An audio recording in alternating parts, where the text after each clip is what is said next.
Hawks Nest live stream show. My name is Brandon Kane, and I do appreciate you for tuning on in as we've got ourselves a little bit of a long opening, and that's going to say something for me here today because we got some ground to cover. I got some things to say about this draft. I know you're already over it. And like, this should have come a couple days ago. Oh, I'm sick. I had to get over it. So we're doing it here now. I got some things to say about it. I've got some thoughts. I think they run a little bit counter to some of what other folks are saying a little bit on this draft, just in general nature of things. But when it comes to Seattle's draft, I also wanted to do this show because it gave me an opportunity to really get the final look at this draft. Going through, as we were through the coverage this past week, it was great. Chopping with everybody over the 3-day span and looking up and down, left and right, every which way at this draft as it was going down. But of course, you know, and looking at and really properly evaluating the Seahawks draft, especially with what they did with the UDFA situation, which is really, to me, the proper cherry on top of this whole thing.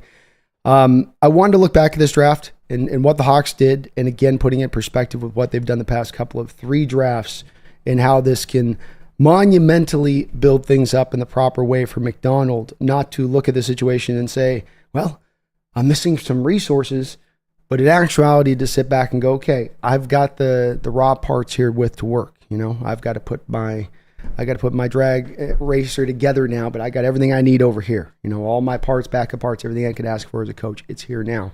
And what I want to cover here before we'll get into kind of some general talk about the NFL a little bit too with what happened with this draft, because I think with every NFL draft, when you come through it, it's almost one you should do a little bit of an autopsy on, because you'll kind of forget as you go into the next year about things that may have happened in that draft, or maybe even a trend of things that are occurring along the drafts over recent years. Something to pay attention to, and something that maybe our team is, you know, and John Schneider is very well aware of as well when factoring in when they pick, who they pick, how they pick it, because these are things we're starting to see that are kind of a little different than what we've seen recent NFL drafts go on, at least from a historical perspective, as far as that is concerned.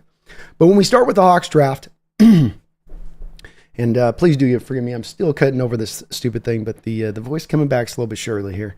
When we start with the Seahawks draft, I want to look at, okay, first, Byron Murphy right out the gate. We're going to talk about this in a second. You might have gotten your, not only a guy that the Hawks loved and other teams were, as we know now in retrospect, trying hard to trade up on, but was a guy that is looked upon, at least by more than I think a few NFL organizations, as the best player in this, the best defensive player in this draft. If they had been in the Seahawks situation, as again, we'll talk about this in just a second when we get to some of my general points on this draft. But that was to me an A pick right out the gate. Haynes an A pick. I don't have to sell you guys on this. This seems to be a pretty consensus thing out there. These two guys are pretty uniformly looked upon as, hey, that's a great selection, great value. No, and it fits to something that you need as well, which is very hard to do. This is really where you start the foundations of your draft here. And I don't think it can be undersold that there's a little bit of a keynote difference between getting your first 2 picks absolutely entirely correct, and then when you look at teams that like didn't do very well at the top of their draft, but maybe, okay, 4th, 5th, 6th round, they did pretty good. This is where you want to strike in the heart, because these are the players that are going to have impact. You know, not just starters. Oh, well, he's a 5th rounder, became a starter. No, here's a guy that's actually got impact in what he's bringing. We come back to Tyrese Knight. I'm not going to change where I was at on this grade and where I saw it. I think there were other teams looking at him as well, but this is the one that definitely is, you maybe have a little bit of an issue with. I don't think it's in like horrible reach. I don't think that they're not going to find a way to use his talents on the football field. And that's a little bit of in the evaluation when you have a little bit of proper time to think about this, as well as moving yourself out of kind of the old 14 years ago ideology and how you looked at these players and what you were expecting from them and what did they need to be to get on the football field. Before, when we drafted a player, he was going to need to kind of fully round out his skill set to get out onto the field for the most part, unless he was a highly drafted guy. And especially in the early ages, it wasn't that way necessarily either, but as it got on near the end of the era, it was kind of that way. So this is a guy with some tools to work with. And maybe there's some different roles that they can find to utilize him in this defense that is just outside of the, you know, inside linebacker or wheel linebacker, and where he's going to be more of kind of that tool that they can use. But as we get into the rest of the draft, I'm not overlooking where I was at in my Tyrese Knight one, which was just kind of an okay pick, but this is on the back of 1, 2 being A's, and then coming back and getting Barner. who is a guy that I think is absolutely getting slept on by some of the fan base and their outlook on him, and where they see him as far as what he really brings. And I made the comparison to Disley, and some people aren't really wowed by that with the Disley. I think this is part of what drew Seattle to picking Barner in the first place. By the way, I'm recommending saying this was a Disley comp before the draft with Barner. So in remember what you had with Disley through those first 2 seasons before that second leg injury really robbed him. Didn't really rob him of being still a really good blocker, but he came out as a guy that gave you some real dynamic kind of athleticism for the position, really rugged after the catch and able to give you some true rare yak for the tight end position. And you got this and then he got the injuries that went down, which was brutal for him. But I don't know if we ever really got to really see Disley's true upside because of that. Well, here's a guy in this that you may have that. He's got the pass catching background. He's got the yak background. He's maybe the best blocking tight end coming out of college last year. Hard to give this grade anything but, to me, a B+. This is a guy to me that has some legitimate possibilities of getting into next year and going, okay, does he ascend to maybe now your starting tight end and you move on from Fant to Fant can't capture back what they're hoping I think he can capture this year? I'm not throwing Fant away now. I'm just saying that if they get to next year and they want to save money and they've got him, they can slide and they go find an H-back somewhere else, perhaps in free agency or something else to fill just that role. Maybe they can go out. There's another move to be made there, but he's a guy I'm just saying that has a little bit more upside here than I think the fan base is, and I liked him coming in. So again, another pick you like a lot. Pritchett and James as cornerbacks, kind of similar things going on with them. James is more of a guy that's probably going to do a lot more stuff in the slot. Pritchett's got more of the hope to be the outside. You've got a guy in McDonald who loves his nickel packages. I don't think we're going to be running a lot of base. I think you're going to see a lot of the 3-4 out there with the, 3. It's not going to be very much of that. So he needs a lot of corners, and he needs bodies back there that can do it. And there is always the thought process with these guys running some of the man background that I was less in. So much of the tape I watched, they were just in cover 3. So I didn't get a chance to see him as much up in the man-based coverage stuff. But then you can see it in there a little bit, and it's in their highlights a little bit of them up in times, and certainly when DJ James is in the slot, he's playing a lot more of that kind of look. And there is a little bit of, I think, going to be a pull to McDonald long term to try to run here and there these times where, hey, I'm going to bring those blitzes, I'm going to bring those stack fronts, and I need the guys on the outside that can run with these dynamic wide receivers that are as athletic as these wide receivers, if just for a few seconds in space until my guys can get home. You're not going to have to cover for 6-7 seconds, but I just need you for about 2.75. Can you give me that, DJ? Give me that, Nehemiah? I think that's a little bit kind of baked in on these picks. We get back over to Sa'atoa Umea, and I, again, love the kid coming in from a value standpoint. I had this guy sitting back as a 4th-round guy. You got him in the 6th. So, again, to me, that's just an A value. So just on the picks of Murphy, Haynes, Barner, and Lumea alone, really solidifies this draft process. But even to let those other picks, which I still am okay with Pritchett and DJ James, absolutely. I don't even hate the Knight pick necessarily. I'm just worried about him as a guy in some of the stuff that I'm not sure he's going to be able to necessarily develop as we go forward. But again, I didn't have a lot of tape to go on him, so I could be completely on my skis on that one. But at the very least, I think this group pulls it to, if you're grading this as a paper in school, to like an 89 grade. And to me, no draft is cemented, but by the fact of also looking at what you're going to get proverbially in the UDFA side of things. I'm not going to sit here and tell you that these UDFAs are all going to come in here and have some great impact. I'm not here to oversell it.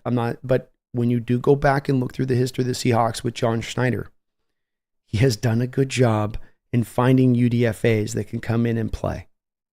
And you can say it's this or you can say it's that, but he's done a good job of targeting and finding guys in this way.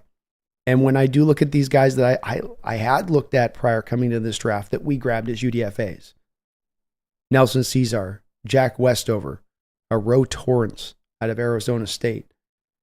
I looked at these guys coming in. So there was a grade coming in. There was an outlook on these guys coming in. And I think with Westover, hopefully some Husky fans will come in here to have my back on this somewhere. And that this is a guy that absolutely can catch the ball. Maybe can be a bottom level like Hollister type as a pass catcher, though I think he's better than Hollister. Hollister was not good in contested catch situations or close contact situations where he's got to catch the ball. I think it's a much different story when it comes to Westover.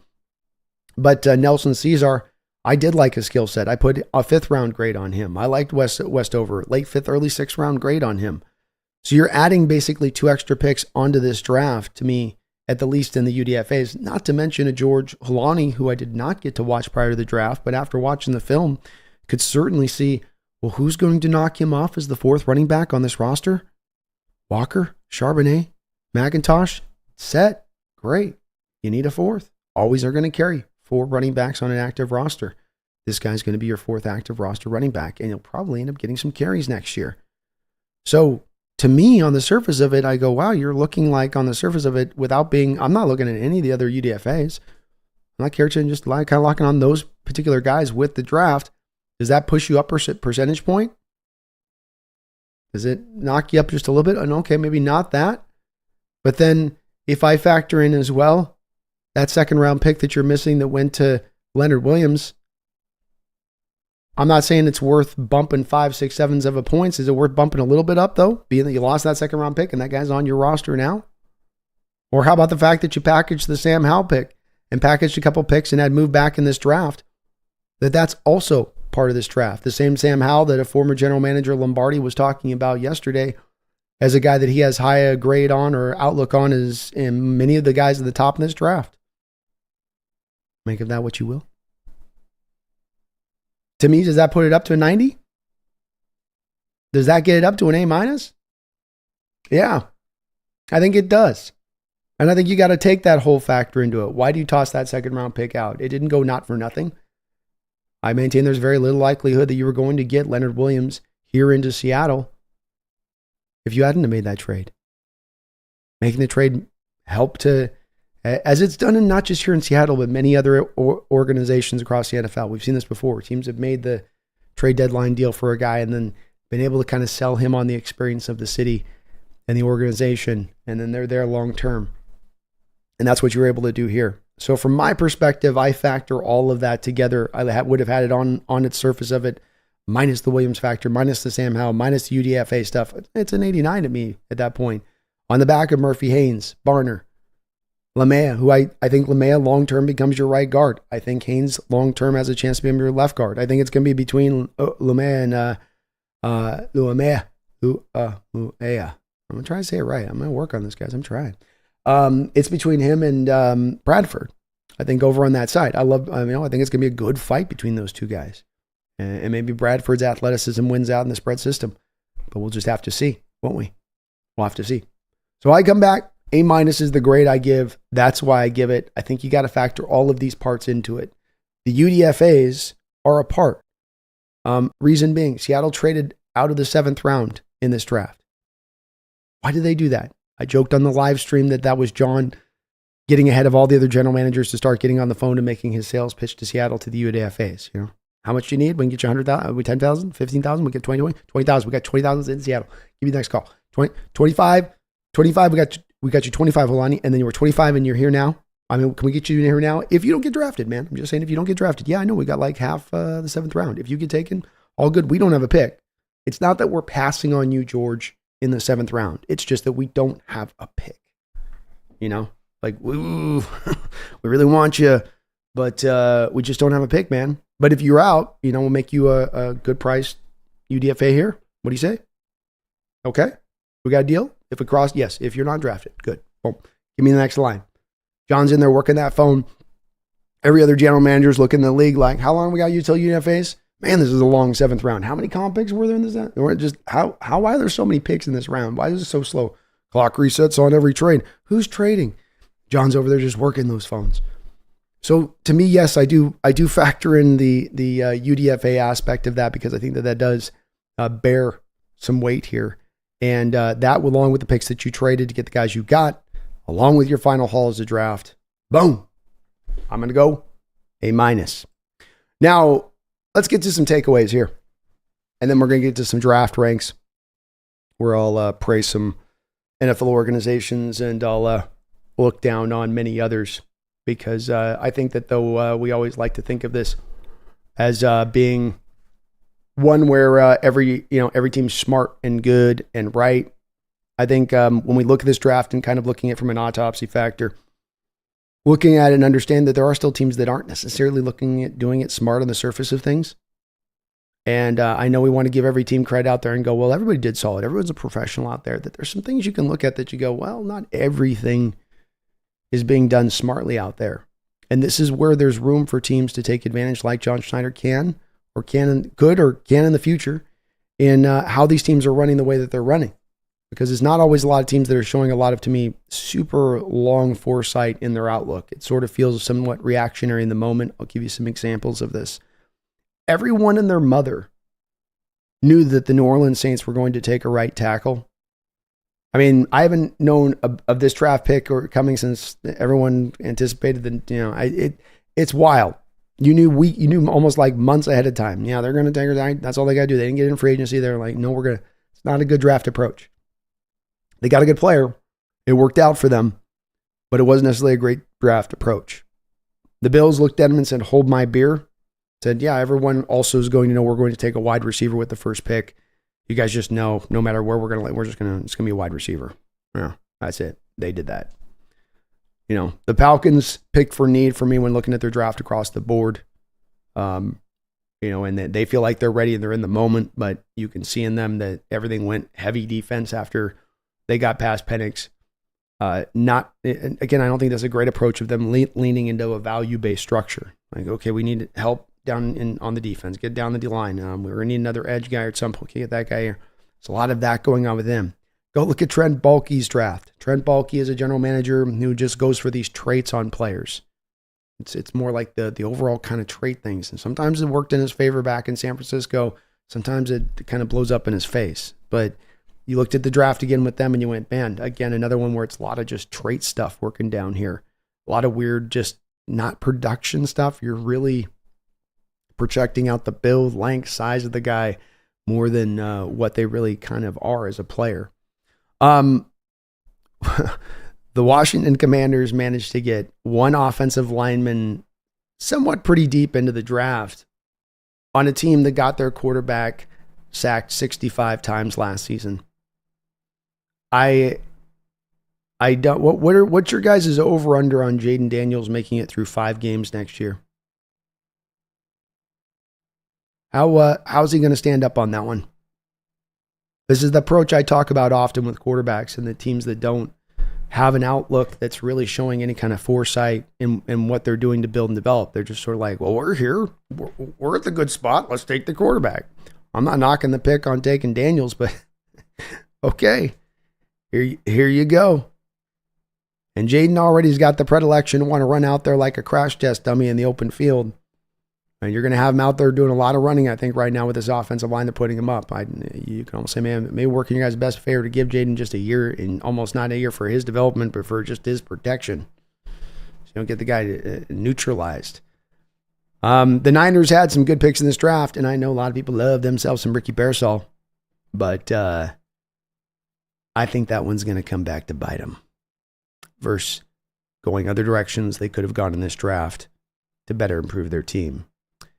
Sean Payton looks like he's going for the Saints offensive rebuild out there in the Rocky Mountains. He got his Drew Brees. He got his big slot. He got his outside receiver that can take the top off the defense.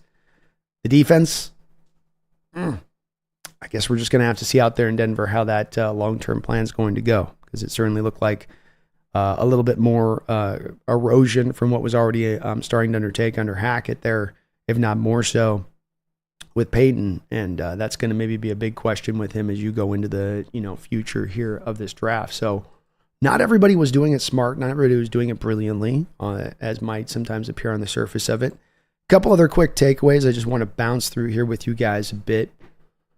14 straight offensive players taken in this draft. Never seen that before in my life. And I got the wrong thing up here. Sorry. Ignore the over the top part. I got the wrong deal done. I did this last night. I was meant to show you the first round chart. But 14 offensive players taken in the first round to start it off. And I just have never quite seen that before in my life. I don't think we're ever going to see that again. it's going to be to a little bit of the point here of my next point that I want to bring up. That's again part of the looking at the Byron Murphy and just kind of making sure we acknowledge a little bit of this. I just can't ever say we've seen something like that before. I can't find the video. I stopped finding the thing. It's not. I've lost it. I've lost the thing. But it set the stage up so nicely for the Seahawks, and I don't think it can be undersold enough.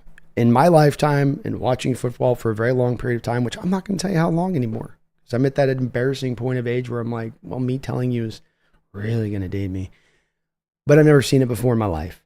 And I understand we're in an offensive age, and I understand it's all about offense, and I understand that they just got rid of another tackle this last offseason to help out the offense. But let's also remember this was the last year here where defense for the first time took a little bit of the rope back in the constant tug-of-war battle that goes on between the offense and the defense. They got a little bit back this offseason for the first time and forever. And you got the best one maybe, but 14 offensive players. To me, again, we talk about smart or not smart. This doesn't necessarily broach into pure intelligence to me that 14 teams are starting off. Was it really that the best? And I had loved the grades on the offensive side. Don't get me wrong. I had it kind of built away in a lot of ways, but not to this degree necessarily. This was a draft where the 14 best players were all on the offensive side of the ball to start things off. Hard to see, huh? Hard to see. 6 quarterbacks in the first 12 picks. I'm not going to belabor this one. I just wanted to bring it up because I ask, who could have saw it? Who could have seen 6 quarterbacks taken?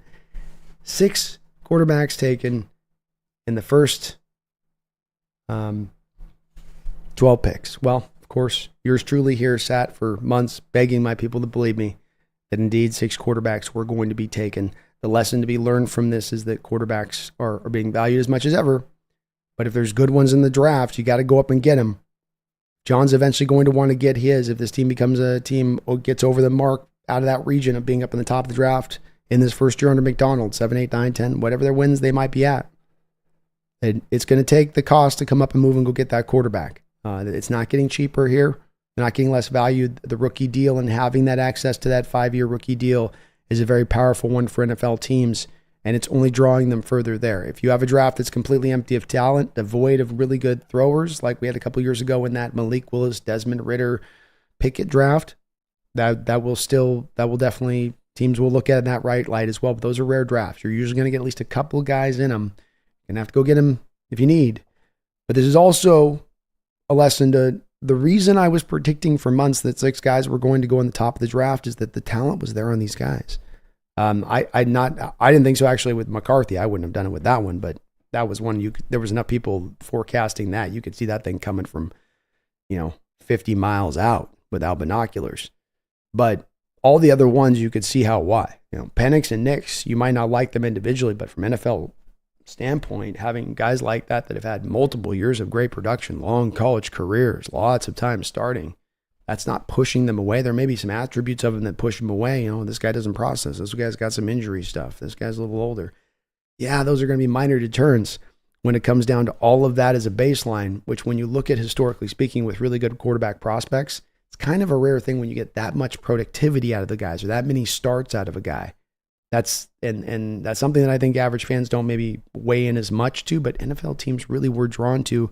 That's why I predicted for months on this one there were 6 QBs taken, and why, again, it's not getting any cheaper. This is going to go to a little bit of the point in regards to the Seahawks, and this is one that's just a specific point to them, but I think that no one's really talking about as much as they should. They got the best defensive player in the draft. When you heard the Indianapolis Colts general manager on his live reaction to them picking Latu, who's a fine player, he's laughing and he's smiling and he's happy. Is he saying we got the best defensive player in the draft? Or is he saying we got the best pass rusher in the draft? 2 different things, aren't they? And in the moment, he's not thinking about what he's saying. He's just elated that he's got this guy, his edge rushing pick of the litter, but telling that he wasn't able to kind of say that in the moment. If you were able to pick the first defensive player, and of course the Colts were picking right above us before Byron Murphy, if you're able to pick the best defensive player in the draft, that's what you would have said, right? We just got the GD best defensive player in the draft. We just got the best pass rusher in the draft. To me, there's a little bit of a difference in there. And there was a little bit of like a subconscious tell there in the Colts general manager saying it in the way that he said it there.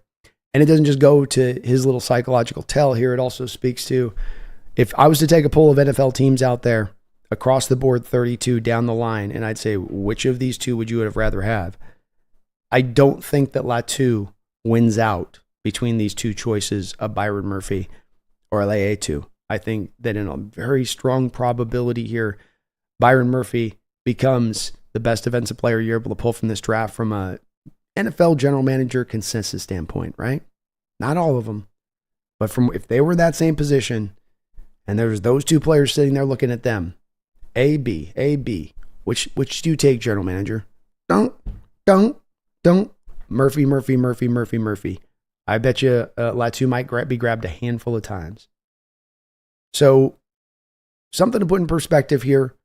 There were teams beating down the Seattle Seahawks door to come and trade up for Byron Murphy. General manager John Schneider, for the first time in his life, it probably took years off of his life.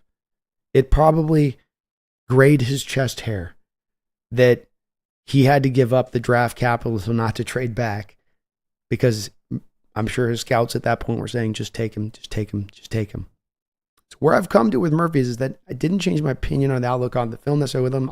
I'm certainly warming up to him much more now as you get a chance to do the super deep dive of investigation on him a little bit. But it's the opinion you sense from General Manager John Schneider in this, in them standing pat like this, knowing John's predilection to want to move back and flip back and turn it over. He does not want to stand pat. Remember that. And he's told us that in actions so many times over. Give me more picks. Give me more swings. Give me more bites at the apple.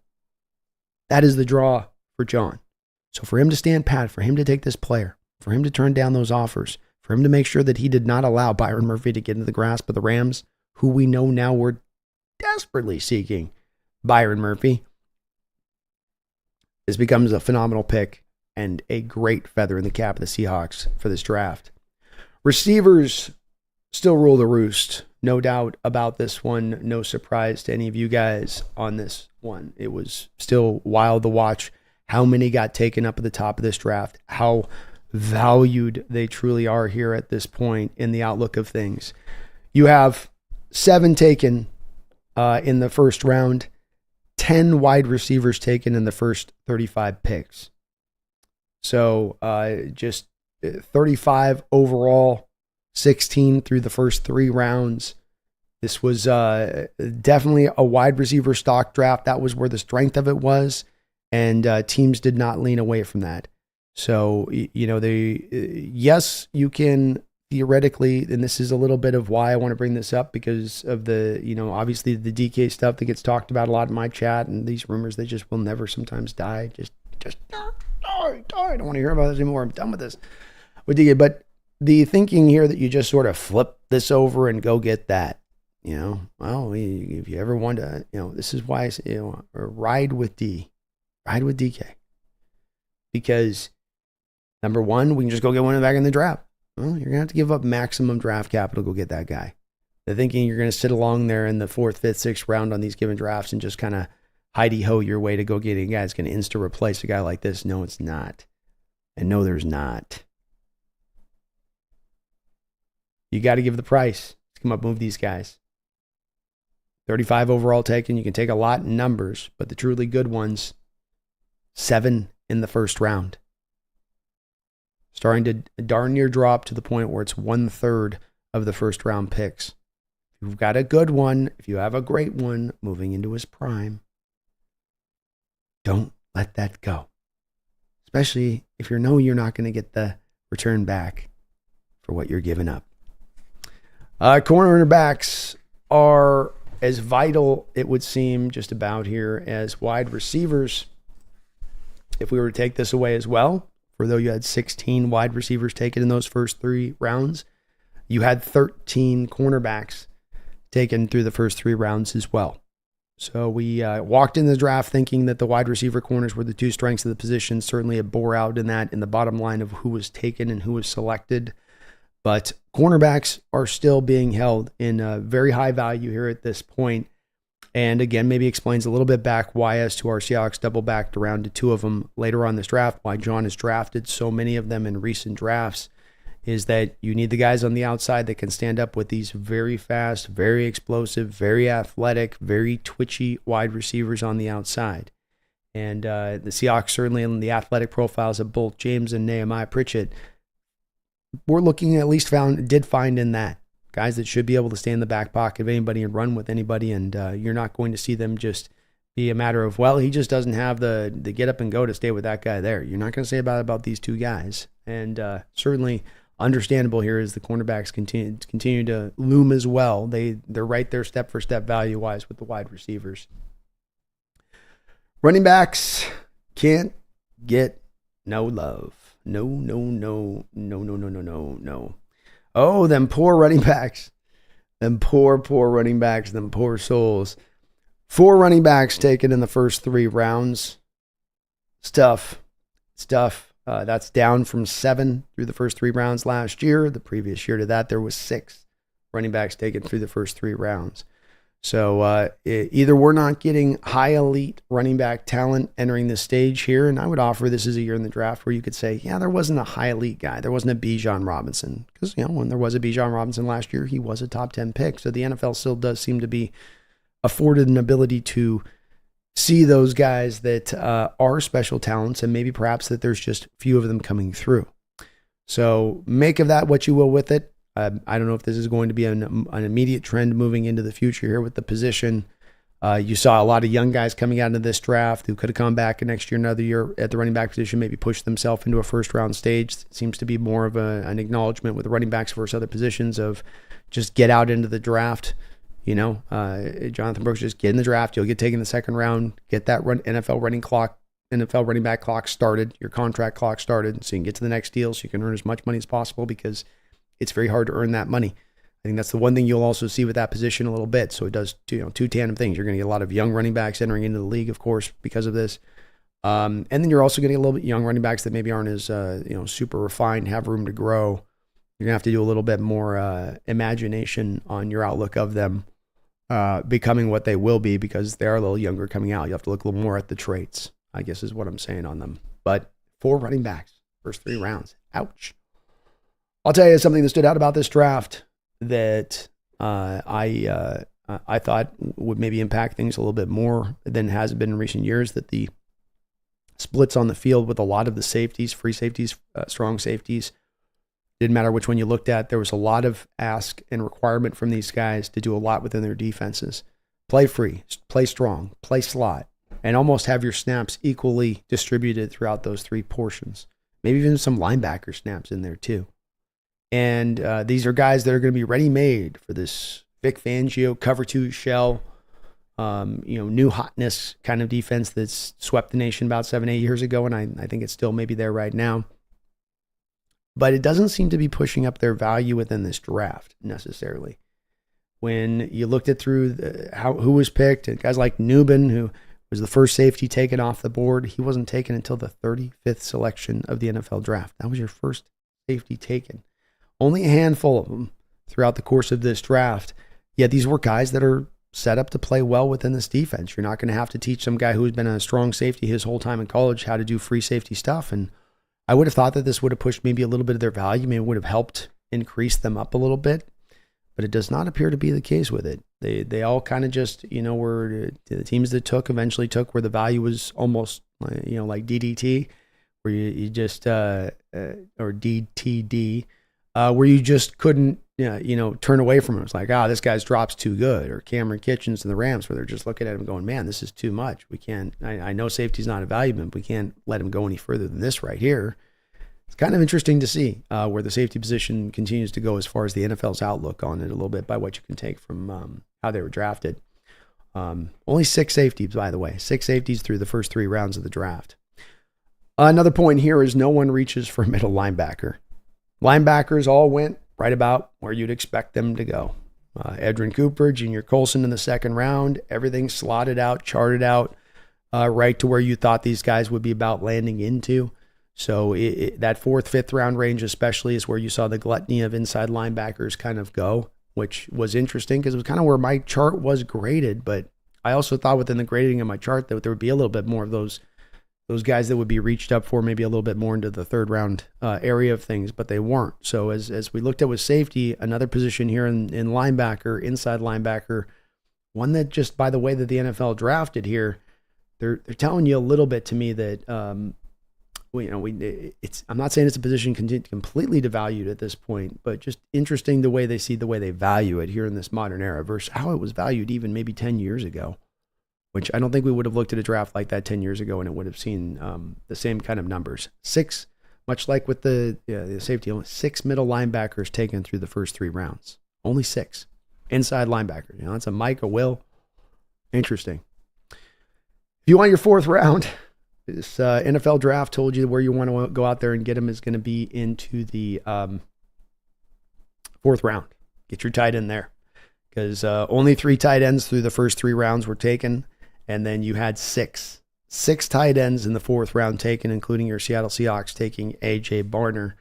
So that's where your value now in the future lands. If you're looking at that being like, where's the new devalued proper spot to take a tight end in an NFL draft? I guess 4th round. That's where everybody jumped. Everybody's like right here. It was kind of weird on watching this draft. I don't know what to make of that one. Last point here is on this one. Tackle is still king of everything.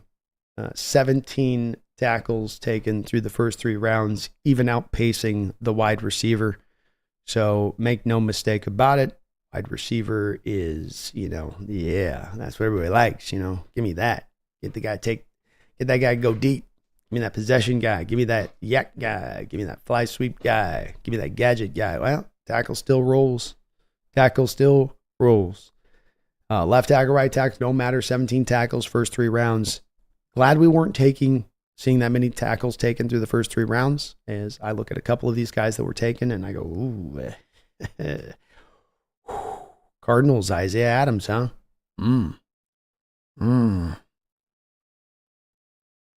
Good luck.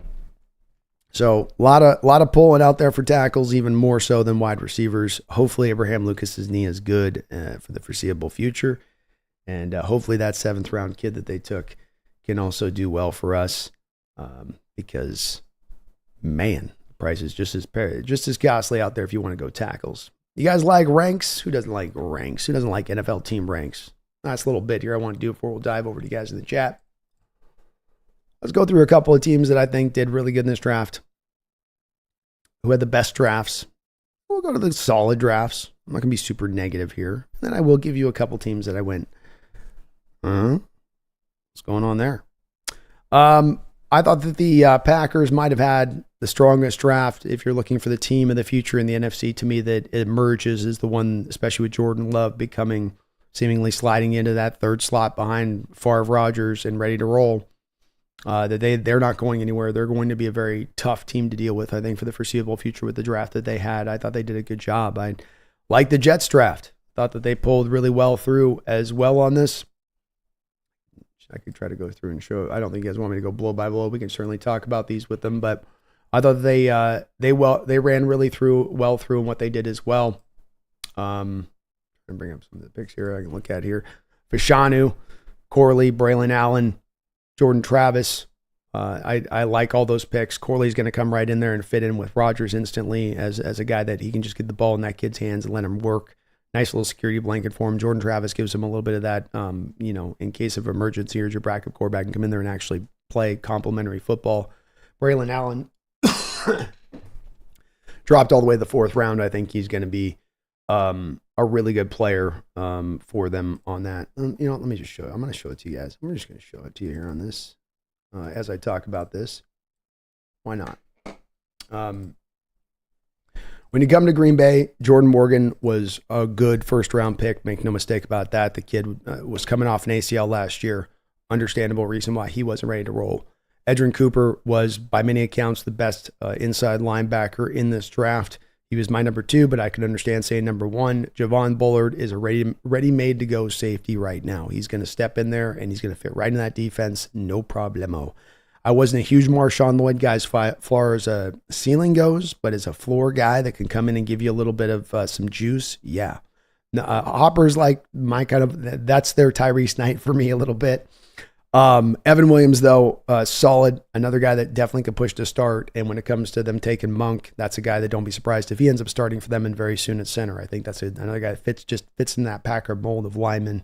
Katana Oladipo is one of my sleeper guys in this draft. Loved him a lot. They got Michael Pratt in the 7th round, and even Kalen Keene in the 7th round was just a really good pick. Being a guy that 2 years ago looked like a top 10 corner and just for some reason forgot how to play football this past year. I don't know why. Eagles, I don't know if I need to tell you guys why on that. They just did what they do, right? They lean into their value. They don't overextend outside of value. They understand, just take the best guy that's sitting there on the board for us, Quinyon Mitchell, Cooper DeJean. He might have just gotten the 2 best corners in the entire draft right there. Bam, bam. I wasn't able to get any tape on Jalen Hunt, so Houston Christian just doesn't, I don't have their access to that. But Shipley, 3rd down back, that'll work. And Aniyah Smith works in really good. With Devontae Smith and A.J. Brown, you've got your guys. Brown gives you some yak, but, those are guys that are more just, receivers. They do traditional receiver stuff. And Neos Williams gives them a real kind of gadgety guy they can use in there who's really dynamic with the ball in his hands. Jeremiah Trotter all the way to the 5th round. Are you kidding me? Trevor Keegan in the 5th round. Actually, great value there for the guard position. Johnny Wilson, Dylan McMahon, all the way through. They just had, I think, a very, very, very solid draft. Steelers another team did a great job of just rebuilding the interior of their offensive line. Fatanu, Frazier, McCormick. Bam, you got your 3 starters maybe moving into their future there on that line. And we've known when the Steelers got their offensive line on point, that's when they're, in a lot of ways, I know we talked about their defense, but hey, even during the Steel Curtain days, they had a hell of an offensive line. When they're at their best, it's the offensive line making it happen. And Fatano, we know he's good to go. Frazier should be starting immediately day 1. We'll see on McCormick. Roman Wilson will slide in and be an instant starter as a slot there for him, and maybe one of the better ones in football immediately in that role. Peyton Wilson, he has no ACL. I repeat, he has no ACL. I'm not overstating that. This is not a joke. He's got something else they've put in his knee. I don't know what that means, but understandable why he dropped. But hey, the kid's very talented. So I thought they had a really good draft there with the Steelers as well. Titans did just solid, staying with their value. Latham, Sweat, Gray. You shore up the interior of the middle of your defense instantaneously there. Jarvis Lee, solid cornerback prospect. Jaquan Jackson becomes the slot for them. I don't think he's going to be great, but it could be a, okay slot for them. You got in the 6th round. James Williams. We all love James Williams. We know why I love James Williams. I don't have to explain that one to you guys. You know what's going on with that one. I already explained the Seahawks on that one. Let's go to the ones that are solid. I won't really go blow by blow with this too much on these ones. Just kind of pair through. The Bears just did a good job, I thought, of look, Caleb Williams was the best. They had to ride that role. They got put into that role. You were kind of like, they're the guys in the luge at that point. You just got to ride it to the end of the track. And that's what they sort of ran into, I think, there with the Williams. They got him. I like the Romo Odunzie pick for them. You're getting him a guy that is going to be very helpful to him where, okay, you want to throw some of your trust throws up. You want to just kind of go F it. Romo's down there somewhere, yeah, let's go. And he's going to give him that guy. So I like what they did in the draft. They followed up with some other solid picks as well. The Bengals, I thought, did a good job of, again, just staying in the pocket of, what you would, just staying with value, really. I love how they put this together where it's like there's no rhyme or reason to where you're trying to find these things here. Cincy, where's Cincy? Here we go. Amarius Mims, I had a blue chip grade on him in the draft. You got him at 18. Jenkins, I don't think he gives you a high ceiling, but he gives you a good floor. Jermaine Burton, one of my sleepers in the draft. McKinley Jackson, really one of the only few nose tackles in this draft you could trust to draft after you got past Tavondre Sweat. Erica All gives you a yak tight end there that I think that they'll find at least a role for in that offense. And then they still found value in later points there. Tanner McClatchin may really push there at the tight end position. I know a lot of you guys liked him quite a bit coming out of the draft. So solid down the line with most of these teams. Lions, Dolphins that got some speed in the house. Lions were able to shore up their cornerback room. I think that they just picked flat to value. I don't think that they really got good value, and a lot of it was them kind of valuing to need and pressing that as close as you kind of could. I don't know that they really pulled it off, but I wasn't a big Terry Arnold fan, but I can't deny that they did get a couple of corners in there that should upgrade what they've been there on that side of it. They got an interesting defensive lineman, Tyler Davis, down there later on. Patriots did a good job getting a couple of receivers in there to pair around Drake May. A couple of guys that are going to be very good for May, where he gets guys that are going to get open. They will catch the ball if he puts it in the right spot. Had some problems last year with guys like Devontae's Walker having some bad drops and bad things in that made the position a little hard to play at times. I did like what the Patriots did there. They went back and also reinforced their offensive line in addition to that, which I thought was really smart. Saints were overall solid, I thought, as well. Fuwanga, they got to thank their lucky stars that he was available there 14, knowing that they were telegraphing that pick. Kool-Aid McKinstry, they get a guy that I thought a first-round grade on there. You never know, Spencer Rattler, fifth. You might have gotten a starter there for them in the future. At least can carry the water until they can find maybe the next guy at one point or another. But then Jalen Ford, I thought, was also a really good pick in the fifth for them. A guy that may give them an heir apparent for DeMario Davis into the future. Good player, good run stuffing. Linebacker just needs to develop a little bit more into coverage. Giants were solid through this draft, I thought, too. I liked what they did. Malik Neighbors might have gotten the first, second best receiver in the draft. Tyler Nubin, maybe the best safety in the draft. Then Theo Johnson and Darius Moasau, who are those are two players that I think will end up starting for them. And that's in the fourth and sixth round and will play well for them in that starting role. So I liked what they did, too. The Raiders did a pretty good draft as well. They didn't do anything crazy here, but just were solid. These are just kind of solid pocket teams. Brock Bowers, Jackson Powers Johnson. Those are your first two picks. I like when you make your first two picks the best of your position, right? We did the same thing a little bit here with Byron Murphy and Christian Haynes. And you get the best of your two positions to start out. That's a hell of a start to your draft. Delmar Glaze is a guy who can play in this league. I think he's going to be a left guard for them. I think he's going to be a starting left guard for them, and I think he can play. This kid is going to be a good player. Eichenberg, we'll see where he falls. Some of you liked him a little bit more than I did, but then I like Trey Taylor and MJ Devonshire, seventh round. Great value for the Raiders there. They did a good job. As far as in our own division with the Cardinals, I'm not as big as the draft as others are in the Cardinals here. Let's acknowledge this first. Yeah, they had a lot of picks. They had a lot of selections. I'm not just going to give a team a win in the draft, though, because they had a lot of selections. It's what did you do with those selections? Did you state a value? Did you reach? I think the Cardinals had a mixed bag here. Marvin Harrison Jr. was great. I'm glad they didn't get talked into the neighbors thing. Harrison didn't test. They had to trust themselves a little bit here. Good on them that they did. Great pick there. Great pick. Darius Robinson in the first round. Love the pick. I almost had a first round grade on him. I can understand team taking him. NFL is going to love this guy's skill set and what he brings. So I get that. Max Melton, a little bit of a reach. Benson, okay. Good value there in the third round. Kind of. This is about right where he goes. Starts to get a little dippy here, where they go off the rails here with Isaiah Adams, I think, completely. That one's they're going into kind of gonzo land a little bit. Come back, they bring it back on the tracks with Tip Ryman. Elijah Jones, solid. DTD, solid. But the last four picks to the end is kind of like, okay. I still give him a solid look because I do like especially the Ryman, Elijah Jones, Darian Taylor Demerson. They did a great job on in there. But then some of these other guys that they went for, it looks a little bit like they're trying to just kind of, stock up the offensive line, like with that Christian, Jones pick there in the fifth round, where they're just trying to, let's grab a couple of kind of C-level prospects on this, and we'll just see if one of them can kind of make it to the other side. I don't see necessarily foresight in what they're doing with that. Had a lot of picks. I think they could have done a little more damage with what they had. The Rams also had a solid draft. The Jared Verse, 19, no argument there. Hey, good. I like that's a good pick for them. Braden Fisk at 7, that's a reach. That's a reach for me.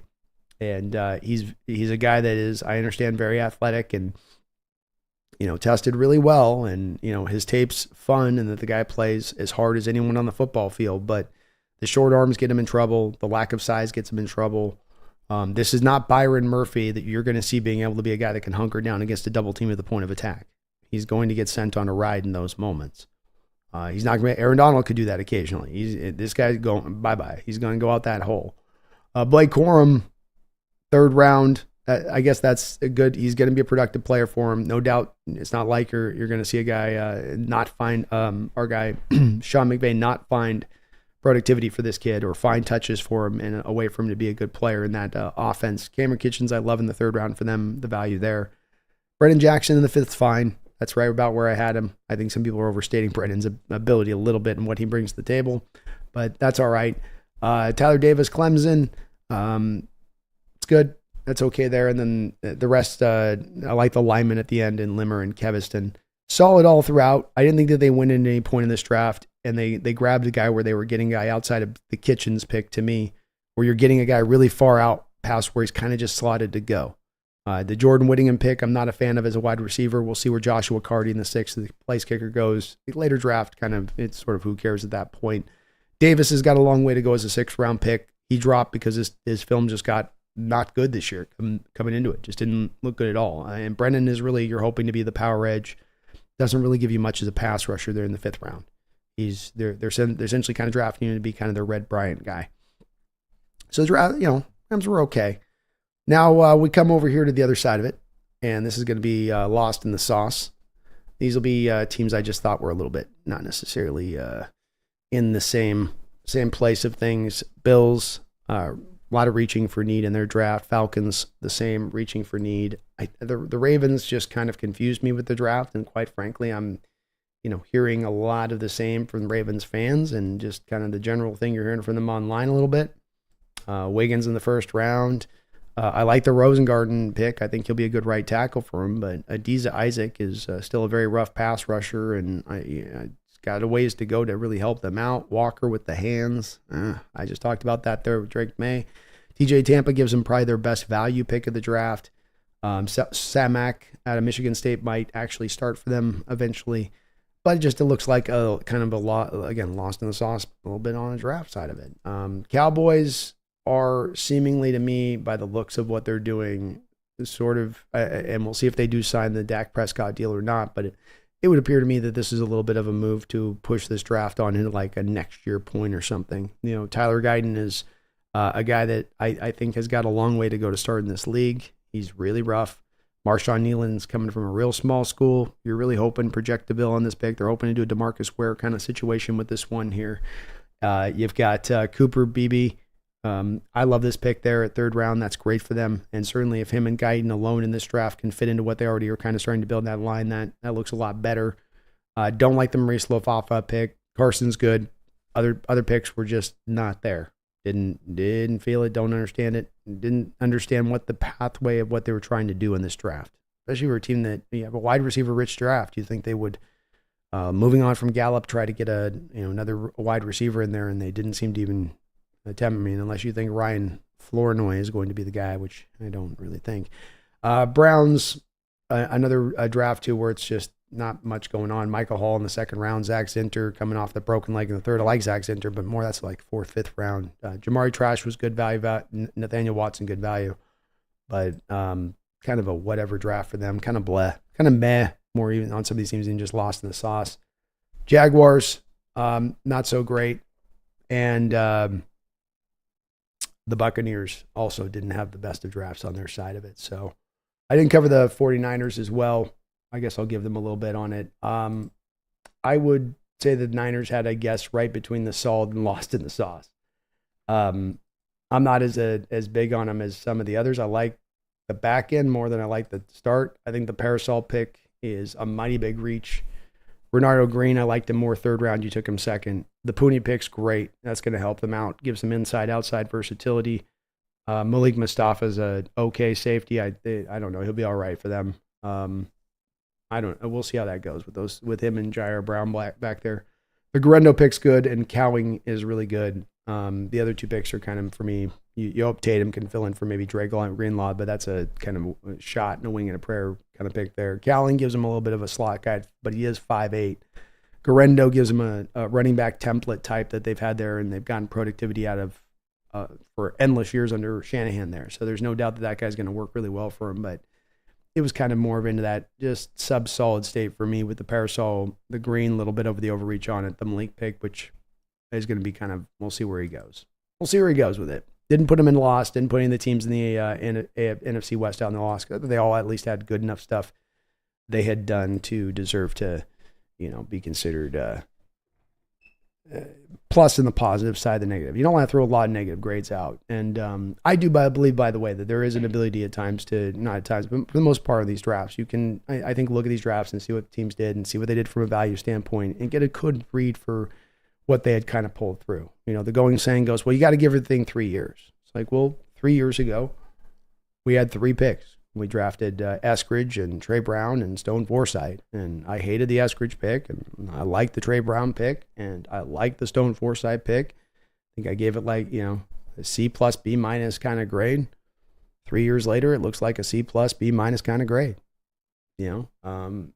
Drafts are can be a little bit, I think, fed through a little bit with this, but I know there's a little bit of a difference opinion on this one too, as well.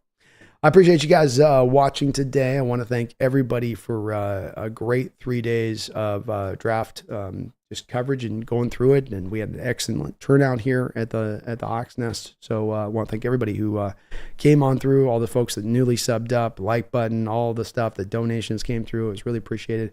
Really had a great time with you guys. Of course, we'll be doing that as a yearly event as well. Get over here to you guys here into the chat, and we'll just kind of chop it up today. Any kind of things you want to talk about, draft discussion, Seahawks, wherever you guys may want to take it. As well as just a reminder, we've got a long requested item here on the channel that we're going to continue to build on here this off season, especially now a little bit through the low period, slow times a bit, which is just the Clips channel, which will be off of the regards to the live stream shows and whatnot. So there is a Hawks Nest Clips channel you can now find out here on YouTube. And that's going to be the place where we're going to start to put a lot more just little quick clips outside of the normal main channel, because I'm looking to kind of feed that up with a lot of stuff. Just a lot of random. It's just going to be kind of a place to, this has been one of the bigger requests here from the channel for a long time, is just, can we get more clips from the 5, 6, 7 hour live stream show? So yes, we can do that for you. So please do sub up over there to that channel.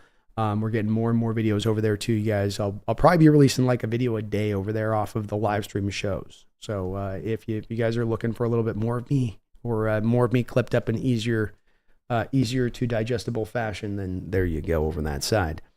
Please do, if you guys can, hit that like button. Thank you to the sponsor of the show, who will be Underdog Fantasy, who is sponsoring this Hawks Nest throughout the course of this year. You can get up to 100% of your first deposit, up to $100 matched when you use my code NEST NEST over on Underdog Fantasy. Get it on daily baseball fantasy leagues. Get ahead on the football seasonal line stuff that you got out there. Who you think might be over 1,000 yards, below 1,000 yards, who throws for this, who throws for that. I'll be giving you guys my picks on that here as the season approaches, no doubt with that. But thank you to Underdog Fantasy for also sponsoring the show, as it is appreciated. Swedish Shinobi, how you doing in the house? Robs, what's up? Ethan Tech World, hello. Flag Sabbaths, good to see you. John Vandermolen, what is going on? He says Burner's going to surprise. I agree. I think A.J. Burner's a guy that's being the most slept upon, I think, perhaps maybe in this whole draft of the Seahawks so far. Brad Meyer says B-minus for me, with room to go up.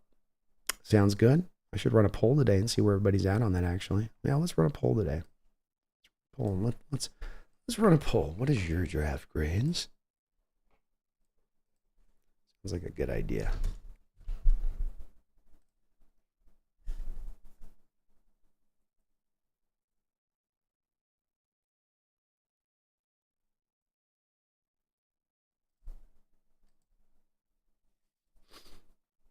All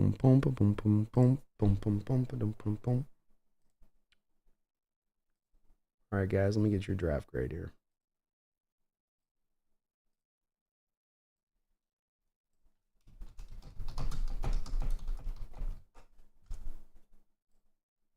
I only get to do 4 options, so we'll just have to take the collective here. Just have to take the collective here, all right? And please do, folks, hit that little like button if you get a chance. I'd really appreciate it.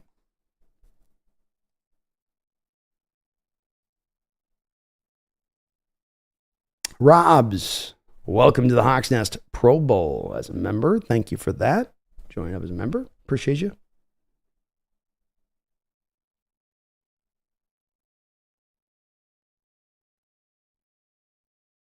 Brian's just, oh, jeez.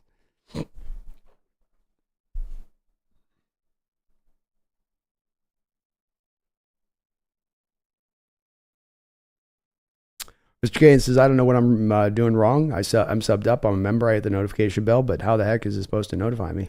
I don't know, man. It should let you know at that point. Because I set this, Mr. Kane, I set this one up in advance. So it's supposed to, like, when you set up in advance, register on that. I don't know what's up with that. That's weird. Brad says, I know I have a problem. I have a problem spent time on YouTube watching 20-year-old drafts. Ethan, hey, Hawks Nest, can you elaborate a little more as to how you went from not seeing to like Murphy as during the defensive tackle position evaluations a couple of weeks ago to liking him a lot more? Yeah, I think it's great. Very fair question. First, let me stipulate this. I haven't changed anything in my evaluation off of what I saw off of tape. The change in outlook here is a little bit of understanding and getting a better understanding of, number one, what the more of the national outlook is on this kid from a perspective of NFL circles and where he's looked at versus my outlook on it. As I do try to say, and I probably don't come off well putting this out there a lot of times, I do have strong opinions in my outlook of players, strong opinions in my evaluations of players. But I'll also say, too, that there's never anything that I'm trying to necessarily bury into a ground unless I'm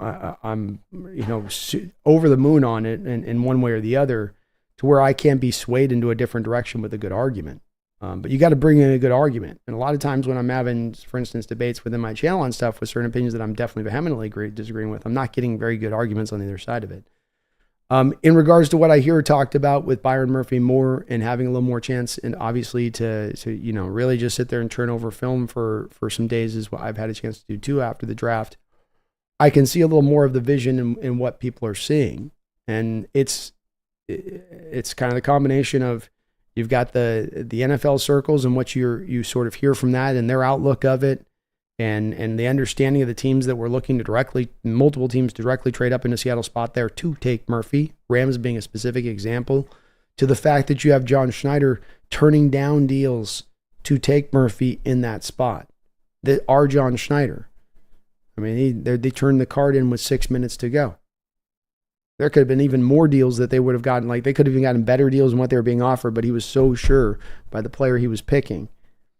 And so there's something, and maybe I'm reading into it too much on this, Ethan, but there's something, as I see in those kind of actions like that. I mean, the John Schneider I've watched for years who've taken the clock down to, 4 seconds left on the clock before he picks, just to make sure he's got every feasible deal on the table. That guy's trading the card in with 6 minutes to go. That told me something. And you then pair that back again with the one little extra part being the part I touched upon at the top of this show, 14 straight offensive players taken before you took this defensive player. So not merely now, the 5th defensive player taken here in the first round at 16 by the Seattle Seahawks, but in high probability, as I was making the point at the top, Ethan, the guy that from an NFL consensus standpoint would be said is the best defensive player in their eyes here in this draft, and you got him, that raises my outlook a little bit on the pick. That stuff collectively. It doesn't change necessarily my individual outlook of what I saw in the film and my evaluation on the film, but just I can certainly understand that I'm not the guy that end all be all and out, evaluating these things. And there's a lot of smarter people than me that do this and do it for a living. That are giving indications and signs here that this kid has something a little bit different to bring to the table than just first round defensive tackle. No, legitimately talented first round defensive tackle. Excuse me, folks. Sorry for the cough. Still recovering here a little bit.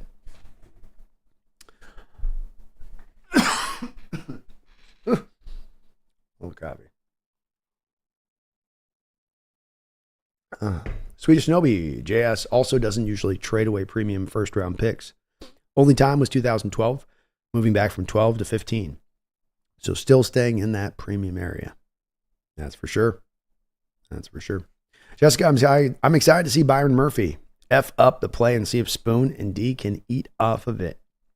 He is going to certainly do that, and he can cause a lot of problems with his mobility and stunting and twisting and looping. And, you know, you've got Mike McDonald's going to run, and I'm going to be learning this stuff along with you guys, all of these intricate kind of new style defensive blitzes. And this kind of guy that can, you know, go from here on the line of scrimmage lined up to way over here post snap, and what that can do to an offensive line and protections, and what he can force, especially if you're, God forbid, on a protection front trying to slide a double team to him. We've seen Aaron Donald use a lot of this, and this isn't to bring the Aaron Donald comp to Byron Murphy, but you've seen Aaron Donald use this as well at times here in recent years, right? Where he understands so much he's going to get double team post snap that what they've allowed him to do is kind of freelance a little bit, where they'll slant the defensive tackles to his side into the double team, and then let him then kind of loop around, slow play it a little bit to begin things, and then come right up the middle there and create that instant pressure. You remember last year that play with Geno where he did the, oh my God, as he's about to get hit by Donald. Donald's doing just kind of that, where the tackles all slant this way and he loops back underneath. It takes a guy that's really quick to do it. You got to have the speed to get there fast enough, because otherwise the quarterback's going to have enough time to get the ball off. But Murphy's got the quicks to do that, Jessica, that's for sure. Save the Geese says DK rumors are going strong this week. Yeah, it's the zombie that I've taken the head off of it. I thought we've taken the head off of it, and instead it's still just,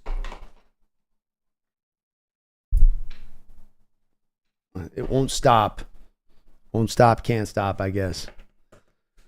Sure, it'd be nice if John would just come out and be like, yeah, we're not trading DK.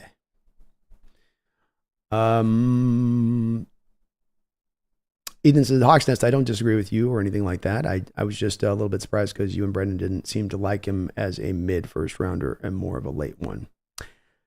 Yeah, and that's where, and no, I think it's a completely fair question, Ethan. Absolutely fair question. But no, it is more or less to do with the outlook on him. And even as you do say in your things, kind of had like late first, still early second round grade on him. So I wasn't, this isn't a player where I was like, I hate this guy. I don't see any value in him. This guy ain't going to bring nothing, Even in my kind of initial, I was never at that spot of it. So I'm still good with it. I'm still, is other outlying factors than necessarily just the pure film on this one. Metal Dragon says, I hope we don't regret not taking Turner or Verse. That's the problem when the three best defensive players are there. DT was a bigger need than edge. That's ultimately why they took him over the other two.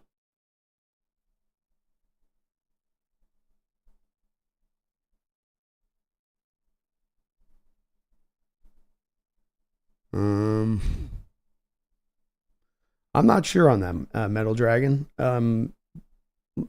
Let's backwards this one just a little bit, Metal. First off, I hope we don't regret not taking Turner or Verse. We know now with certainty that the Los Angeles Rams were attempting to move up into the Seattle Seahawks spot to take Byron Murphy. So I guess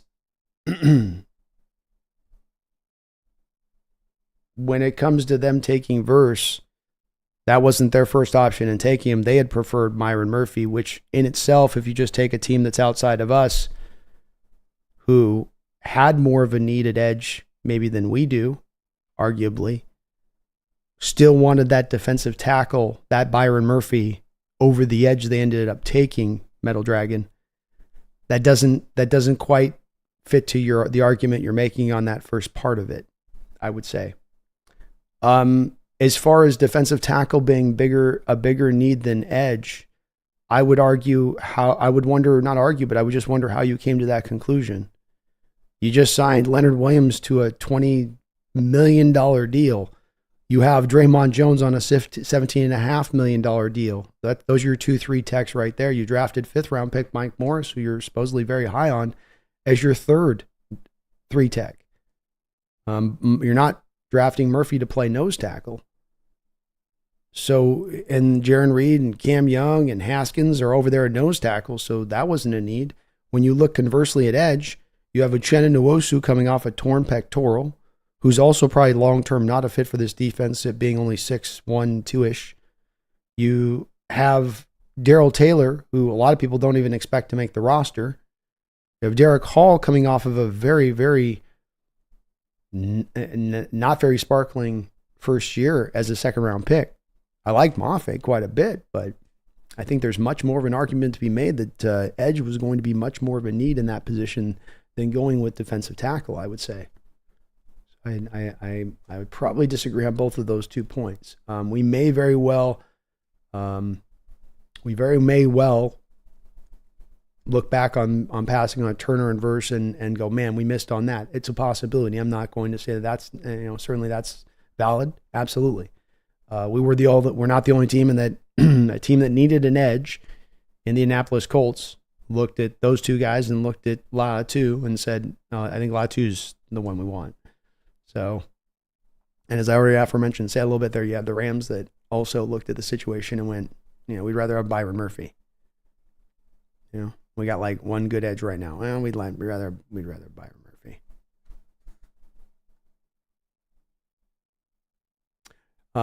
Which I guess Rams, by the way, had both needs at tackle. I wouldn't say it was more of a need at the edge. They had equal need to their edge and DT with Aaron Donald gone.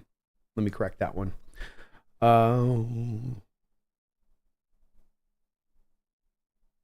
John S. says, definitely keep DK. You don't want to get rid of great players like him. I really don't. It drives me crazy that this thing won't go away, and I don't know why it's not going away. Nick says, midday stream B? Hell yeah. Yeah, I was going to try to go live last night, but I just could not kick this cold, man. The last of it has just buried me. It's been a brutal couple of days. I just cannot get this thing out of my system. It's driving me crazy. Trying to get some videos put together for you guys, and it's just like,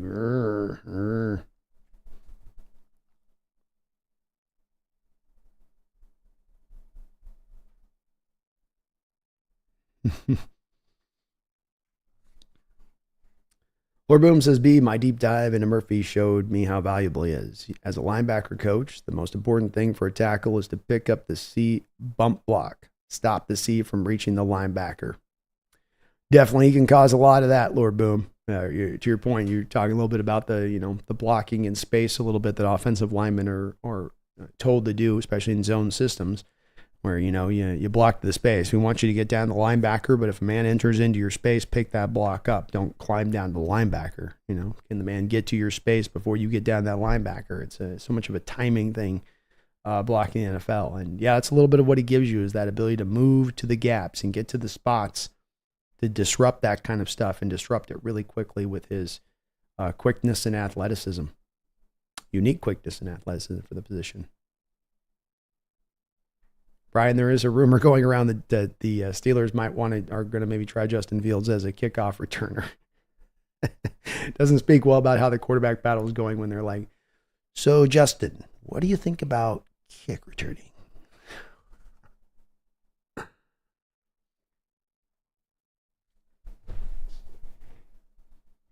Jessica says, feels like the NFL's headed towards a basketball style of game. Lots of passing and less smash mouth running games. It could be. It could be. The thing is with that too, Jessica, is it's part of the sort of the grassening of the game, as you put it, is also a little bit of the fact that the tackling is going down tremendously with this in turn, right? And so then when you do have the running backs that are hard to bring down and they're bulls and, or really elusive, that then there's back to more of an opening for that stuff. CR says, hello from Germany. I'm late to the party as always. The German stereotype. Yeah, right. I thought precision was your guys' thing. I did miss something major. No, you didn't miss anything major. We're just talking. We're putting a little bit of a wrap up on the draft here today.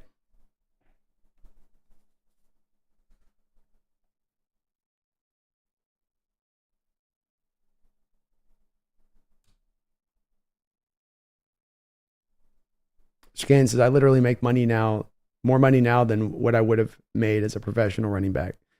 Yeah, they're being looked upon, not as super valuable anymore.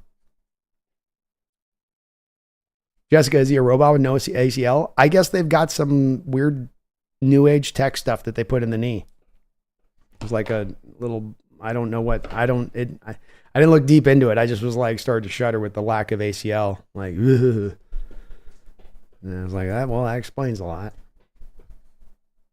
Brian's his pumpkin wondering why the hell this is going on during her nap time. She is. She's like, this is when I sleep. All right.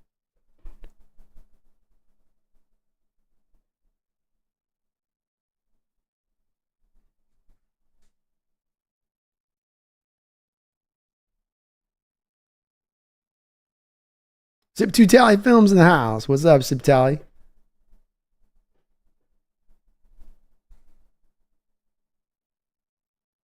I gotta see what you think about this draft, Sip. I've seen some of your tweets though. So I'm I know you're yeah, I'll be interested to see where you're coming from. I don't mind the first pick. First pick's all right.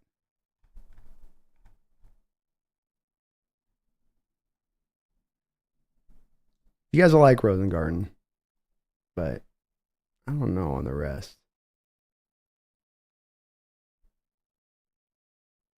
Casey, are you having time change issues, B? No. I wanted to get this out. I wanted to do a show yesterday. You know, usually my Wednesday, Sunday schedule is the way I want to set it up, and I just couldn't get back on my feet. This has been about as sick as I've been in years. This last couple of days, it's been brutal. That's all Hazard. I think our squad's pretty great, but the media is using McDonald being a new head coach as an excuse to put us in fourth place in the NFC West. Yeah, I mean, it's I both don't think it should be a reason in itself. I think it should be part of a reason in consideration. You know, the talent is there for this team to certainly get to the playoffs, and I think that there is as wide a spectrum of the possible outlook of Seahawks next year that we've had in quite a bit of time. From what they could be at is on their bottom end to what they could be at on their top end. And to me, it comes down to how fast can you onboard on both sides of the ball, both a new regime coming in as a new coaching staff for the first time in 14 years, but then also two systems that are going to be way more complicated by leaps and bounds on both sides of the ball than what you've ever had before. And I keep coming back to thinking there's growing pains within that in this kind of situation from a historical standpoint. But I'm not saying it means that that's the lid on where this team could be. You know, it will be a little bit of my outlook though in forecasting them next year, and that, you know, that just tends to be where the stuff goes, where teams need to, you know, have a little bit of that year to kind of figure things out under a new coaching staff like this in this manner.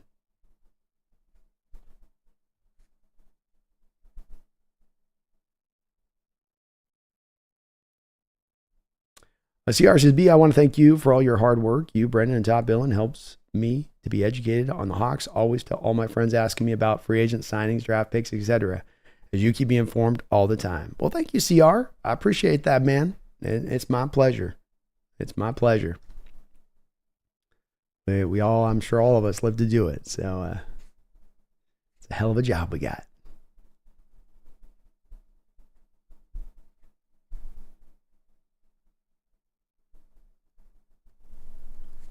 Zayo says, take some Zycam B. It just shortens your cold. I know, I'm like one of those weirdos that I hate taking a lot of stuff when I'm sick. I did a little bit of NyQuil and it made me loop-de-loop for like the next 2 days. I was like, okay, I don't want to do that again. Let's not do that again.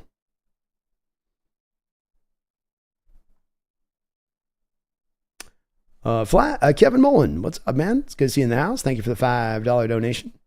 It says, Atlanta seek to trade back in the first after Penix's pick.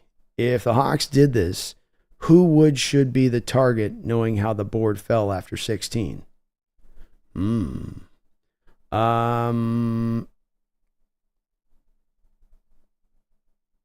of an interesting question because I don't know where necessary, because with it, Kevin, you know, they went all the way to the third round till they picked next. So it's hard to know where their board exactly landed there.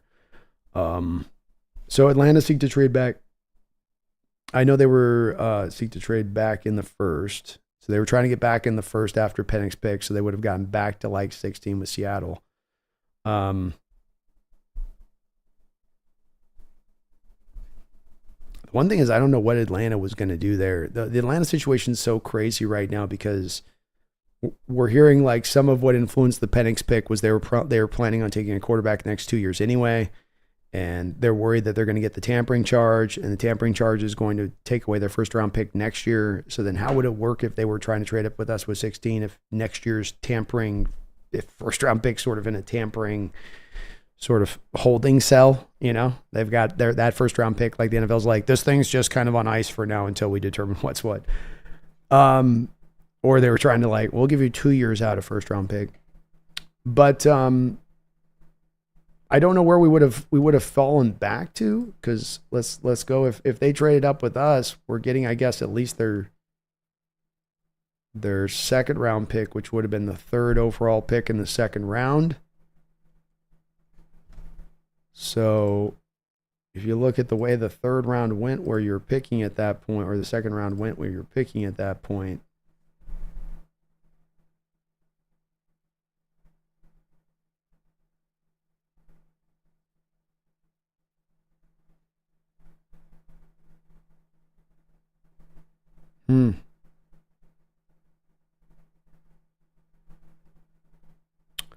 Well, Newton probably would be an option there, as certainly a fit, and Seattle still would have theoretically we're open to this position here.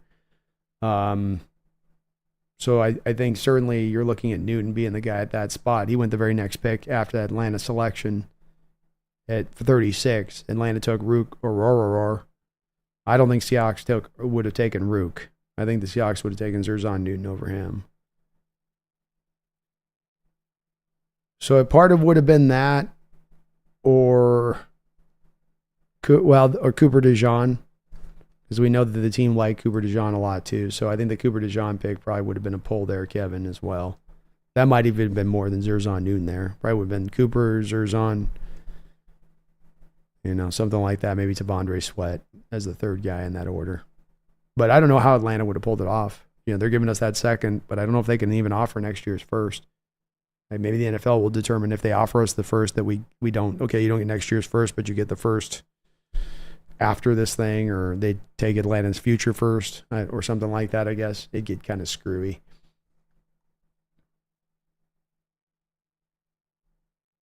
Thank you though, Kevin. Appreciate the donation. I think it would play like that. Flag says, I think the Cardinals screwed up a bit. Marvin's great, but kind of an uninspiring draft. I'm glad I'm not the only one here, Flag. I see a lot of effusive praise. I see a lot of people that do the thing where they will both acknowledge on the front end of it that they're giving them praise. They'll go, well, the Cardinals had 1 million picks in the draft, so, they just kind of won by that. And I liked it. And like, did you really like it, or are you just giving them because they had so many picks? And I do keep coming back to the fact that you could have done more. You could have done more. Harrison's solid. Darius is fine. It's a great hard edge. Certainly in this division that's going to want to run. Rams are going to want to run the football. 49ers are going to run the football. We're going to run the football. You better have some guys who can stop the run. But Melton, Benson, okay.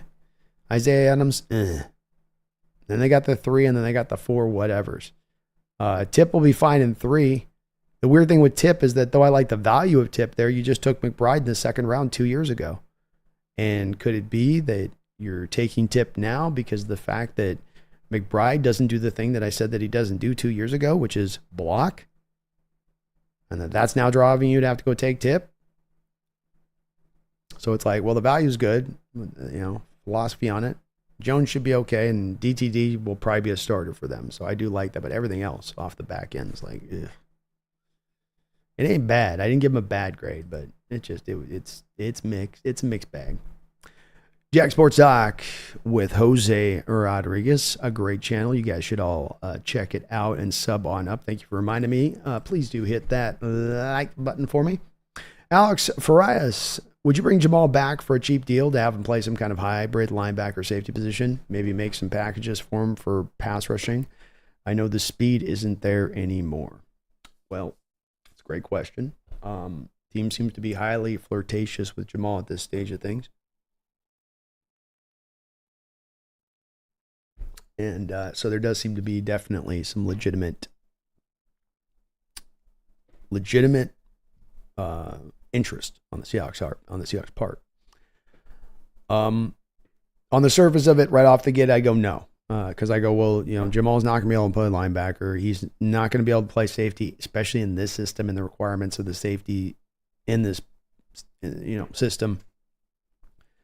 Could you, though, you bring up you flesh it out a little bit there, Alex, in your question. Could you put together packages? Could you put together, here's what you're going to be down near the box. You're taking away flat routes. You're going to go handle the tight end out here and just run with him step for step here, post snap, play man coverage, get downhill. Could you find maybe that kind of a thing? Yeah. I mean, is that going to take Jamal really having to eat a slice of humble pie and being willing to fit to that kind of role? Does he really want to do that? Is there something that it costs you tremendously to do it? No. I mean, look at our linebacker position. If you have the two guys we signed in free agency, and you got Radigan, and we got Tyrese Knight, and Jamal Adams is like your fifth linebacker. Okay, right? Like he's not, and he's just kind of in there to be that kind of mess it up, kind of just go in there and be a wrecker. We're just going to keep you around the line of scrimmage and let you kind of rove. That I certainly can think with Mike McDonald. The thing I will say about this, Alex, is that his defense likes guys like this that can be here and get there, and can be that kind of like a weapon. You're engaging that little weapon piece you want to bring that can come in and attack from a variety of areas. I can see the draw to Mike McDonald on that side of it, but if they're talking about just trying to bring him back and put him into a position like safety or line, I don't know on that. You definitely would have to do kind of just a sub role. Ricardo says we were so close to having an amazing draft. The fourth round just didn't fall our way. At least we had an A+ first and third rounds. There you go, man. And getting it right at the top of the draft is by far the most important part, I would say. Michael Hyde, thank you for the $5 donation. I appreciate you for that, Michael. It is very kind of you. It says, fun fact, the Seahawks broke another draft record per ESPN. The Seahawks broke the record for most consecutive ad breaks before their pick at 8. Indeed, Michael. Many of us were sleuthing on that during the live stream, talking about it. We've been wondering for years. We'd talked about it. It was whispered in dark corners, in the spots of parties at places that we don't like to talk about. Man, they go to a commercial every time we pick. What the hell? We said it for years. I swear the NFL's got it out for us. Right when we're due to pick, 000, the Hawks pick is in. Hey, would you like yourself a Miller? No, I want my Seahawks pick. Stop going to the ad. Years, Michael. Years we wondered. Years we brought up our little conspiracies and they laughed at us. Said, you Seahawks fans are silly. You silly, silly folks. Have another cup of coffee. But now it's proven true. Yes. The Seattle Seahawks broke the record for most consecutive ad breaks before their pick at 8. And we only had 7 selections. It's brutal stuff, Michael. You know what I mean? Like I was saying on the stream, they know the Hawk fans' eyes are watching.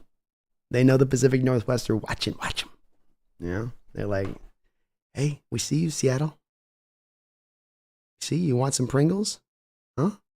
Want some Pringles? No. Tell me who we picked.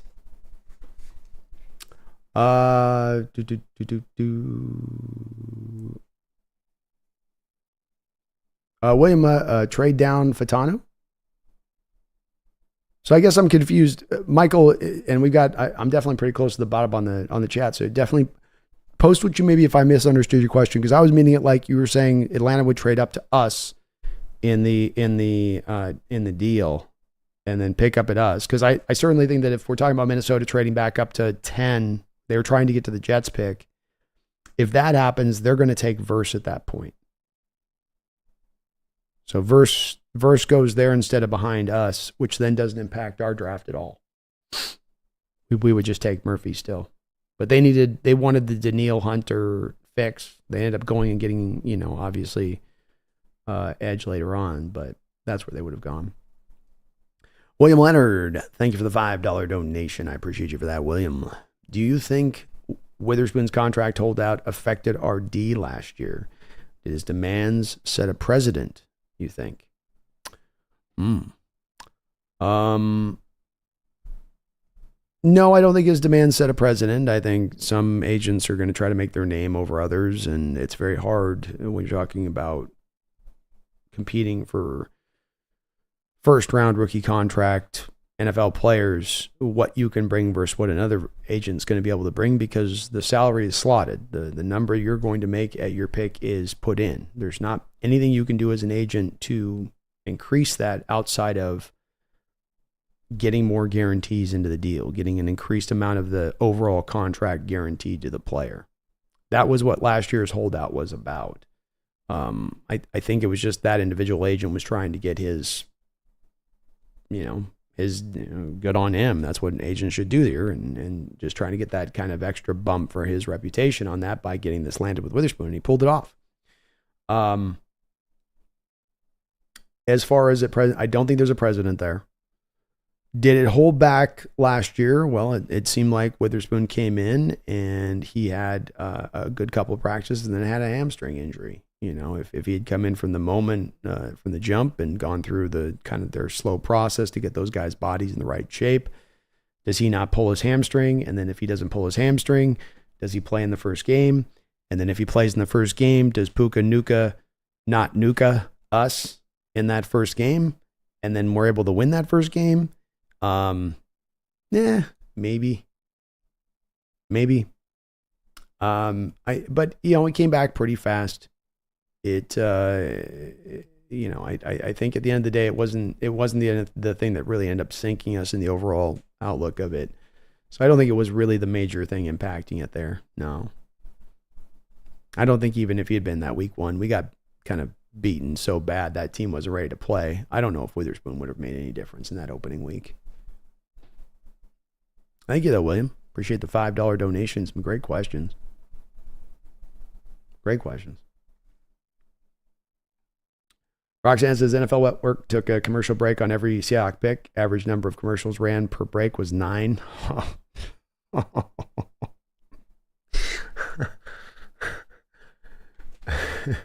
And another one.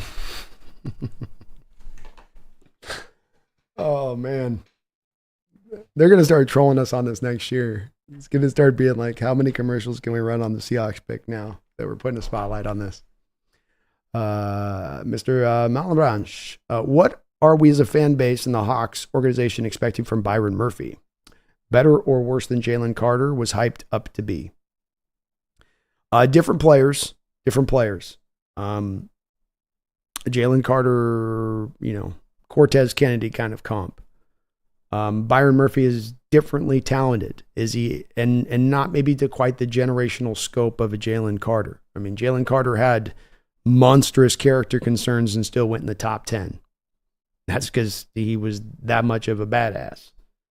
Byron Murphy is a badass too, but maybe not as physically kind of imposing part to what he brings as far as what Carter brought. But is he like, a huge distance away? No, not necessarily. I think you're looking at him and you're saying, can you be a Justin Madubuike type of this defense? I mean, if we want to try to get to a place of realism, I think that's the place to get to, Malebranche. And not the expectation that he needs to be there year one, nor by the expectation of the team in the way that they've set this roster. Does he have to be that way by week one? Because he has two guys ahead of them that are not only good pros in this league, but can be impactful right now. He can find his role in the first season, find a way to work his way in, keep those guys fresh, still find a little bit of impact as he learns the game. And then you get him into the next year and he starts to become that guy that can be one of the better defensive tackles in the league. And that's where it comes down to. Can Byron Murphy become a top 5 3 tech in this sport? Yeah, absolutely. He can be that. And not just a 3 tech in this sport, but a guy to help better make this defense run. We got our guy out there, Dan Vines, doing great stuff out. Had a great interview with Brett Coleman today that he did out there. And that's something Brett was talking a lot about, and like I was talking about a little bit earlier too, just your ability to move all along that line. I'm not talking loops and just stunts. I'm talking moving all along a defensive front as you're trying to run a myriad of different games within your stack fronts, which, as we know with the Ravens, is a big part of what they did last year. Certainly does to us as well.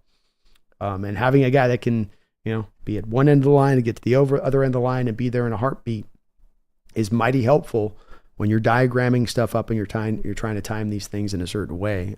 Because when you're running blitz games, it's a lot of moving parts all working as one. But no, not quite to the Carter hype side. I wouldn't want to put it that side there, but as maybe just a little bit, not a huge dip below, but just a tiny dip below, but still into a realm of highly talented player. Likes this terrible value for the Cards. Yeah, I just don't like the value there. Flag, I'm the same way. Stoyan, hey B, I want to see your opinion on this. On day 3, if we didn't trade down and got Cedric Gray and Hicks instead of what we got in the trade, wouldn't it have been better? Good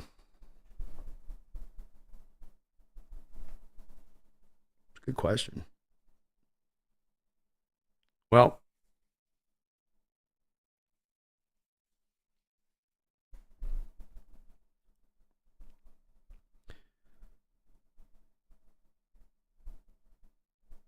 it probably would have been better by my outlook of it, Stoyan. I will say that the NFL, when it comes to Jaden Hicks, just didn't have him with an outlook of the same place I did from a pre-draft evaluation standpoint. Hicks was the 1, 2, 3, 4, 5, 6, 7, 8, 9, 10. It's like the 11th safety taken off the board, into that 4th round. So I liked him quite a bit, but definitely from where I had my pre-draft evaluation grade to where he went, pretty deeply into the 4th round at that. That tells me the NFL was just not as high on this guy and where they saw him. So, for me, yeah, I would say I probably would like that more than the extra pick on that side of it, my perspective. But I guess maybe not from where the NFL looked at it on a little bit. SL says, I wouldn't mind Jamal returning for a vet minimum prove it deal if we can afford it. Yeah. It's one of those kind of too. It becomes at this point, the dead money's been eaten. He shouldn't draw anything as far as a good salary goes at this point. So you just kind of go, yeah, okay. It'd be a flyer situation if Jamal's on board to be, the good soldier about it. There's no major loss there on that side of it.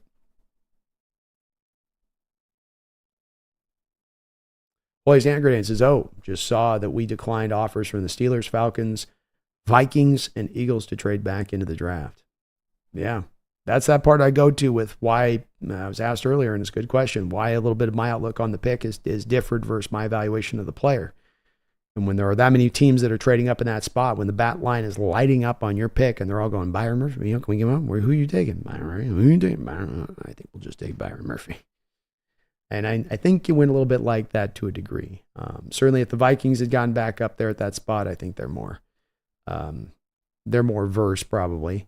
If it was the Vikings or Falcons. Don't know what the Steelers would have done necessarily.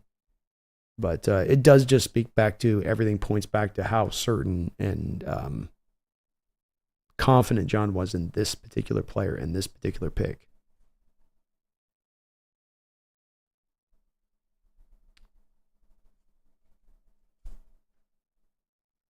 Christian Smith, how do you think our linebackers will hold up this year? Would you say this is our weakest positional group?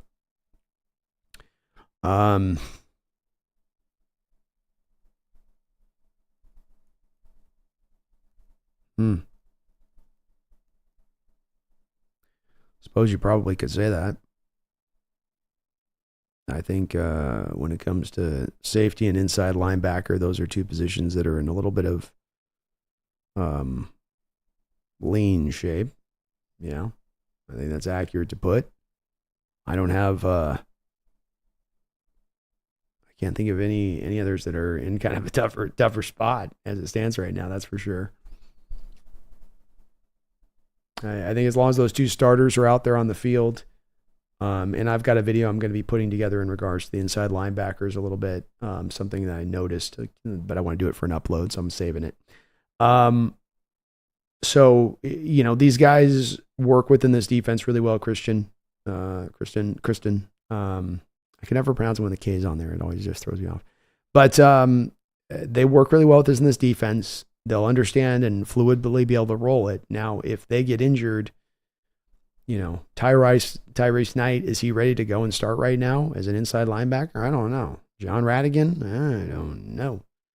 This may be a place that there's some room for John Schneider to look to maybe make a move to try to button up this inside core a little bit more as we get closer to the season. So, yeah, it's the more I think about it, the more I come away going, yeah, it's probably the weakest positional group right now. That's fair. Robbie Red says a lot of fifth-year option players getting declined today. The thing I long rail about Robbie is that it does get talked about a lot with people when we look at drafts and players, and we'll draft in the first round, so we get that fifth-year option. And I always like to kind of push back on it a little bit, where I go, it's really not there to be utilized like we think it's there to be utilized. It's if you're activating that fifth-year option, it's not as like the player's been doing really good. It's been a bit mixed bag. A lot of times you're going to decline it, because as we did with Jordan Brooks last year, because he's not been holding up to snuff of his first-round status. It's definitely not always the idealized thing that we think it is. And the Steelers' case, $25 million they're going to sign up for next year for Justin Fields. Maybe they've seen enough. I think at least that does speak to me a little bit, Robbie. They've said it's seen enough up to this point to go, they're not taking that risk, which I find interesting in trading for him, especially as you hear some of the reports talked about with Justin about him, like, how about you kick returning? Maybe a little wide receiver work.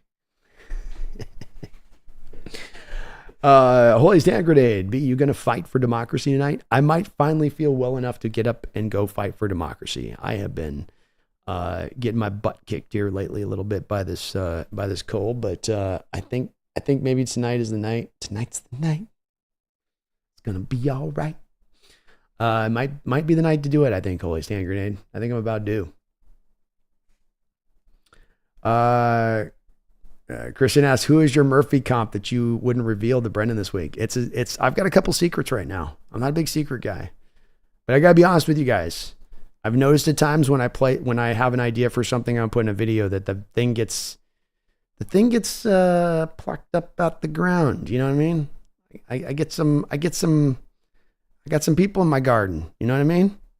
I'm missing some radishes when I open my mouth about stuff in advance too much. So now I got to keep it under lock and key till I'm ready to let it go. But you guys are going to like my comp. And I'm going to gasp it out of the Seahawks fan base. No, I like my comp. I landed on a good one here. Yeah, I think you guys are going to dig it too when we get to it. So, but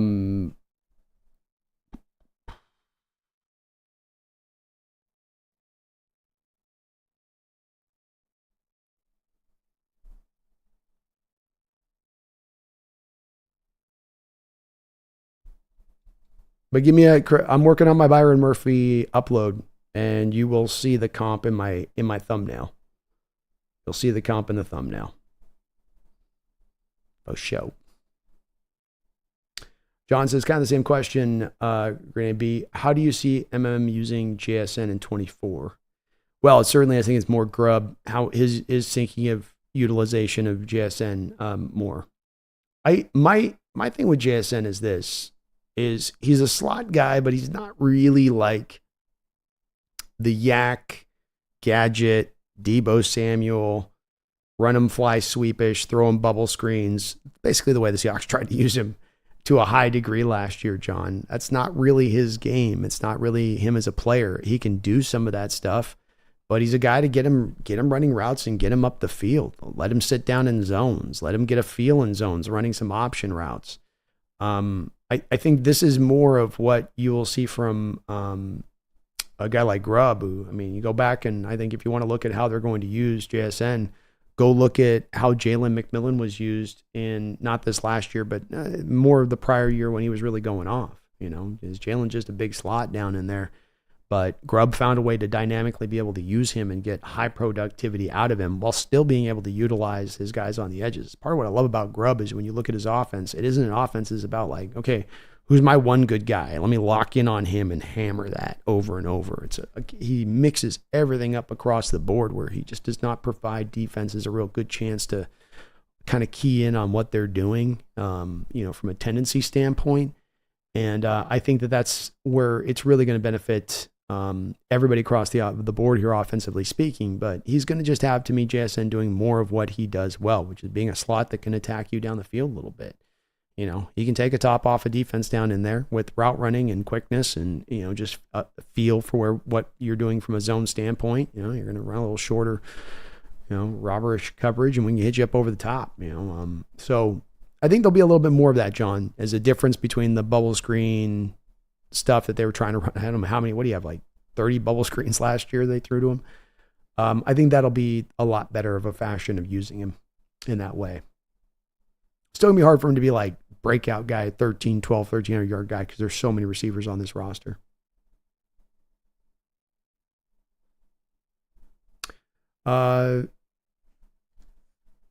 What's up, Sentai? Ranger Donnie in the house. How you doing, man? It's good to see you. Civicky says, what's up with Gino crying all the time on Twitter? Gives me super insecure vibes when ever someone in the media dogs him. He has to know that he's not the long-term solution to quarterback in Seattle or probably anywhere else in this league.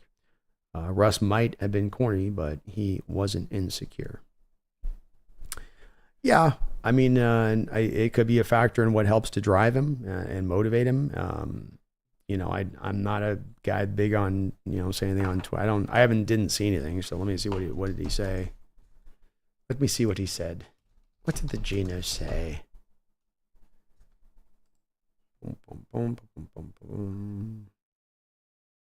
I'll never do a Meteor podcast. I'm taking my ball and going home when I decide to hang up the cleats.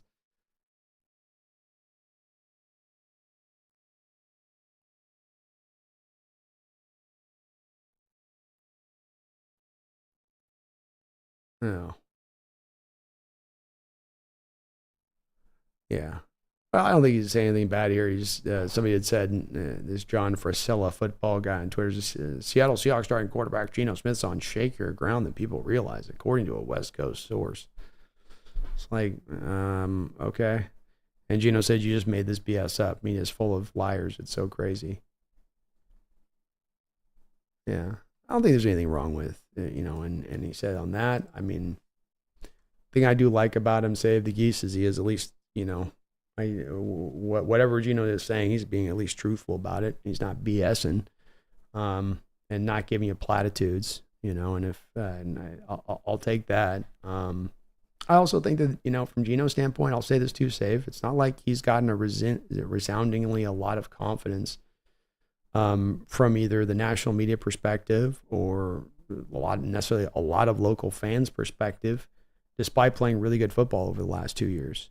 And I'm not saying that I'm, he should be going super sensitive or whatever like that. But at the same point in time, I'd understand being a little bit of like, hey, I've played really good. I've, a little bit more into the props of what I did rather than, looking to get rid of me or move on from me. It's a little bit of the point that I've made at times to the fan base on this, where it's like, look, it's actually a lot better than you realize on some of what I hear about him. And boy, he does get run. I will say this, Save the Geese. He gets run for 2 years. I've heard from people that will roll him through the dirt like nothing else. That you would have thought that he's played like nothing but trash, in the way that sometimes people speak about him in my chat.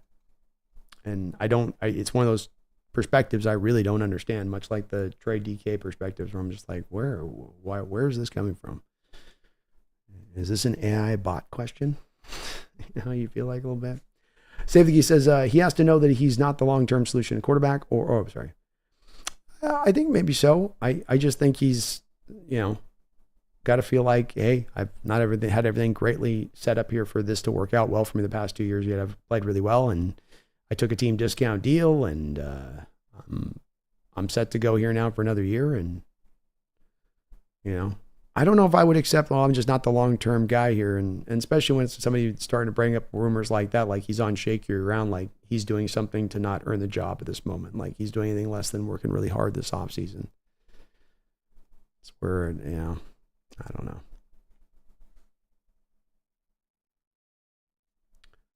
Stoyan says, people say Jamal can't play linebacker because of his weight. Don't we have the best distinctions in the NFL?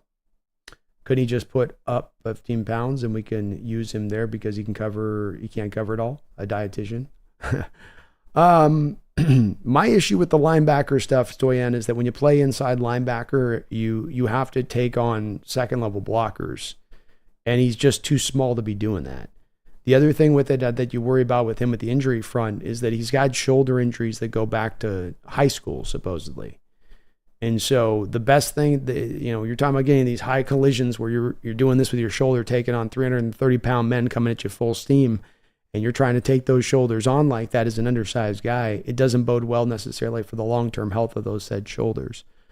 I think that the only guy I can think of in recent memory, in about 30 years of watching football, that I can think of that went from safety down to linebacker and was able to make it work was Thomas Davis. So there's not really any real baseline here recently of players who go from being safety guys, come up into playing linebacker, and that they can play in that just throwing 20 pounds on. It's more of a, and I might be misremembering this Thomas Davis, one of those guys, I think it was like a Ram or Panther, I forget. So it just hasn't been any guys that have done it. And him to be this late in his career to be trying to do it too, on top of his toy, and I think it'd be really rough. Now, if he's a sub package player and you're kind of bringing him in for a certain bet, that makes more sense. He's limiting his overall number of snaps and the use and abuse, and you're fitting him to the role that hits him perfect.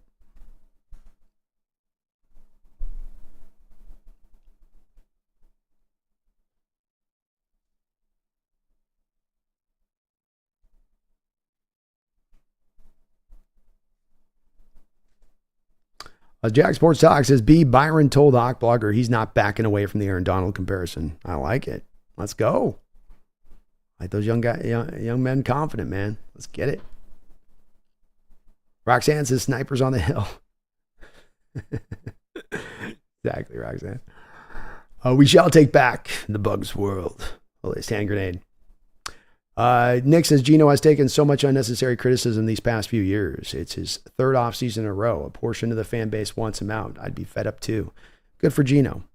Yeah, that's where I come back to. Is I go, I kind of got some sympathy on this one. I mean, I haven't been a guy that's had to that's in a lot of ways fought this fight a little bit for Gino and trying to get some of the respect that I think has been well earned.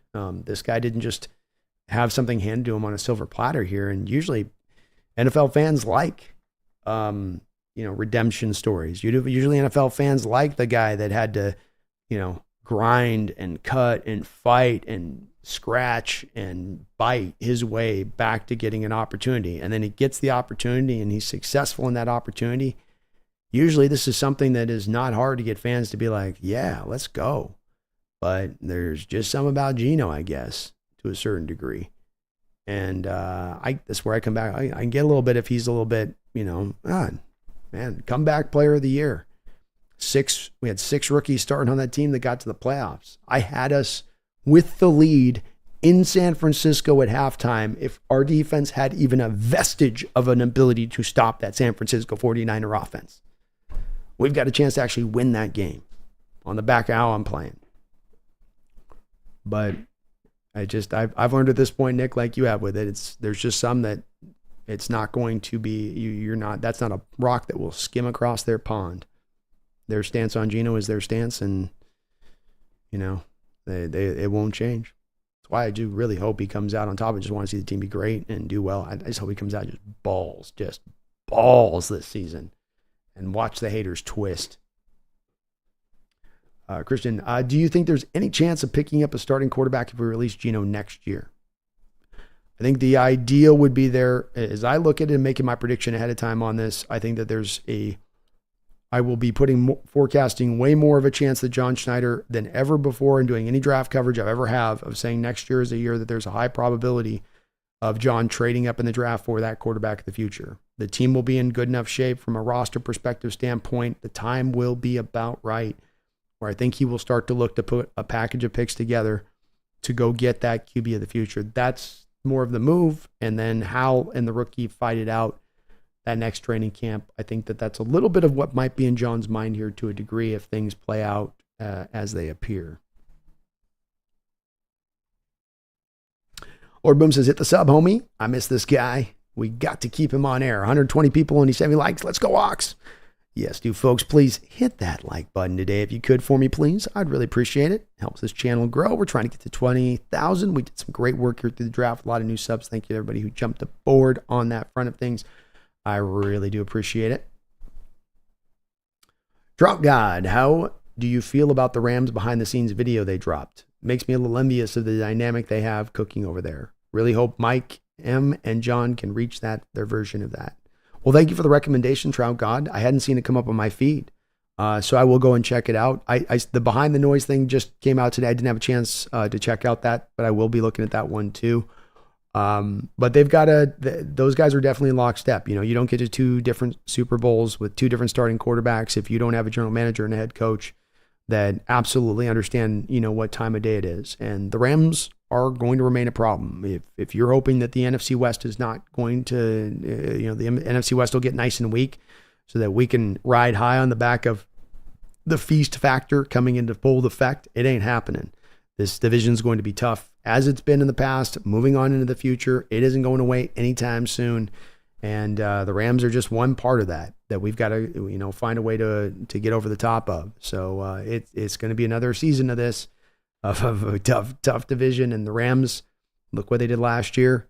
I always say, know thyself in football, know where your franchise is at. The Rams could have easily looked at themselves and said, we still got Aaron Donald, we got Stafford here.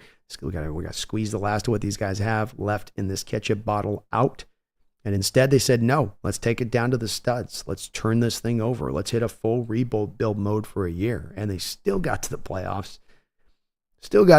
Come back now after another offseason here and ready to get back into to making a really strong run of it. Having really built up their offensive line really nicely now. So you've got to give them props on what they're doing. And those guys are definitely to do those kind of moves and to come to McVay, a guy that's even flirted with retirement at times. If you're general manager and say, okay, we're going to turn this over. We're not going to be good enough to really compete in our current state this year. So let's roll it and get to the next year. Okay, I'll do that. I see the smarts in that. I see the intelligence in that. Thanks for the recommendation though, Trout God. I'll check a look at that.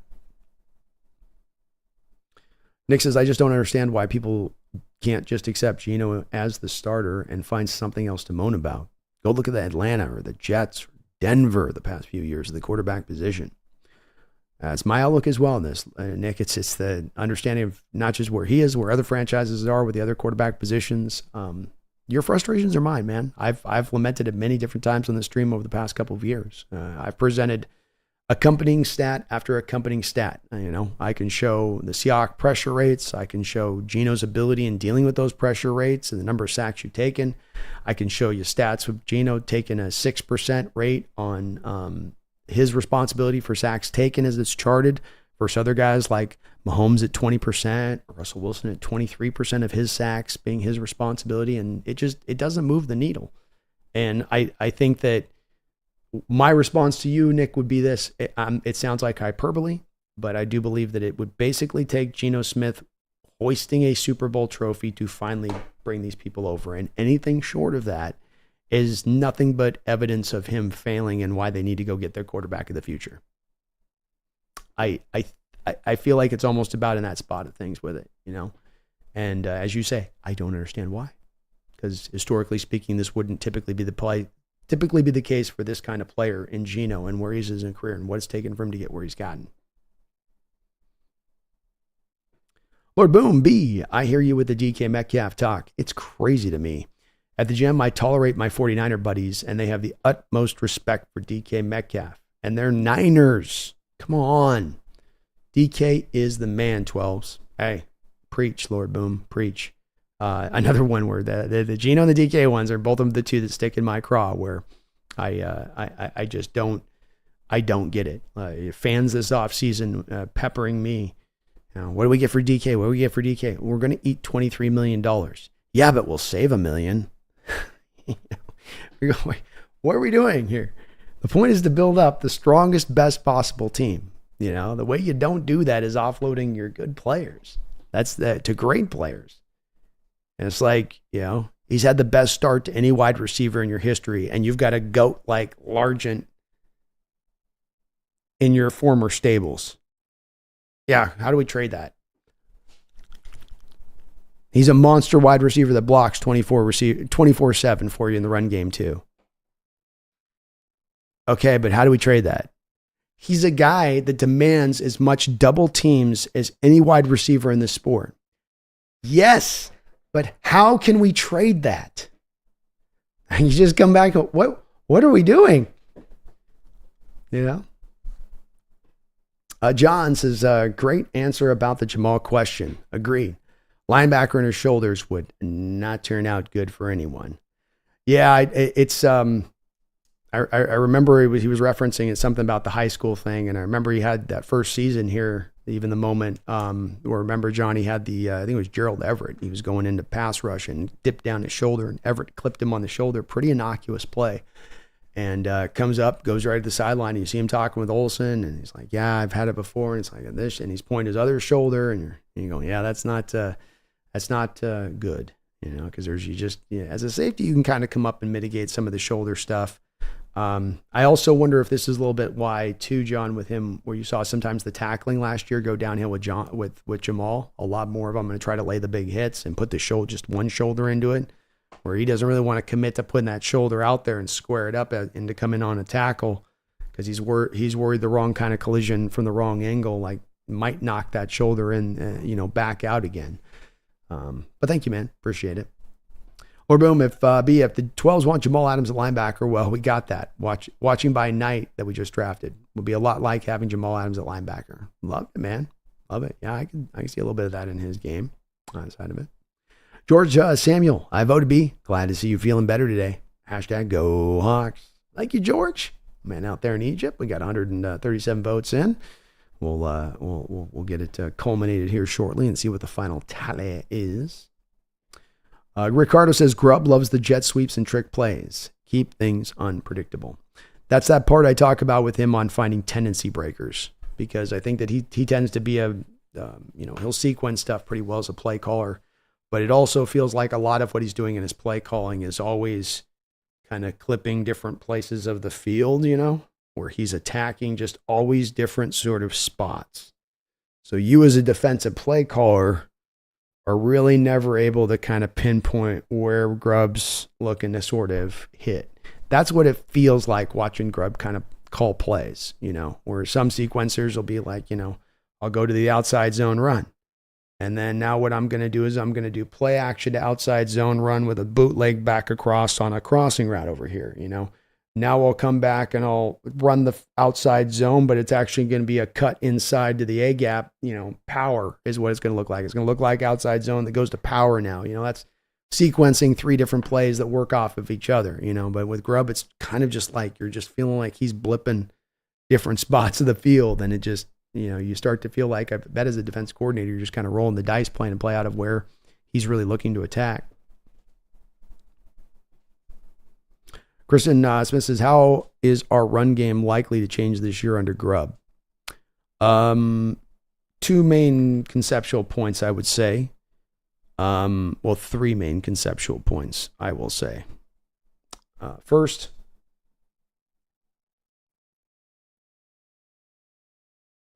power out of spread zone concepts for wide receivers, A gap power runs. What you're looking to do is you're looking to get one less linebacker out of that, what you essentially do with, I always like not necessarily go into all the little semantical talk, but let's go to big picture stuff.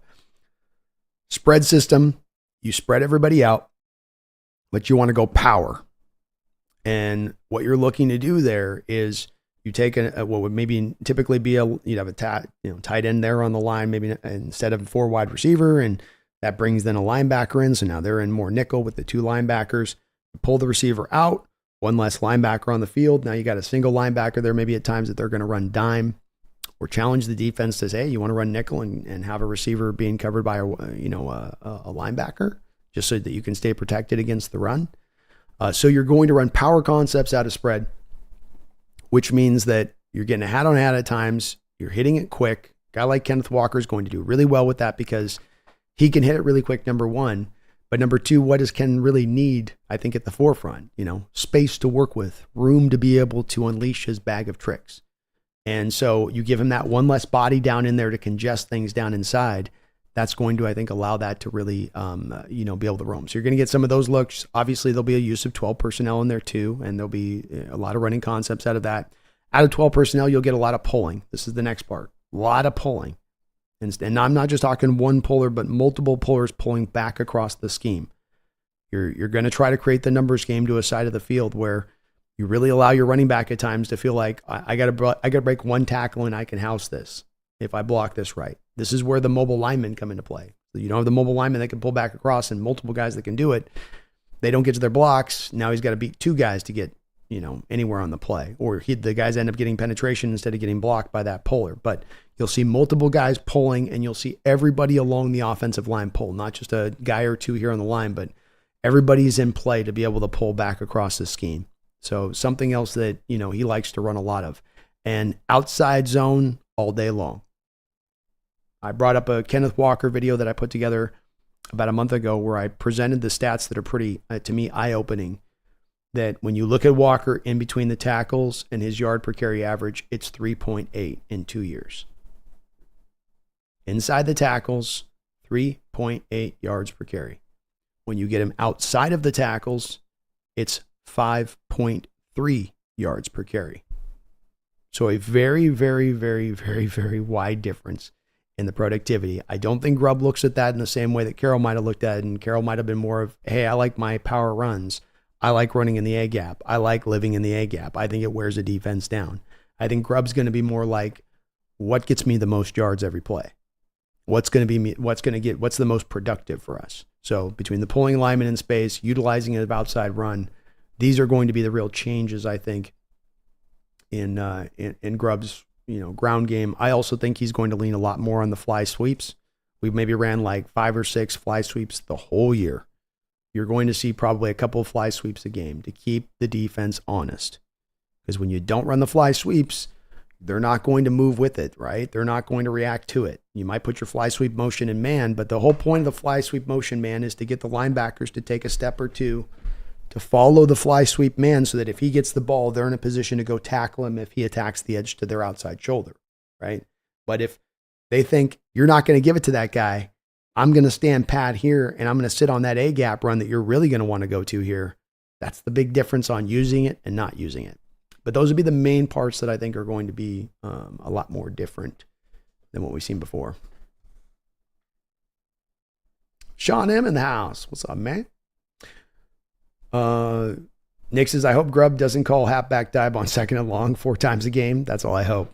Indeed, another one of the parts of the predictability about the Seahawks is I believe we were the most predictable team in second and longs in the entire National Football League, to Nick's point, in that we had the highest rate of runs on second and long in the league.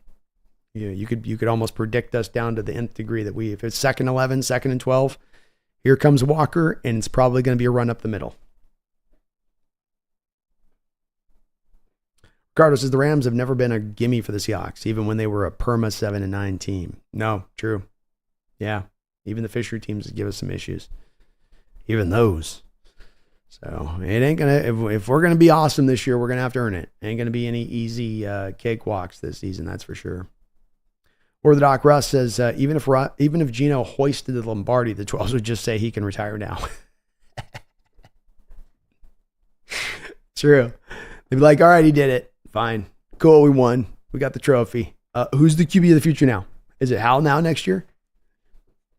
Swedish says Fisher was a pain in the sphincter. Yes, he was. He gave us some issues. Hoist hand grenade B, hypothetical. Say the season is a dud. Say we win like 3 games and end up with the number 1 pick. Do you trade that for future picks or pick the best quarterback or whatever is worth it? Well, I certainly think the situation would matter. The conditions would matter from a specificity standpoint. I need to know the details of where we at. Is it number 1 overall in Shedeur Sanders is a guy that's being viewed consensusly as that number one overall quarterback who deserves to be there, and you feel good about that, and he's that guy, or Quinn Ewers as that guy in that spot. If that guy's there and you have the number one pick, and he's, I think you make that pick at that point. Do you hear what people have to say on the phone and whatnot? Because I don't think either of those two guys will be looked at from a generational standpoint. Yeah. If I've got the number one overall pick and I've got a number one worthy quarterback at that spot, but he's not a generational guy, I'm certainly going to listen to hear if there's a team that's going to throw me a king's ransom for those picks, And if somebody's going to go to crazy town, then I will give them the keys to the car. But on the surface of it, I think you would just tend to stay and pick there. Drought God says, like our draft and love a couple of picks. Really excited to see what Mike McDonald can do with his defense. But Mike McDonald likely had less input on this draft as we would like. I'm sure in the future that will change.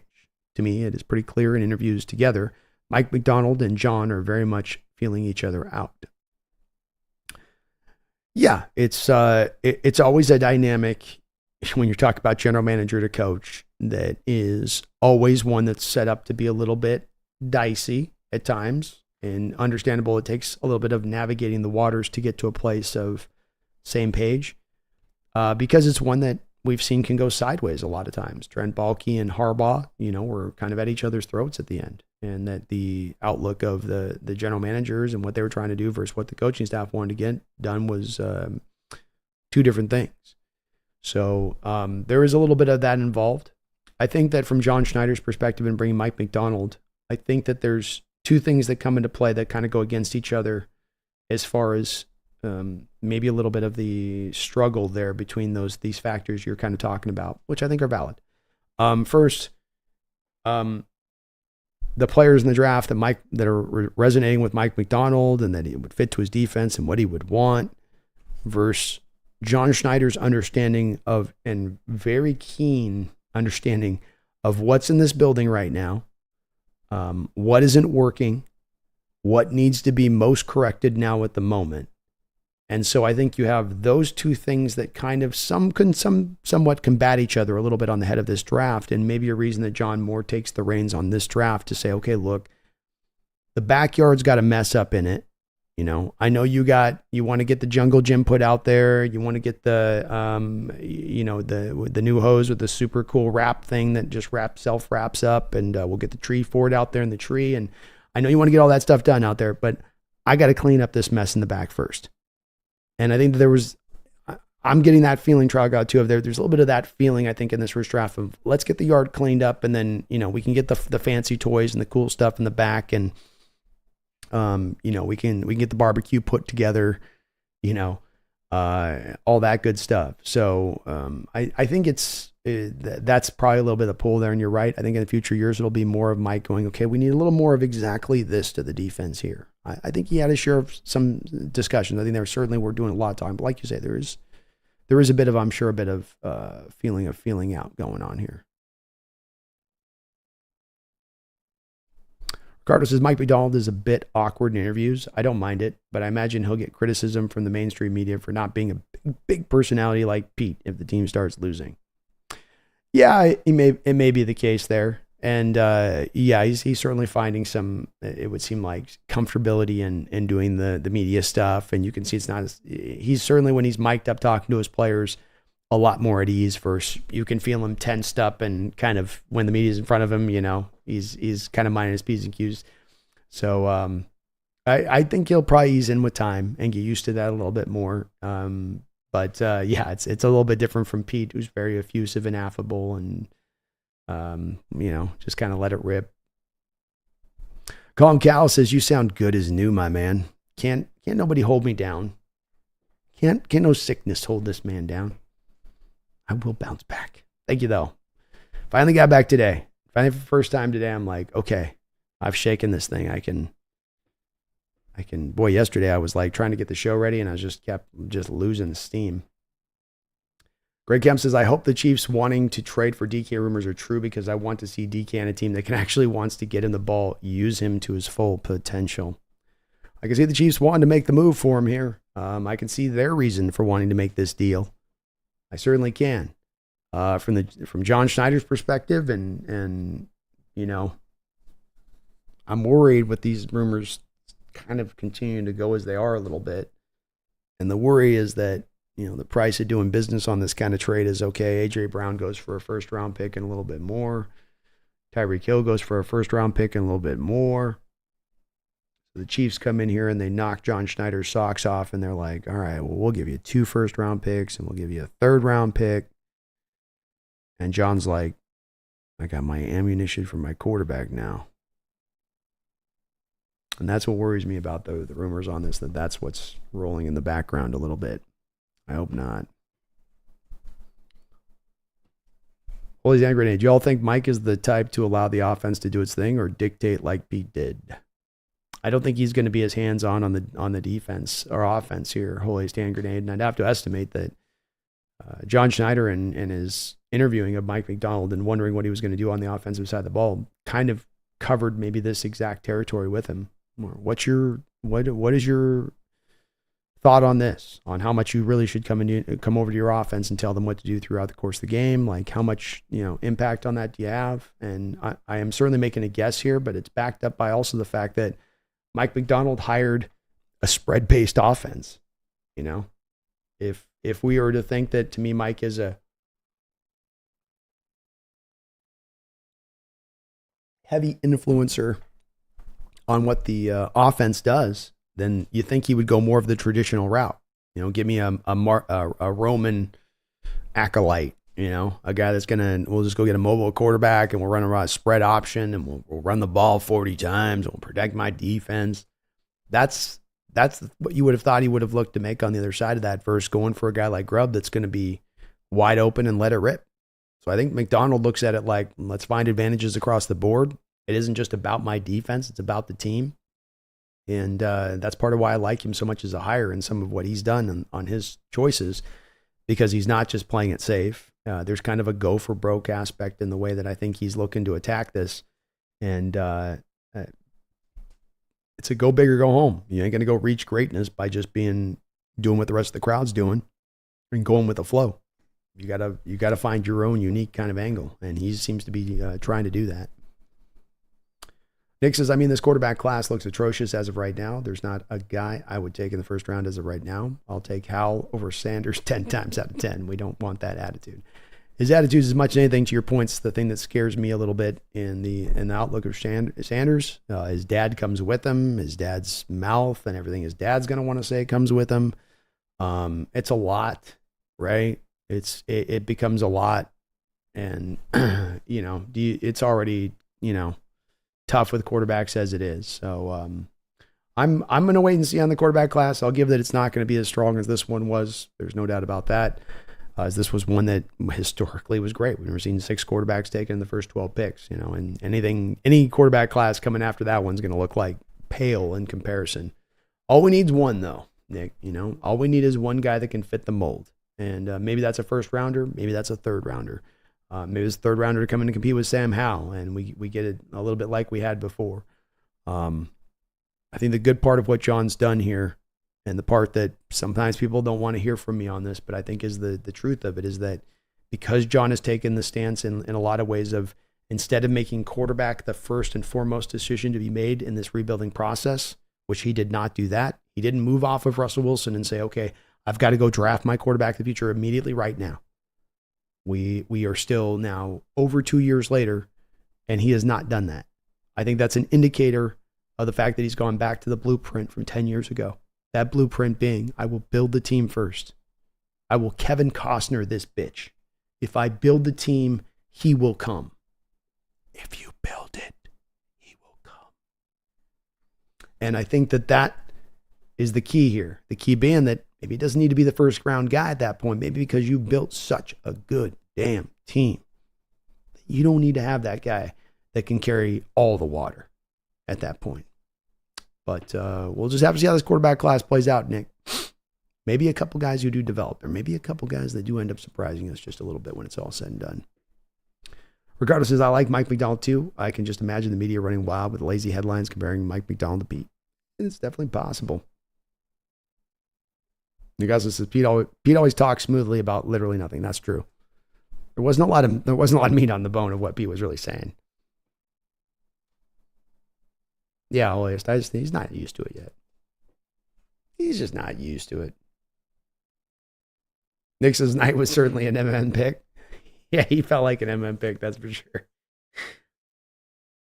Regardless, they can tell he's a good coach and is on point with his X's and O's. At least Nwosu thought he was an improvement over last year. Yeah, I think that's going to be players know they're in for a lot more work now, I think. They're in for a lot more being on your P's and Q's because it's a lot more centric around the X's and O's here now. But I think they'll also recognize that that's going to be a good thing for this team at the end of the day. Gilberto Jimenez. You can't throw DK the ball every play. That's why we go after a number 3 receiver and almost always have a good tight end. But you got to spread the ball around just like run the ball. Amen. Amen. I think with some of them, Gilberto, it's just they wanted to see with DK. It doesn't have to be necessarily completely just force feeding him, but just the better, what's the plan here, where you don't get 2/3 of the way through a game and you're like, he's got one target. That one target went for 45 yards and we just haven't gotten back to him. But this is going to be an offense, to your point, Gilberto, that's about spreading the ball around. Spread it around. Look at the switch. It says, Pete sounded like a broken record the last 3 to 4 years in the media. I gladly welcome something different, as do I. Christian says, am I correct in saying that Mike McDonald's defense isn't typically blitz heavy in comparison to the NFL average?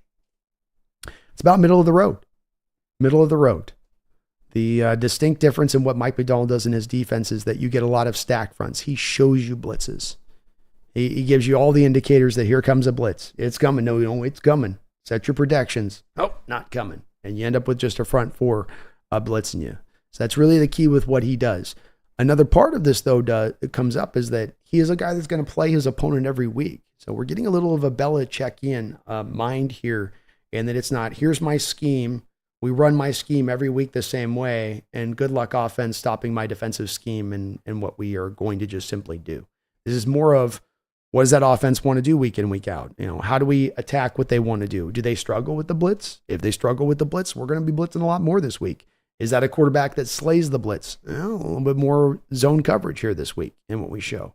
So there'll be a little bit of this. That'll be a bit of a, I think, sliding scale week to week on this. But the bottom line on it will be that eventually at the end of the year, you're looking at a team that's probably like 15, 16, 17th in their blitz rate and the overall measurement against other NFL teams. So it's what I love about those stack fronts is they force the protection changes. You drop back and still get the same amount of guys brought back in coverage. You've created one-on-one opportunities across the board on the defensive line then to make some things happen, which is really nice.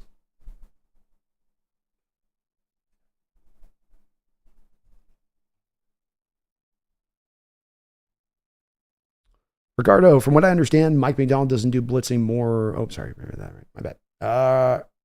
Ricardo, that's why I like safeties that can blitz and linebackers that can cover. More options to simulate pressure. Yes. The more flexibility to do a variety of things, the better for this defense as far as individual players is concerned. Well, he's angry at the commies got sloppy seconds with the coaching available. Yes, they did. 100%. Roxanne, thank you for the $10 donation, Roxanne. I appreciate you for that. Does I feel the first half of the season is going to be a roller coaster for us fans? If we survive it without a ton of injuries, the second half of the season could be what we've been craving. Your thoughts? Yes, I think that at the first part of it is really the most important part, Roxanne, because we're going to need people to be patient to open this year up.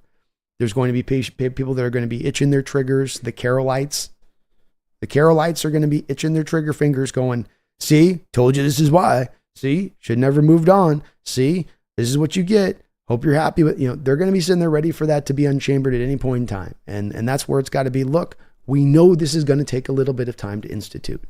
It can't be undersold enough. The simplicities of both of the prior schemes was as much as any team in the NFL. Our lack of use of pre-snap motion, our lack of attacking the edges in the offense in the ground game, our lack of use of fly sweeps, our 30-second rate in targeting the middle of the field. These all were things that about the simplicity of the team, the laying and leaning into the A-gap runs over and over and over and over again. Now you're going to an offense that's going to do everything across the board, including run like one trick play a game. It's going to take some time to onboard that.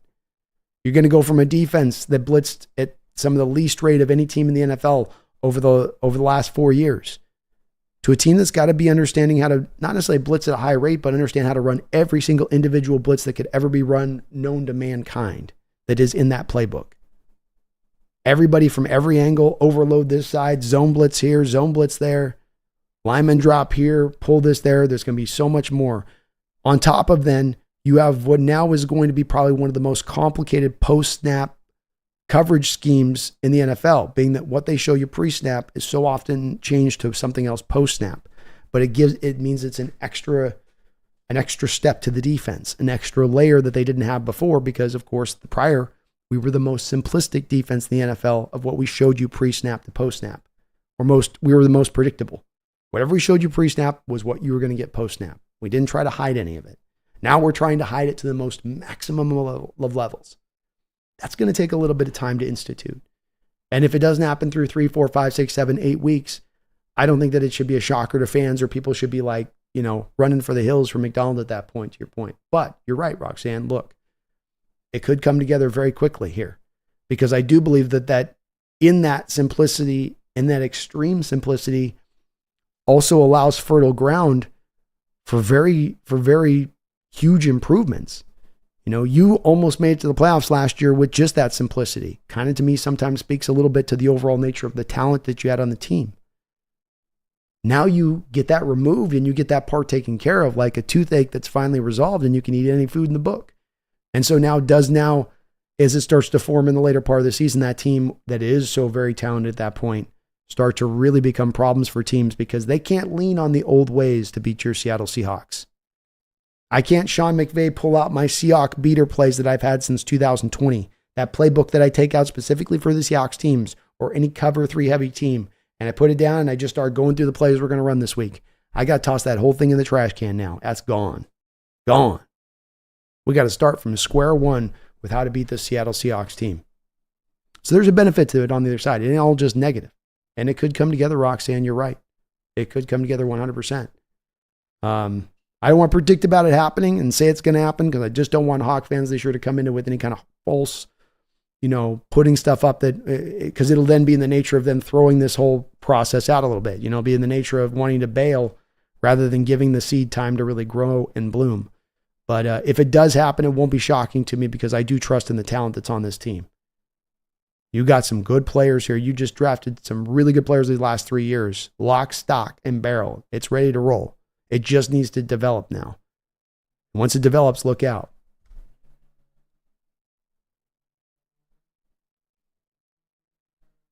We got the deal coming in here. Thank you, though, for the $10 donation. I appreciate you on that, Roxanne. Mega Gak Roger, thank you for the $20 donation. I appreciate you for that, Mega. All right, it's good to see you in the house, too. Hope you're doing well. It says, morning B and 12s, just woke up. Solid B+ draft for me with this draft. Could have been better. Could have been worse. So excited for this season.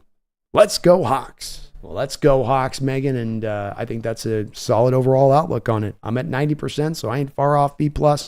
I did land at an A- at the end of the day, but just barely so. But I'll tell you what, this draft on the back of what you've done the past 2 drafts, the foundation is more than set. You've got the ammunition to go and get this done. And now becomes development, updating the schemes, getting the coaching staff running, and this team will be ready to compete. It's just a matter of time. Just a matter of time. Mr. Gaines has got to step away from the stream, but love the content. Younger brother from another mother. Everyone show this man some love and like and sub. Please do, guys. Hit that likes. If you could for me, I would really appreciate it. Sub on up if you're not already. Trying to get 20,000 subscribers this year if we can pull it off. Nick says, have a good one there, Mr. Kane. Appreciate you, man. Nick says, Greg, Waldron, and Pete aren't here. Oh, sorry. Talking to Greg. Appreciate you on that, Megan, too. Megan, Roxanne, very kind of you on the donation. Moto says, a first-round pick for the Chiefs is basically a second round. That's true. Yeah, that's why for me, I'd be just sitting there going, whoopity effing do. We got 31 and 32 and a late third. It'll be a fourth, basically. Whoopity do. Holy Sand Grade B, the players seem to like McDonald. That seems a good start so far. They do. They do. I like how they're talking about him. It seems like they're locked in. King says, personally, I wish we had that other third-round pick, move up for Colson, and still get Haynes. That would have been hella good. I would love that. Joe Milne later. I've been okay with it. Nick Craig, thank you for the $5 donation, Nick. Hope you're doing well today, man. Good to see you. Says, for those of you that aren't familiar with Grubb's play calling, he uses misdirection and movement on the line and tricks the defense to get an open target. That's right. A lot of stuff that he'll create out there for his quarterback and Geno, to your point, on some easy completions, man. And Grubb runs a fun offense, Nick. You know, it ain't just a typical spread system. To your point about the misdirection, I think they averaged over one trick play a game, did Washington last year. Willingness to attack all levels of the field. A lot of times these spread concepts, spread systems, you get guys that just don't want to try to really throw it deep very often. It's all about just the dinking and the dunking. Where I think like one eighth of the offensive plays for Grubb last year we're trying to take, I think he said he's trying to, about 1/8 of his plays they want to have to be an explosive play. So he's going to be a fun offense, Nick. People are really going to like him. And boy, Nick, is it not going to look so different from the offenses of lack of movement and stagnation and, lack of much trying to trick things up and the eye candy you're trying to give the defense and getting them to look this way, but come back over here. It's going to look much different to Seahawks fans this year. And it's going to open up the door, I think, for so much more productivity. It's why I am going to predict that Geno Smith's going to end up with a 4,500 yard to 4,600 yard season this year. I think it's going to happen. Thank you, though, Nick. And great points there. Play calling, use misdirection and movement on the line. Tricking the defense a little bit. It's easy things you can do as an offensive coordinator. Give your quarterback easy completions. I did this and did this and did this, and you come off the fake and you're going to come right over there, and that guy's going to be wide open in space. You throw him the ball, he's going to run for another 15 yards. You're not going to have to process anything or go through your reads. Promise you it's going to be open. I set it up off the previous play with this. All right. Seahawks Gaming, we almost traded out with the Packers. That S. Schneider does for that organization should be tampering. Yeah, it's a little incestuous. I'll give you that, man. I don't know if it's worked as well out in our favor either. So we've traded back a couple times. We didn't pick up the best of players after trading back. I feel like the Packers kind of owe us one, where John was like getting them back for, the Hail Mary and the conference championship and all that stuff, I don't know.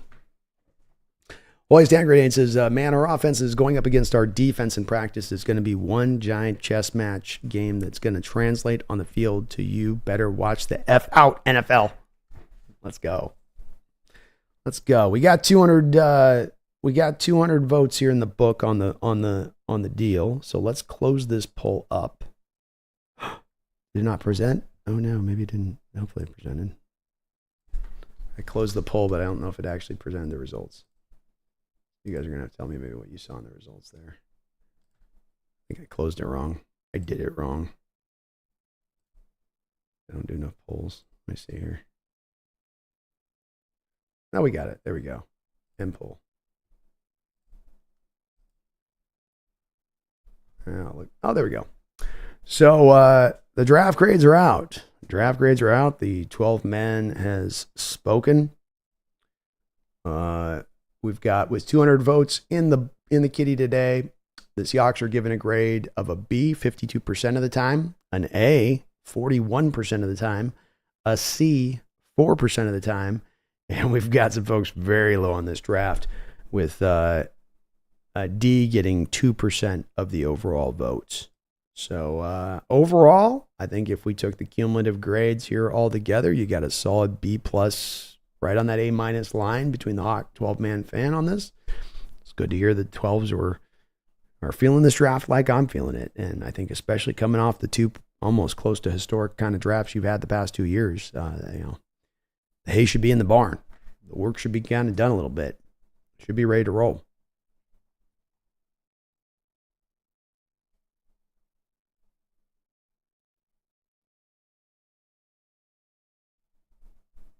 Nick says, you mentioned Calvin and Julio, and have you thought the reason they fell off so swiftly and dealt with injuries was because they would get 125 targets their first 6 seasons? I certainly think in the case of Calvin Johnson, Nick, that there was definitely overuse going on there, for sure. He got, worked right and left.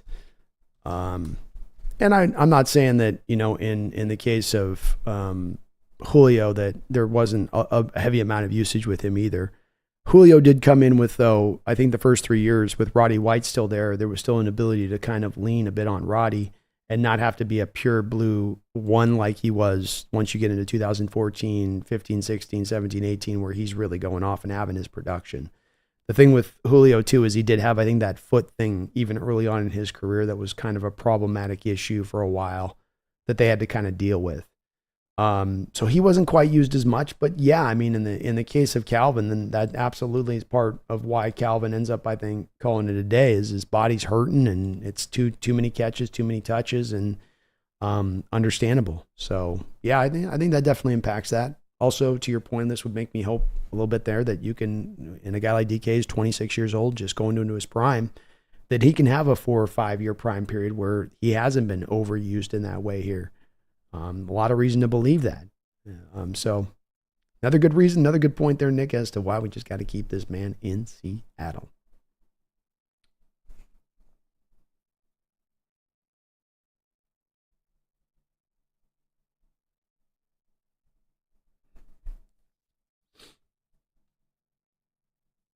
Hans Van Winden says, hey, Brandon, 12's here to celebrate the draft day with the result. Let's go. Orthodox Russ, B wins at 52%. B it is. B plus it is. And call it Megan. There we go. Abel says 2% are whiner sniper. A whiner sniper. I like that.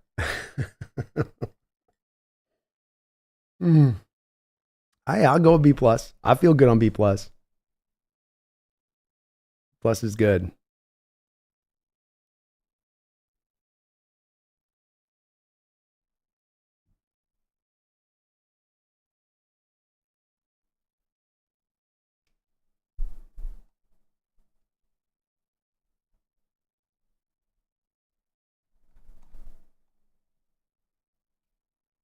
Yeah, B plus ain't bad at all.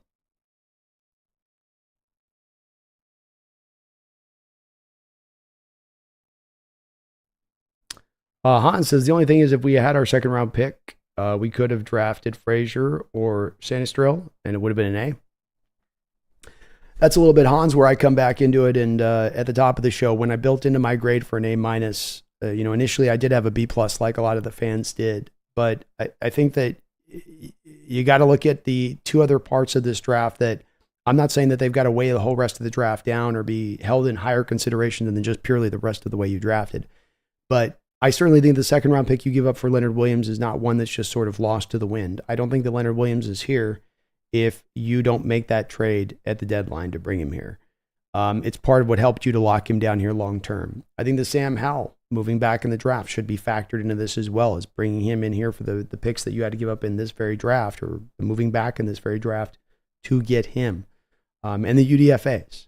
Those are the 2 things for me that pushed it up into that A minus place from kind of an 89 to a 90-91, because those are at, a little bit extra there. So, yeah, if I'm in a second round, to me, Hans, if we're saying, would you rather have Leonard Williams or Frazier, the center, or would you have Leonard Williams or Sanistril? And I understand those guys would be much cheaper with the contracts versus the many millions that you have given Leonard Williams.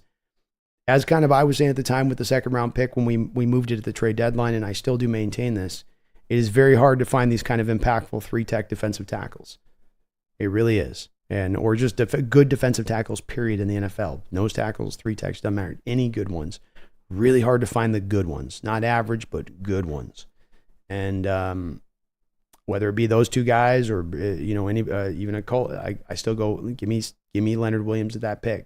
We're not going to find a guy of that impact in free agency. We're not going to find that in another trade probably. We're not going to probably find that in the draft. We lucked out on getting a guy like Byron Murphy in this one because the draft just went kind of garbanzo beans with 14 straight picks on the offensive side of the ball. But it would have been hard to predict that at the time with it sitting there, So I wouldn't have minded those two guys. Very good players too. Those guys, I won't deny, they're going to be very good pros too, Hans. Absolutely, they will.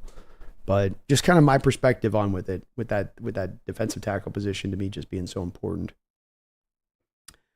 Taker 610, thank you for the $5 donation, Taker.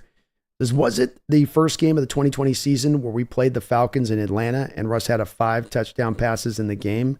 Didn't he throw 40 touchdowns that year? Yes. I don't know if he had 5 touchdowns in the game. I think he at least had 3 or 4, so it might have been 5. And that was, of course, Taker. Remember, I think Russ was 8 games into that season, and he was on pace to break Peyton Manning's touchdown record for most touchdowns thrown in a season. So he was going off at an incredible rate. What it was a tendency breaker year, though, too. The Seattle Seahawks for years with Schottenheimer even there had been one of the more predictable teams. We come back to predictability a little bit on the Carroll teams over and over again at times. This is where it was. We were at that time one of the teams that was the most predictable in the league at running on first down.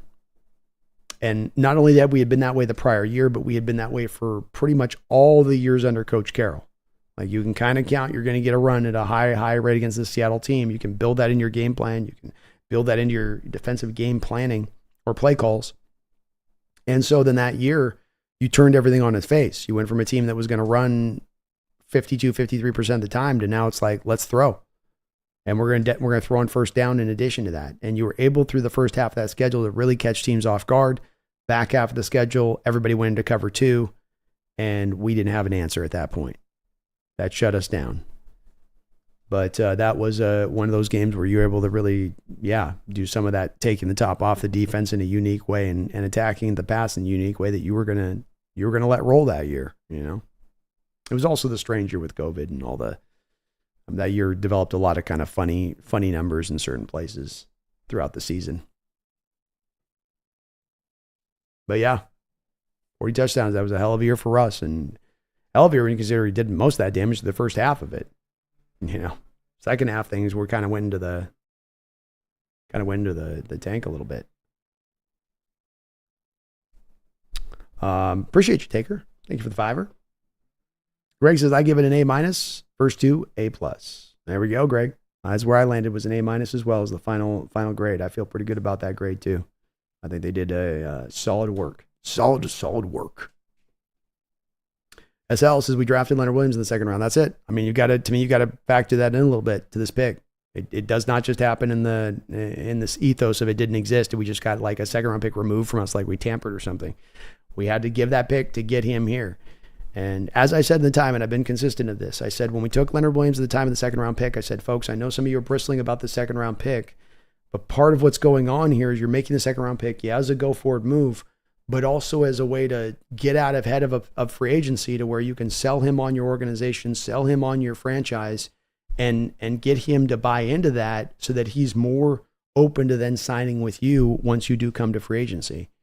And you weren't going to necessarily get that benefit unless you gave up that pick to have him come up here and did it. And so to me, you got to factor that into the grade a little bit. And, you know, you may say the cost was high. You may say that it was pricey to get Leonard in. You may say, well, we got to pay him this contract too in addition to it. But you can't say that he's not going to be a good player for this defense, that he's not going to bring some impact to the team. Hans says, agreed with that argument, but Leonard Williams was also possible without the trade since he was a free agent. Otherwise, I think we got a discount, so I'm okay with it. That's where I come back to, and this is the part that obviously, Hans, we don't know on. We don't know on, what would be what on that as far as if that would be truly a possibility or not. The thing that we know is that the defensive tackles were being highly paid throughout the league, and you certainly got a little bit of an advantage having him in-house and being able to, be in this organization and know the players and all that, and that gave you maybe a little bit of an inroads to being able to keep him here versus not. And I don't know if it was the difference or not, Hans. But as I've said in the past on this too, at the start of the show with this, I've seen in the past it be this way as well, where teams make trades for guys at the trade deadline to do this very thing. They're going to be free agents, make that trade for them, get them sold on the chemistry of the clubhouse, and off the back of getting that chemistry, able to then keep him there for the long term. So it's something I can't prove with 100% certainty that much is admitted. but it's something that you definitely have seen quite a bit in the NFL play out in that way. And again, something I'm consistent with Hans in that I said it at the trade deadline saying this is a part of this. You're getting the opportunity to bring him in. It's the go for it aspect, but it's also the getting him in here to sell him on that clubhouse and locker room. But yeah. And even at the end of the day, I still would give this draft an 89 where it stands, Hans. So it's like if you took it as a graded paper on school, 89 out of 100. And then you factor in the second round pick of Leonard Williams. Then you factor in the Sam Howell, trading back and getting Sam Howell. And then you factor in the UDFAs, Nelson Cesar, who I think is going to push Darrell Taylor off the roster, both giving us a better edge off that edge to be able to, at the very least, hold up in the run game and then also save us $3 million. George Holani, who's going to probably be your fourth running back on this roster in addition to that. And then even a guy like Westover, who eventually I think, if not this year to be on the practice squad by maybe next year, ends up finding his way onto the roster. So it's where I see the value on the UDFA. Does that collectively to me pushes it up 1 percentage point into that 90 range, from my standpoint. Kazra Solari, thank you for the $5 donation. Kazra, I appreciate you for that. Very kind of you. Says, hey, I don't know if you've already talked about this, but what are your thoughts about bringing Jamal Adams back? No worries on that. I appreciate the donation. We were speaking a little bit about it earlier. I think it comes down to a clear line, I think, for me of where I'm okay with it and where I don't quite get it. If you're bringing Jamal in to play a position, if Jamal's coming in to be the fourth safety on your roster, you're going to keep 4 safeties. He's number 4. I don't know if I understand that a whole lot. You're bringing him in here to be your a guy's going to play a linebacker and he's going to compete to start it as a will linebacker on the defense. I don't think I understand that one very much. If you're bringing him in, Kazra, because you can get him in where his value's at such a depressed rate that he's a league, he's a league, he comes in basically is going to be a league minimum guy. The dead money's already been eaten on the books. So he comes in as a vet minimum guy. You bring him in here as a package guy. Okay, nickel looks, nickel Adams looks, and in these nickel Adam looks, you got Jamal out down there around the line of scrimmage and he's never really in a cover 2 look. And he's always at that point, if he does drop into coverage, it's off of being heavily disguised in something else. He's being allowed to blitz a lot in these sub packages he's being brought in on. You're really just catering to what he can still kind of do and completely removing the limitations from his game. In that way, I could get it. When you look at the inside linebackers on this roster right now, you don't have like a lot of guys. You're not seeing on a lot of developmental guys that, Jamal's going to knock this guy off and we're looking at him as our long-term will. Not really. Do any of us believe that Radigan's going to be back here past a year? So you're not really, married on the roster to these linebackers you got right now to where you could theoretically kind of like, let's throw Jamal into that extra linebacker roster spot and he'll be the package guy where you bring him in on certain stuff. I could see them doing it from their perspective of why Mike McDonald would like a Kazra because he wants to run a defense that's going to be coming at you from every angles and can disguise stuff, and having a guy as good as a blitzer as Jamal would absolutely be something that he would like because he's like, look, I can get this guy in a situation where 2 years ago Jamal was blitzed at heavy rate by the Seahawks, but they kept just sending him from the outside. So teams would when Jamal would come down near the box on blitzes, teams would just slide the protections over to Jamal and you'd have 5-man protections and you'd have 5-man blitzes with Jamal coming and the protections would just slide to Jamal and he'd be neutralized. Mike McDonald will go at that and say, no, I'll bring a lot of games up front to not allow him just to kind of slide to you. You'll get your free open shot at times into that quarterback. Can you take advantage at this point in your career, Jamal? Yeah, I can take advantage of that. Okay. Can you be a sub package player where you're not going to be a start? Yeah, I can do that. Boom. There you go.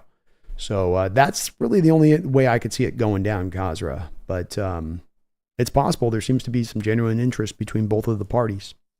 We've heard it come up a couple different times this offseason.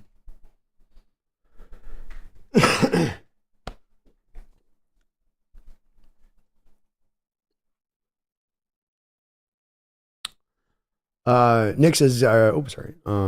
Greg and Nick having a good conversation there. Hans, true. That's why I say we got a discount due to the trade as well. And the bigger possibility of these signs with us. Very true. There you go. I don't want to overstate it too much, Hans. That's why I want to say I'm not that just draft alone players you took, value of the players you took, 89 grade, right? But it is just enough to, and I think I'm not being a homer to do so to say, well, those collective factors give me just that extra percentage point push into a 2 percentage point push into being kind of an A minus.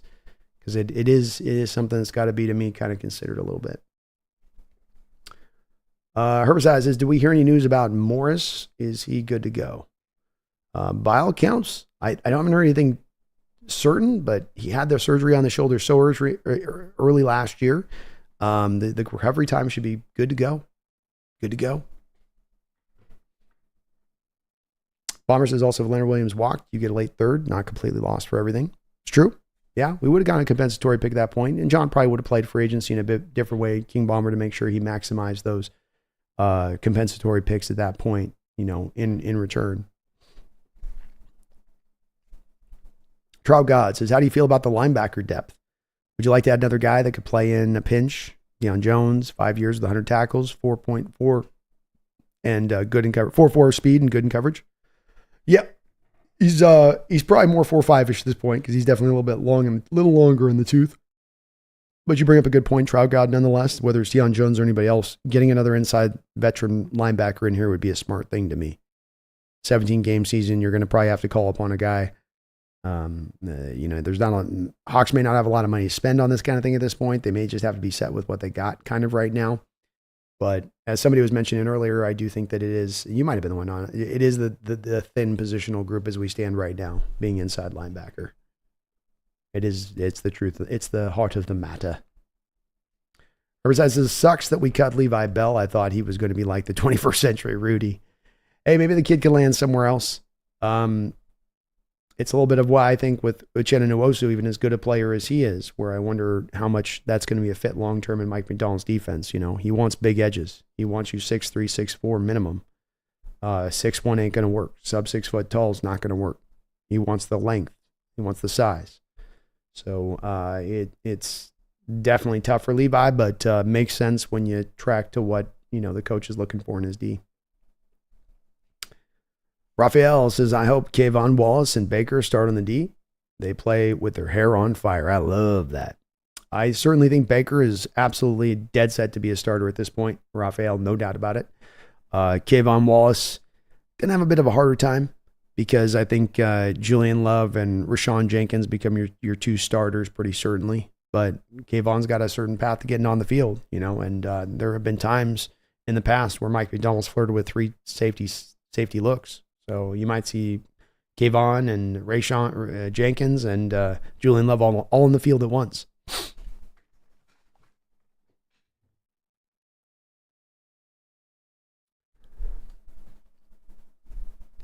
Hans says, by the way, we need to give Gino some love. That dude is having almost a mental breakdown on X. Some love would do some magic, I guess, for him. Yeah, please do people show the love for Gino, and I'll try to do the same. He guy deserves a lot more of a pat on the back from the Hawk fans than, constantly being shown, the door where he gets it on the other end of it. So I'd love to see Seattle fans give a little bit more love to that guy than's been shown there. It's kind of tough on him at times, that. Riverside, is Drake Thomas still on the team? Inside linebacker, I hope he is. That kid was badass too. He is still on the team. He is still on the team. That is true. So he's got a shot. Fan favorite from last year, I know. Ricardo says most athletes should avoid social media. To be honest, it's not good for their mental health. I would, if I was an athlete, I would make a habit of just keeping all that noise out. It just doesn't do you any good. It really doesn't. It can serve as a motivation. That's great. Sometimes the line between motivation and it creeping into your brain and causing other problems outside of motivation, I think, also come into play.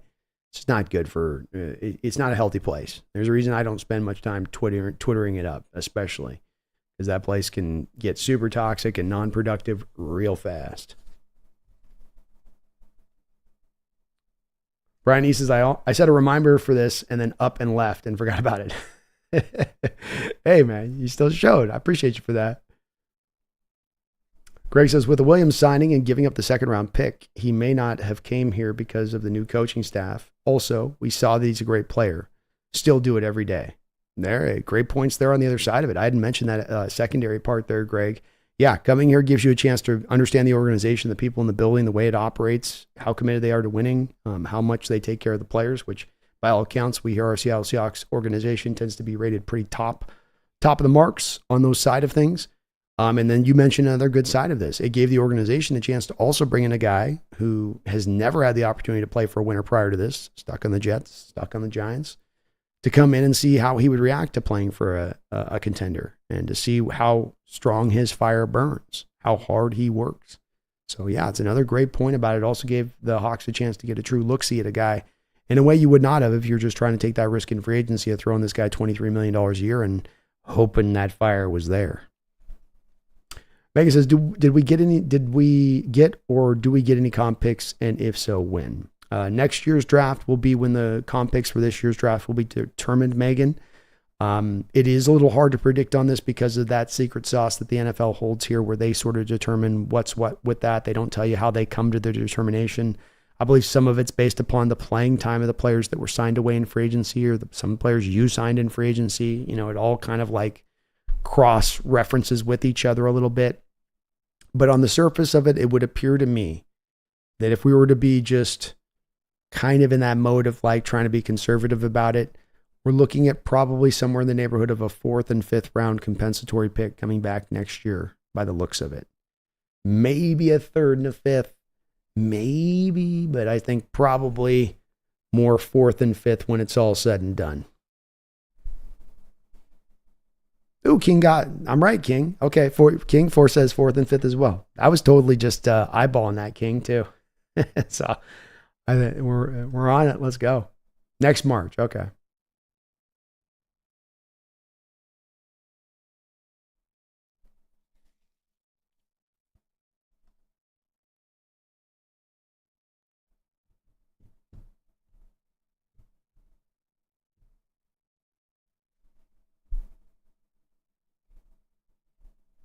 Hans says reporters saying Hal will be close behind Gino to take his job. He's calling the reporters out. Stop the BS. Yeah, and that's where, hey, good for Gino.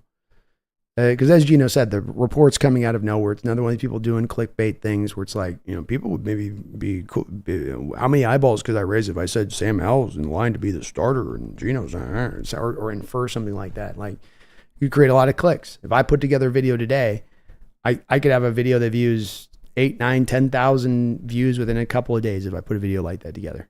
Like, absolutely, I could put that video together. It's low-hanging fruit for these people to do it, but it is cheap too as well because it's completely dishonest and the most cynical form of content creation I think there is.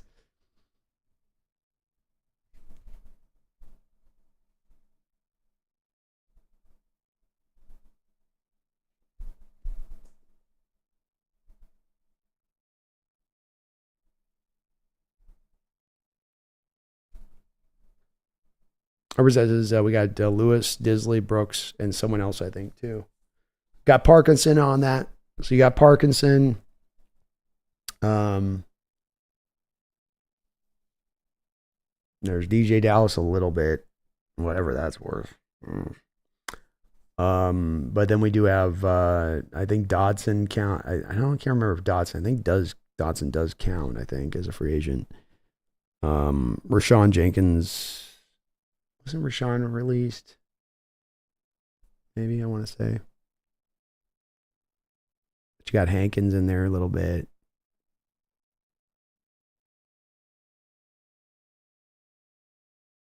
I thought we had a couple in there. John says NFL hands out comp picks for the Hawks. They'll go to the commercial. Or the Hawks says, but I thought Gino doesn't write back. That's true. It's true. You can't write back if you're writing back. You can't say you don't write back if you're writing back. Yeah, Ricardo, it's complete clickbait on those news reports. No doubt about it. King Bomber says, yeah, if you search up compensatory picks 2025, there's a website that shows all the free agents you've lost and signed and the estimated picks you get. Okay. 4 or 5 seems about right. Maybe we can squeeze a third out of this. That's right. We had Dodson, Fant, and the Patriots tight end comes into it a little bit. Yeah. George Fant, yeah. Dodson cancels out with the Lock. Oh, that's right. Lock got signed too. Kind of seems like on the surface of it, we get more. Now that I talk about it all out, it's like, it feels like more than 4 or 5 with all those guys we lost. anything Chat Sports. Chat Sports is the king of this. They've owned it. I mean, they own it 100%. If there's a whisper of a wind of a rumor out there, or they'll just create it straight up from scratch. It's kind of impressive how committed to that process they are. Easiest way to spot a clickbait title is that ends with a question mark. Yeah, that's usually a good indicator on it. It is. To me, it's just like, yeah, you get that instant click, but how much long lasting you think your audience is going to be there for you if they know you're just tremendously dishonest at every turn? Cody Fong says, where are these DK rumors coming from? Are they real? There's nothing tangible to them that I have seen presented from the Seahawks perspective that shows at any time throughout this offseason that there's any indication that they're seeking to trade DK or that he's on the market or they're open for business. Obviously, you wouldn't like to advertise that if that was the fact. But for a player that's been so productive and so good for them to have these rumors continuing to percolate and the smoke to continue to barrel out the windows, one does start to get to a spot, Cody, here of going, if I'm hearing it this incessantly, is there something here to this? I certainly think we're about at a spot from the standpoint of these rumors going as long as they have, where John Schneider would probably be well served as if the plan here is to truly have DK long-term and to sign him to a contract extension after next year, and he is a part of this building, then maybe come out and give a little bit of that, look, this has been talked about, this isn't happening, and shut it down. Because it just doesn't seem like it's for the betterment of, eventually if I'm DK, I'm going, okay, these rumors keep coming up. Is this you guys just dangling me every which way? Is that what's going down here? So I don't think there's anything to them. Much like we're talking about with these clickbait stuff, I think it's people trying to do some math on a situation where, if you're coming up with a clickbait, BS lie of a story, you want to have it, every untruth has a little bit of truth within it, maybe, or a little bit of like seeming truth within it. And that's the good part about these DKs. Like, well, Kansas City really, Rashee Rice is going to be suspended for half a year, and they haven't done well with the receivers in recent years that they've drafted, and really have a need there. Boy, wouldn't it be cool with DK and Patrick Mahomes? That'd be, well, let's do that. And so they put the story together. But I've yet to see anything that's put anything here out that's got anything to it that is really got some substance to it. It all seems to just be kind of wispy. He says, I think Fant, the Patriots tight end, cancel out B-Wags and someone else. And Parkinson. That's the thing with me, man. King Bomber, when you list through all those players, man, it didn't seem like we had signed as much, because I know some of those guys that we signed, like I think Rashawn Jenkins and Jerome Baker, were released, so they don't count against the compensatory system. So I think it does just come down to it's Dotson, it's Kayvon Wallace, it's Pharaoh Brown.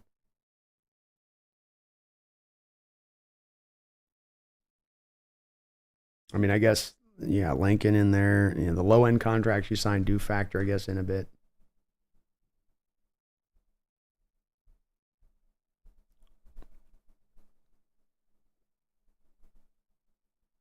John says dead money team to trade DK would go over $45 million. Our total dead money this year would go over $45 million. Yeah. You save cumulatively, John, $1 million. So technically, you'd gain $1 million of cap space. But you would have $23 million just on the books dead then. Part of the reason why it's just the trade to me doesn't make any sense unless you're just looking to offload the guy. I mean, if they were to try to trade BK at this point, I'd look at it as like they just want to get the guy out of the house, out of the room. Because, you're not getting both the value for DK and the $23 million dead hit equivalency back in return for doing that deal. So it's why this has never really added up or made any sense. It's always been a head scratcher.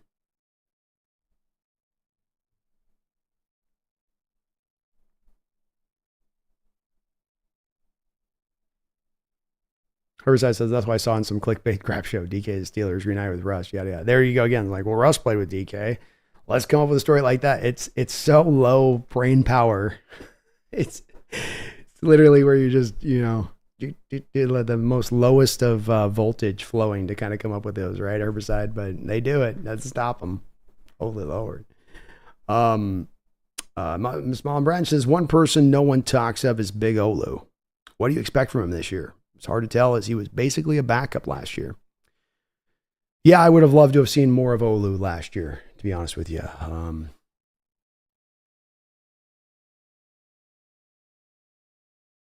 He wasn't he wasn't well graded necessarily in the time he played. Watching the all 22 of him, it was okay. It was he had his rookie moments that were a little bit, here's something really good he's doing, and then some stuff like, okay, he's struggling. I thought he was a little better in the preseason, what he's showing you, and once you got to regular season, he was, it was just a bit of a mixed bag at times in the other place of things. I really do like Olu. He is a guy that does fit to this scheme and the mobility of this scheme, and he didn't test really well as a mover, but he, on tape in Michigan, moved really well in space. And when you went back and watched the Michigan center that took over for him this year, it was very eye-opening to see how Michigan ran their offense much differently and the requirements of what they wanted from that center this year versus what they did last year. Where, they were having Olu hit reach blocks, and then the next play pull out in front, and the next play climb down to the next level, and the next play hit a duo block, climb down to the next level. So many wide variety of things. In pass pro, they'd have him pull back out, post snap, and get over there and take on the edge. So you did see a lot of that from with him in college, and that fits to the spread stuff like a hand in glove.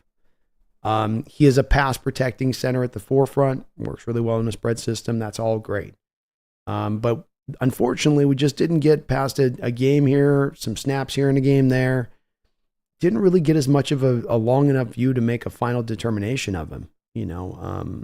I think he's got as good a chance to start this year as anybody. Harris is going to have, I think, a little bit of a head start on him, being that Harris has played more in the NFL. Harris has familiarity with this offensive line coach. He's going to know what the spread scheme is going to want out of him. Well, I think maybe a little bit more initially out the gate. But Olu's got the skill set to work in this offense. He does. He's just got to get more game time, and then we can make kind of more of an evaluation. But a guy I'll be watching very closely throughout training camp, listening how coaches talk about him to see if there is a big major step he does take forward here into year 2. Herbicide says, do we save money if we release Taylor and Eskridge? You save $3 million approximately by moving on from Taylor Herbicide, but then also you're signing somebody to replace him, of course, which, $1 million off. So it's like $2 million collective savings with Taylor. With Eskridge, they restructured his contract to the point now that if you cut Eskridge, you're basically going to be, whoever you keep on the final roster over the top of him and offsets his cost. So it's really, there's not, they in that restructuring, they kind of already saved the money on the Eskridge deal that was there to be saved. So not much, really. Trevor Thompson says draft capital over expectation has the Seahawks number 12, the Lions number 1, and the Falcons number 32. So the Seahawks did well. Yeah, pretty good to be on that side of it. I'll take that, man. Better be on the top 15, Trevor, than the bottom 15.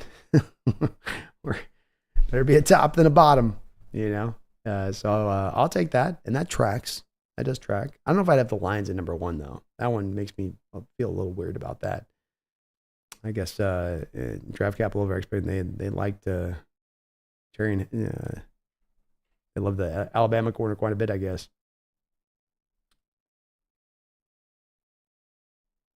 Mason, some of the clickbait connections are so cringy that even Ollie would make them laugh.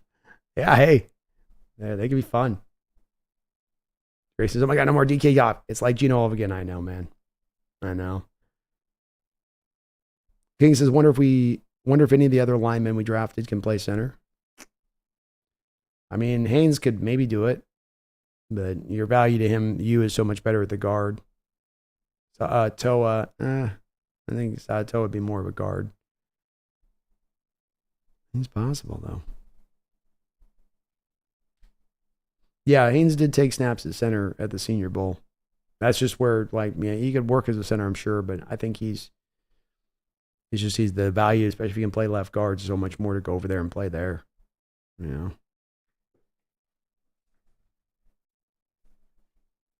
Oz says, I hope no handing out spots. Let them compete. P always said it. Not sure that he followed up on it. I think it was much more of a prevalent in the early part of the Carroll era. The competition is king and let the best man win. I think more as you got into the depths of the era, it became, here's our starter, here's our other starter, here's our other starter, you know, and it was less about earning it and more about being kind of handed it a little bit, you know. Swedish says JS should have D. Taylor escort Eskridge out the BMAC and lock the door, both of them. It's definitely not going to be shocking to me, Swedish, to your point, if we find both of those guys not on the active roster come game day. It will make, or come start of the season. You got a lot of talent there. Those guys are going to be heavily pushed. And I'm telling you, Nelson Cesar, I think he's going to be pushing on Darrell Taylor's heels in a major way where Taylor's not been pushed like this, quite this bit on the roster up until this point. So no easy rides for Taylor, especially at $3 million. He's going to have to earn his way.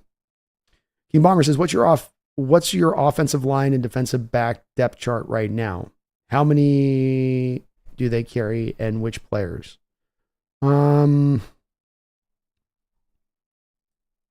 would probably do like,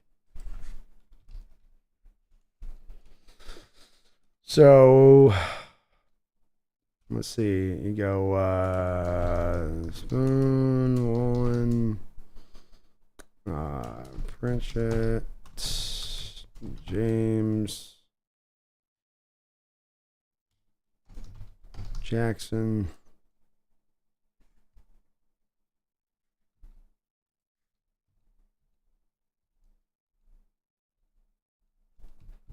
and then you go, what are we thinking?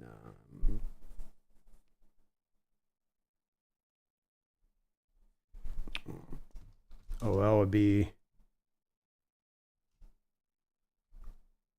well, this would be the corners, I think. I think we carry 5 corners. So I would go with Spoon. I'd go with Witherspoon, Woolen, Pritchett, James, and Jackson. I think Trey Brown likely is a guy that ends up being traded before the start of the season. I don't know if he fits exactly. He might. It might be a battle between those two. It gets a little bit harder to predict with that. Offensive line's tough to predict too. On the surface of it, you'd say obviously your tackles are set.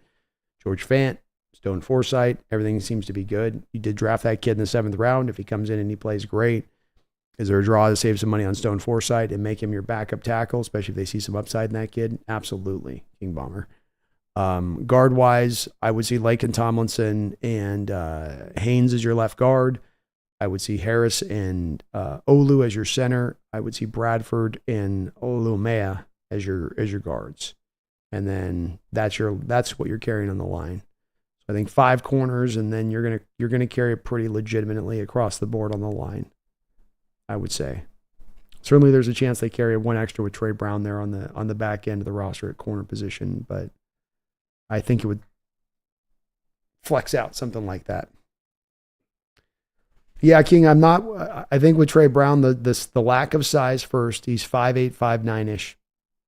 He's 5'9". So he's 5'9", but then the lack of ability to tackle, I think, is not going to appeal to Mike McDonald. And there's just a little bit more size to and especially the Brown going into the year he is. You got a little bit more cost savings. So 4 tackles? Yeah, 4 tackles. I don't think you're carrying 5. Unless, again, there's a room here to kind of pull from one to grab to another and hold 1 extra spot. NFL teams are currently showing a lot more of a prevalence, King Bomber, of when they're look across the board in the NFL and we get to the start of the season, the positions that they're adding extra on to, that they're carrying sort of an extra man on, is that offensive line. And if that 7th round pick shows any kind of talent whatsoever, then they're probably going to carry the 5 tackles. Because that's what NFL teams are doing, because it is so hard to find good offensive linemen. So why not keep a couple stashed if you've got some developmental guys that can't hurt for the long term? It's kind of a new thing in the NFL, especially last year they showed up. John Schneider talked about it, where he's like, man, a lot of teams kept a lot of their extra linemen we thought were going to be made available that weren't. It's kind of weird.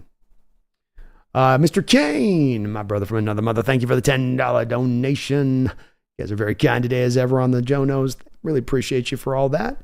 He says, love is what I feel for my Hawks Nest family. This is soup for my soul. Excited for Seahawks games that I won't know the plays before they happen. Now we just need B to quit chain smoking and we're good. Hey, I'm down to 3 packs a day, okay?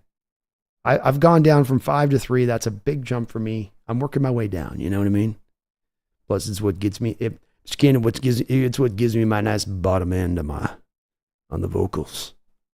It's like all those singers of the years in the 70s. You guys smoke some cigarette, gives you that good bottom end, gives you that good soulfulness. But Hawks Nest is indeed this community soup for the soul. I love the way you put that, man. Very kind of you on the donation, but a great way to put it. And I really am going to enjoy this year as a year of learning. I knew Carroll's defense. I'd studied it for many different years. I understood what it was trying to do and how it was trying to do it. This is going to be a year of a new defense. This is going to be a year of not knowing and understanding everything of what I'm saying. I'm going through it right now and trying to watch Ravens film. And there's times on certain plays I don't know what exactly all the things I'm seeing that are going on. There's a lot going on. I don't know all of what's happening. But to your point, Mr. King, it's going to be a great process learning this new D, and it's so exciting and it's so imaginative, and it's a forerunning defense. It's on the cutting edge. It's all the things that we've wanted for years, and that's going to make it so much fun to learn it as well. You know, you're not watching something that somebody's having to dust off the shelf and like, all right, let's try this again. You know, it's the new, it's experimentation. It's everything you could want from modern defense. This thing can bring. You know, not married to its scheme and this and that, but tries to take advantage of the players the utmost, tries to do a variety of different things across the board, tries to confuse these offenses in the modern era. And one reason why I think this defense is going to work really, really good here, King Bomber. But thank you for the tenor, man. I appreciate you. I'll get down to 1 pack a day here soon, okay? It's a process. Brian E. says, Pete, often sold, always compete. But at the end of the day, if a highly paid vet had to sit because a rook beat him out, that's money down a rat hole, which Jody wouldn't appreciate. Yeah, that's where I stood with it, Brian. It did seem like early on, and maybe it was you had a little bit less of the roster fixed, of course, in 2009, 10, 11. It was much more just it was the tip of the spear. You know, every player was so aware of it. A guy like Richard Sherman could sign his contract, and he was still very aware of it. You know, competition. You've got to earn your job. You can't just go out here and just expect it's handed to you. And it just felt like I got a little lost with time.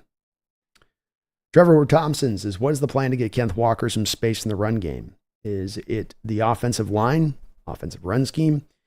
He doesn't seem to have very much room at the point of attack. Comes down to a couple things for me on it, Trevor. First off, predictability of the prior offense can't be understated. Our predilection to lean into inside zone run and to hammer the A gap especially was one that made us very, very predictable for defenses to the point that they could compound and they could compress the A gap runs. So, you know, not only do you have to block it up, you have to block up past the guy's intuition and thinking that this is where the run's going. And that's how you end up in so many of these situations where Walker's got a crew of guys that are surrounding him, you know, like he's gone down the wrong alleyway and they're all looking at him like, you went down the wrong alley. And it's like, what the hell? Where are my guys? So that's one part of it here, Trevor. Another part of it is lack of utilization of the fly sweep. So, or the lack of, we'll get to some of the outside stuff here in a second, but you know, here comes Jackson Smith and Jigba, the slot coming in motion. And you have your two inside linebackers looking, right? And they're looking at Jackson. And the whole point of the timing of the play is to try and be able to snap that ball off where you can both kind of run a sub fake to Jackson Smith as he's coming along on the fly sweep. And then you can come back if the play's an A gap run into Walker, right? But if I know as a defender you're not giving the ball to the fly sweep guy, I'm not going to do what's intended there on that fly sweep motion, which is to get the linebackers to take a cheat step to the fly sweep motion man so they can still be fast enough to get to the perimeter, to get to the edge, and be able to take that fly sweep away if he gets the ball, rather than it being then on the corners and safeties to make the tackle. So we didn't run the fly sweep, but never moved those linebackers out of the hole. So again, compressing that A gap, compressing those power runs. And then you have the lack of usage to the outside.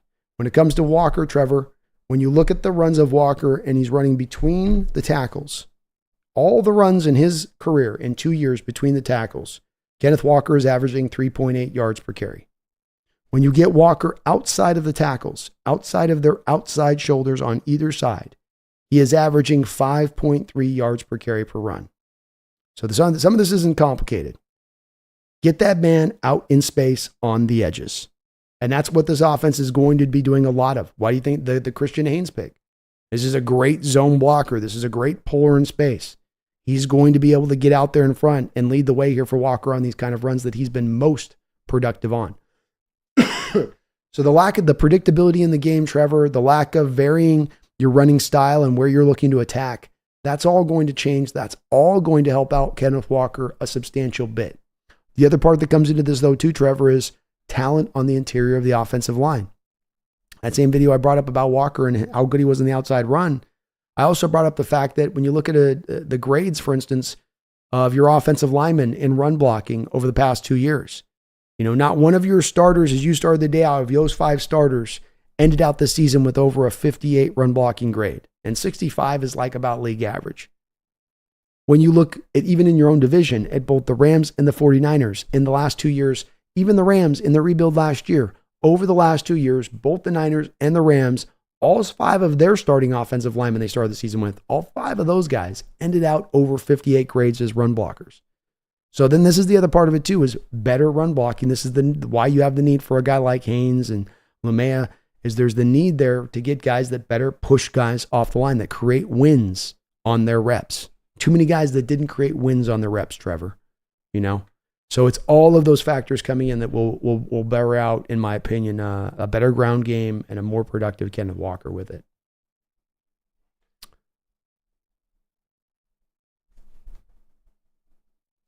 Hans is sorry, Brian.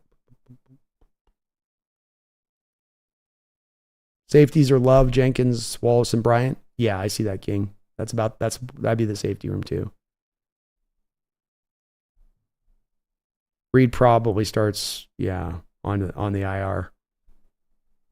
And then eventually maybe he comes out and Brian goes.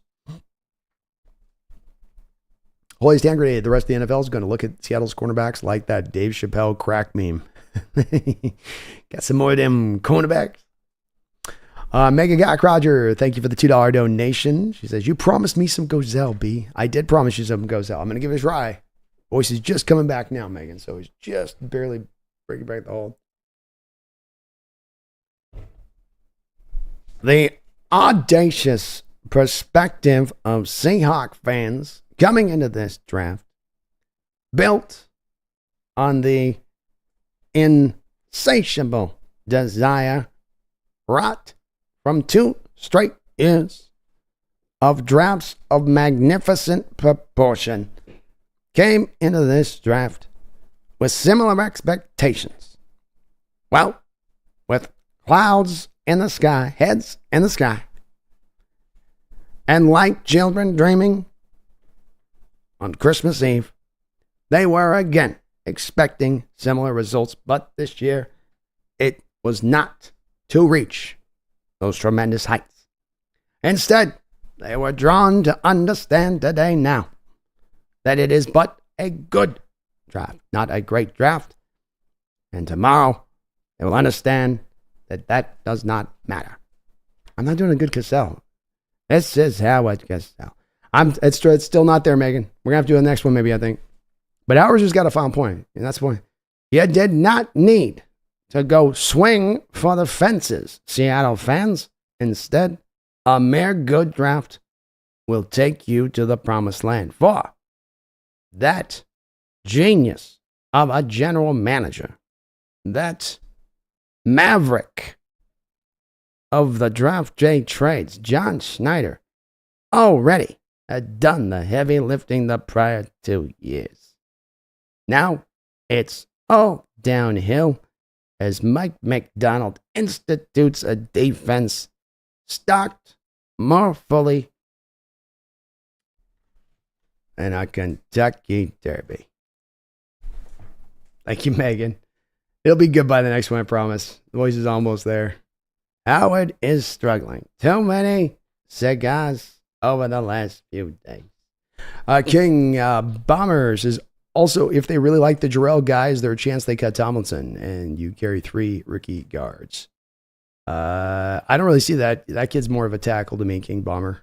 I don't think he's got the knee bend, hip flexion. I don't think he's a leverage guy like you would need on the inside in there. I think that part of getting Tomlinson was a little bit of the certainty in what you have there, and then taking the risk on the rest of the young guys that you got along the board, right? You got your 2 rookie guys. You've got Bradford Bomber that's still coming along as a player and still has a lot of rough edges. You're going to want some certainty within that. You're not going to want it all to be kind of like, we don't know what we're going to have down there. It might be awesome. It might be, ooh.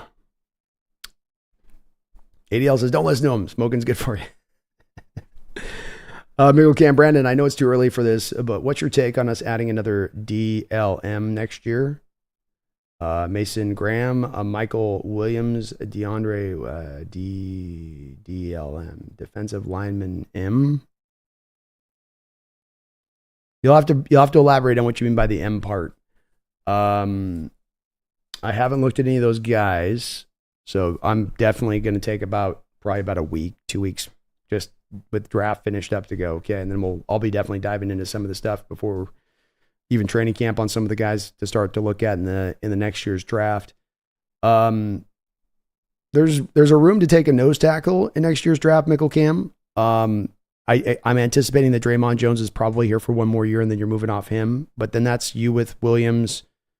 Murphy, and then theoretically Morris is really cooking at that point. And so you've got your 3 guys that are getting it done, where there's really not room to go take a young 3 tech at that point, unless he's going to sit there. Then Mickle Cam is your 4th guy in that rotation theoretically, and not see many snaps that first year, which means you really got to love the upside of that kid if that's where the stance would be at that point.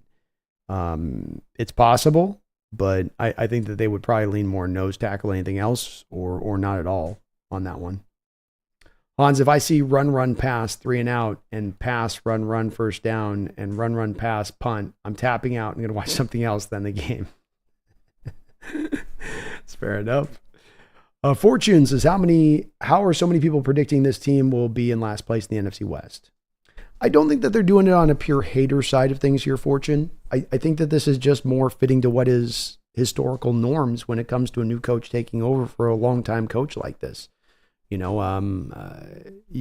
Johnson took over for, the Hat out there in Dallas, Landry, who had been the coach there for forever there with Dallas, right? And, came in and he was instituting things in a major new way from where they had been.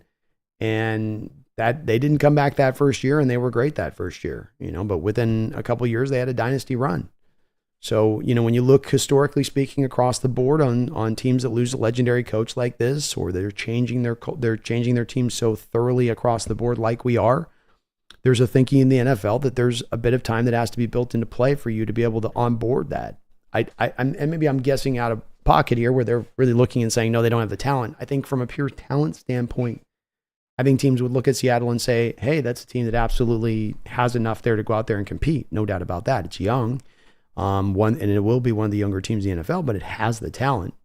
But the question comes into place on 2 fronts here, Fortune. Number one, those historical norms with a new coach coming in. How really fast can Mike McDonald, Donald, I think I'm pronouncing his name right on that, by the way, come in and get this instituted? How quickly is he going to be able to do this?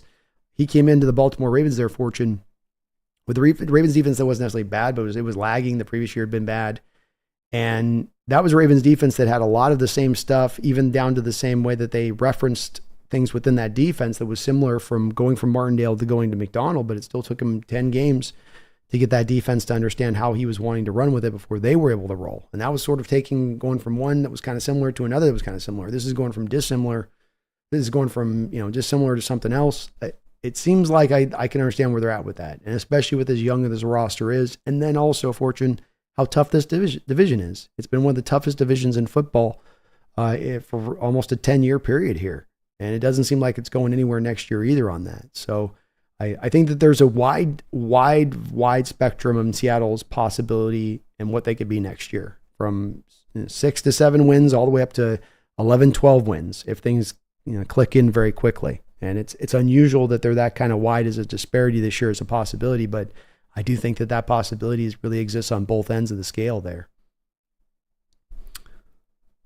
Todd L says, I saw where our linebacker Tyrese Knight led all the college linebackers in solo tackles with 80 this last year. Many tackles for a loss and great vision. I'm excited. He's a very tradesy kind of linebacker, Todd. You know, there's definitely some there's some good potential here with Tyrese Knight. And he's a good downhill linebacker to your point about the tackles for loss. You know, when he chooses to get downhill and attacks, he can get after and be there in a hurry. So it's tough for me with it, just that UTEP doesn't have a lot of tape online that I was able to go through. I tried to go back and watch through, I think a game they were playing against, who were they playing? It was Oklahoma. And it was still, again, just coming back, watching that again. It was like through the first half of that game, I got to watch the back half still, but I was still like, man, there's still some rough areas here for me with him.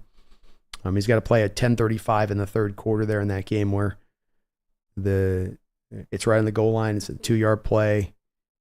You know, it's a read option, look at a shotgun. He's left unblocked as the inside linebacker. He's just got to shoot the gap. Takes about a hair beat too long to recognize that the guy busts in for the touchdown. Little plays like that where I just on the instinct stuff, I just think he's got a little ways to go in certain parts, in certain ways. But I do think he's a good traits guy, Todd. I think he's got some ability to him, and I think this was also Mike McDonald guy that he really liked, really resonated with.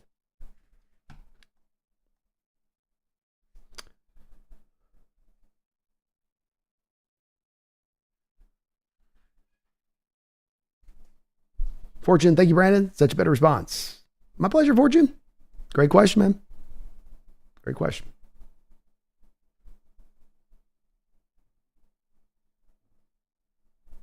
Audie Bell says, Pete Carroll instituted what is still an NFL record amount of roster changes his first year and still went 7-9. If Seattle's offensive line comes together quickly, they can win some games. That's that potential I say that's there, Audie, and where I say there is a 12-win team here if it comes together fast. Keeping in mind a lot of the ways the teams used to beat us in prior years. And Niners come in and play the Seahawks in a given week. You know, they know us up and down. They go, okay, we're going to get a startling amount of A-gap runs. We're going to have a defense that whatever they show us prior to the snap is what we're going to get post-snap. We have an offense that's going to target the middle of the field in the passing game at the 30-second rate so we can just squeeze the edges out here on the hash marks. There's a lot that you could kind of go into for years that would make it easier to beat us. When you take that now off the table for teams and you sort of, level the ground a little bit, does that open more of a possibility for some wins this year that we can take away in games that we would have lost in the past that had nothing to do with scheme? Yeah, that's that wide variance that I think, and I do believe is there and exists. Fortune says it's nice getting to get a constructive answer instead of getting jumped on in the chat for asking a question. Well, I hope you're not getting jumped on with it too. And yeah, I think it's an okay question to ask. I think it's something that we're going to see.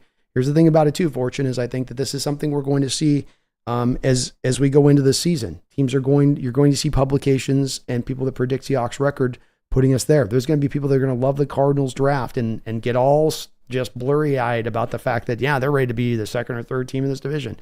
Like, no, they're not, but they're going to put them up there. And I would normally be a guy that'd be one of the first to jump up there and say there is a huge, that's that East Coast bias thing showing back up again. But I think on this one, there's actually a little bit of something to this. And we did miss the playoffs last year. We got a talented team. It's young, new scheme. Pundits and analysts coming to a conclusion of saying they don't think they see it there this year in Seattle, especially in the toughest division in football. It won't be a horrible thing. I don't think it's not the same maybe as it's been in years past if they came to that spot of things, but maybe we can also prove them untrue, King Bomber, Byron Murphy, Leonard Williams, Mike Morris is a good rotation. Need one more guy for next year or keep Draymond Jones if he turns it around. That's where I'm at with the King. Like, we'll see where Draymond pops and great. We'll keep rolling with him. But those three guys as a rotation in the 3-tech, I'd feel like that's one of the stronger, if not the strongest 3-tech rotation in all of football by that point. And that it's nice to have for a position to me that's so very much important. And so hard to get those guys that are that good of players. Ricardo says, I think our talent level is too high to go any lower than 8 and 9. I like it. Ricardo. The talent's there. I wouldn't push back any of that. We got the ability to do it here as far as talent. I wouldn't question any of that part. just about that youth and the scheme for me if it can come on quick. And it could. Sometimes it's happened. Coaches have come in and lit the world on fire initially too. So we've seen it swing the other direction. It's no guarantee it has to be this way, Big Hawk, is Kenny McIntosh going to make his presence known? He would seem like a great fit, Big Hawk, as your third down back extraordinaire. I would think that he would be the type of toy that Grubb would love to get that thing out and get that thing to work, because he is a guy that can run wide receiver routes. You can do so many things from Grubb's standpoint where you could be in shotgun with Grubb and, bring him out now in motion and set him out there in the slot. And are you going to get a linebacker that's going to try to stay with him in the route in the slot? Now that's going to be an easy win for McIntosh. You can create mismatches with this guy in the football field. And he was even shown last year before the injury in practice, some of the vision he has, the lateral cutting ability he has. He may not be straight line fast, but he's got a good burst and a good ability to get lateral with his steps to find daylight and to get himself some free yards. So McIntosh is going to be your third back in this offense. And that third down back role, I know Charbonnet played it well last year, but this guy's ready to go take that and run with it. Hans says, I agree with you, Fortune. I saw the power rankings. Seahawks are 25 with the Bears and Cardinals and whoever above us. That's silly. Bears and Cardinals being above us is totally silly. That part's like, nah. Power rankings at Seattle 26. That's a little ridiculous. But there's going to be someone to take that stance, I guess. Brian needs to power rankings before we even started mini camps, let alone played it down in regular season speculation. We were supposed to be dead last when Russ left and made the playoffs that last season. Yeah, power rankings are rarely known for really drawing much accuracy. I mean, how many times have we seen a pre-ranking thing like that, and that's what it plays out to post? They're throwing darts a little bit right now. Noah says, B, Hawksnest, have you checked out the Brady Henderson ESPN article on our thinking during the draft? It is very fascinating and would like your insight. I haven't checked it out yet, but I know I will take a look at it for sure. This cold kind of had me up in the bed for the last couple of days, so I've been a little bit behind on some of my research and what I got going on with it. So I will check it out, though. We'll read it here on stream here as a closer here before we go out. Greg says, B, on the night draft, my observation, I think when they talked to him, he came across as a ball player and had to draft him. What are your thoughts? On the night draft, my conversation. On the draft, my observation, I think when they had on the night draft. I think when they talked to me, he came across as a ball player and had to draft him. I think you're meaning Tyrese Knight on that.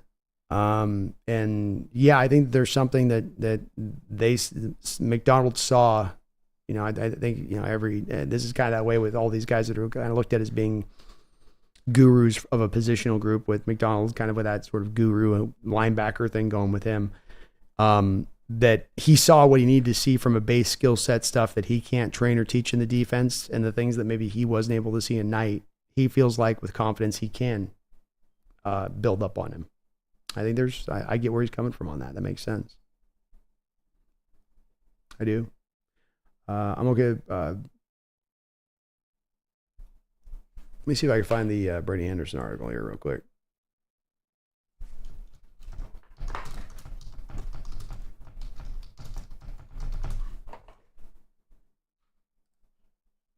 See if I can locate this.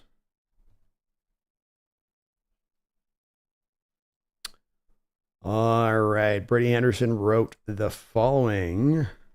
Renton, Washington, after riding shotgun alongside general manager John Schneider during his first draft day as the Seattle Seahawks head coach, Mike McDonald was asked a question that had nothing to do with any of the 8 players they had selected.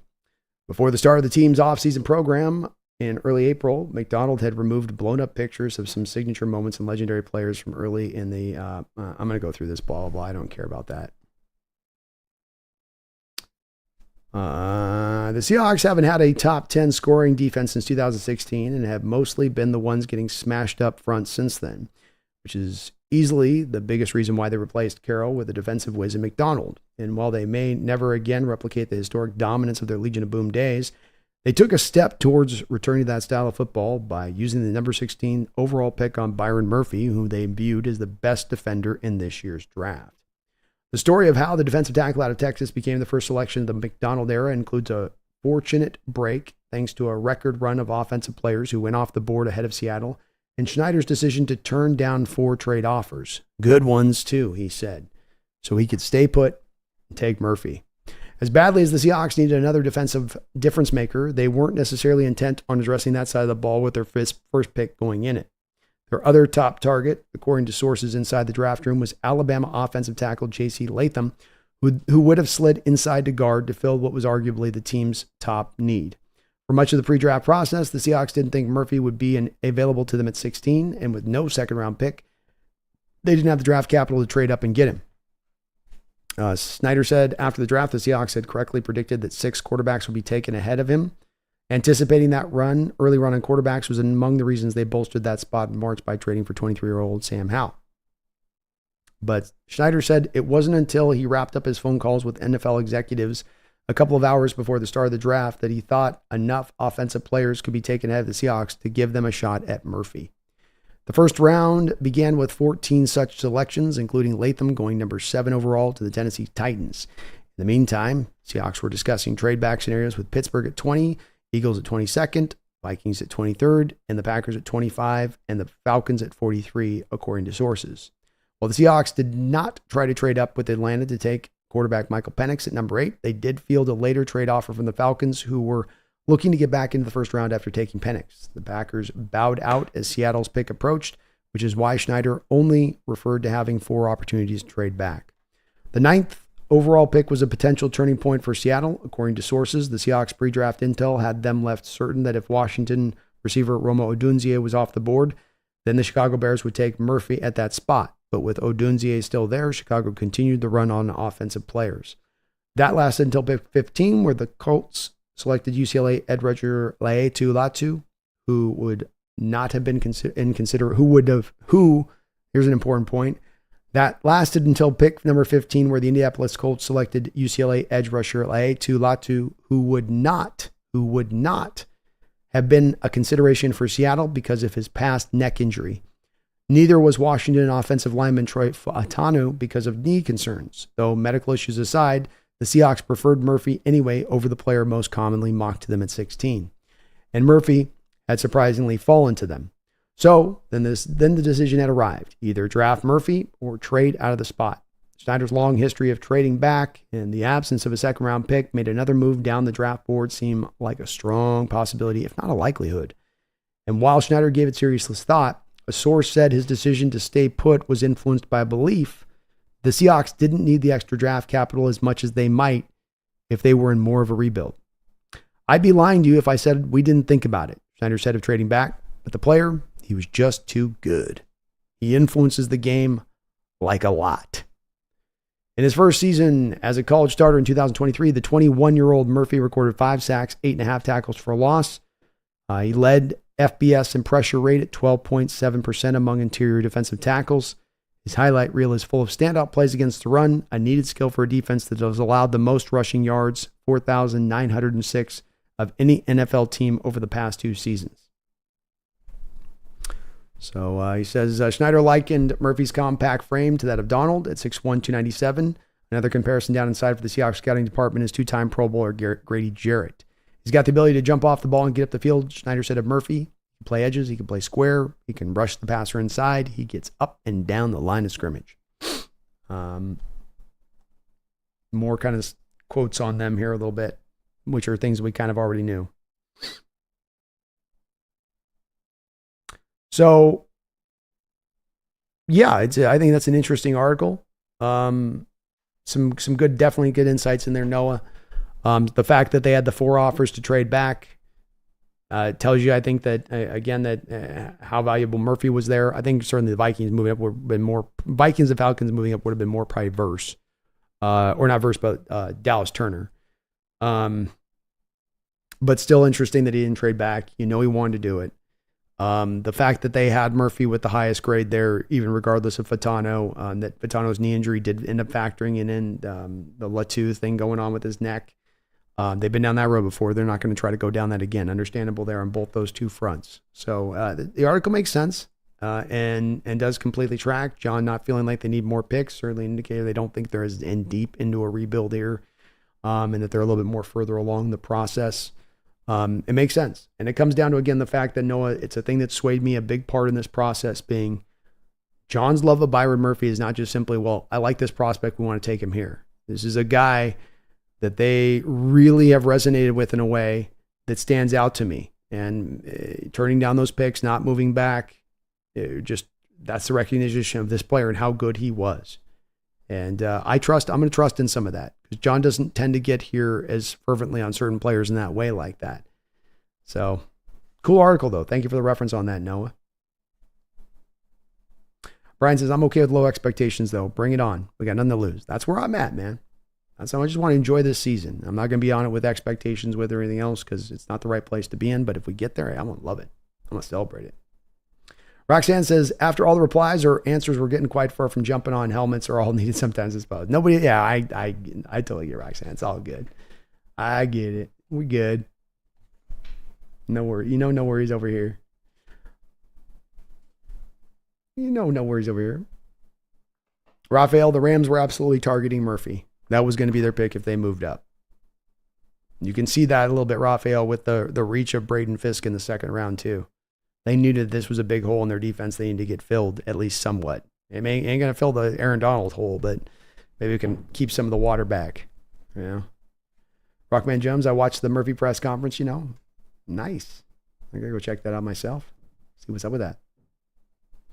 Hans says, I also watched Matty from time to time. They had film study for Ford and got sidetracked on Murphy. The Washington versus Texas game, wow, he was a game wrecker, and that was the semifinal. So I get it. Love it. Yeah.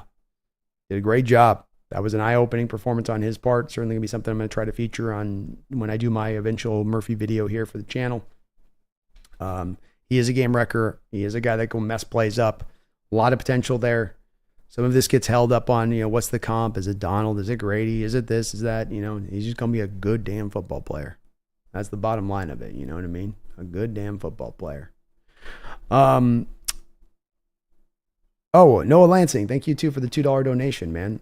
I was reacting more to your comment. I didn't even see the donation was on that, so that's my bad. That one skipped up on me. But good suggestion on that, Noah. By the way, I appreciate you for that dono, bro. Trevor says exactly, agree 100%. Same thing at Michigan State. When Kenneth Walker got outside in space, big gains. Inside, there was often over-penetration and gaps, and K9 had to be quick to avoid tackle for losses. Yeah, and again, you can draw some comps to a little bit of Michigan's simplistic offense at that time, Trevor, right? Not really big on throwing the ball too much. Doesn't really have a quarterback that can make it work. Defenses can kind of concentrate on Walker, take away, him from the inside in that way. So it's a little bit of, just get that attention off him. Get him some better blockers in space. Utilize him correctly. And I see a big season. I see a 1,500-yard year for Walker this year. I see a breakout season. I think he is really, really talented running back that's not been allowed to really show off that because he's mentioned above how many reps. I mean, I did the video a couple weeks ago showing so many reps where he's getting the ball and he's just inundated by guys in the backfield. I'm not talking like, I got through the hole and I got hit. There's guys in the backfield after I get the ball. I got to get through all of this just to go get a positive gain of like a yard or two. It's tough. And we're all good. Peace and love and earth on the chat, please. I see some back and forth on it. Like, we're all good. Nobody, we got chill, please. Good vibes. Good vibes. Keep it good vibes, please. No worry. I understand.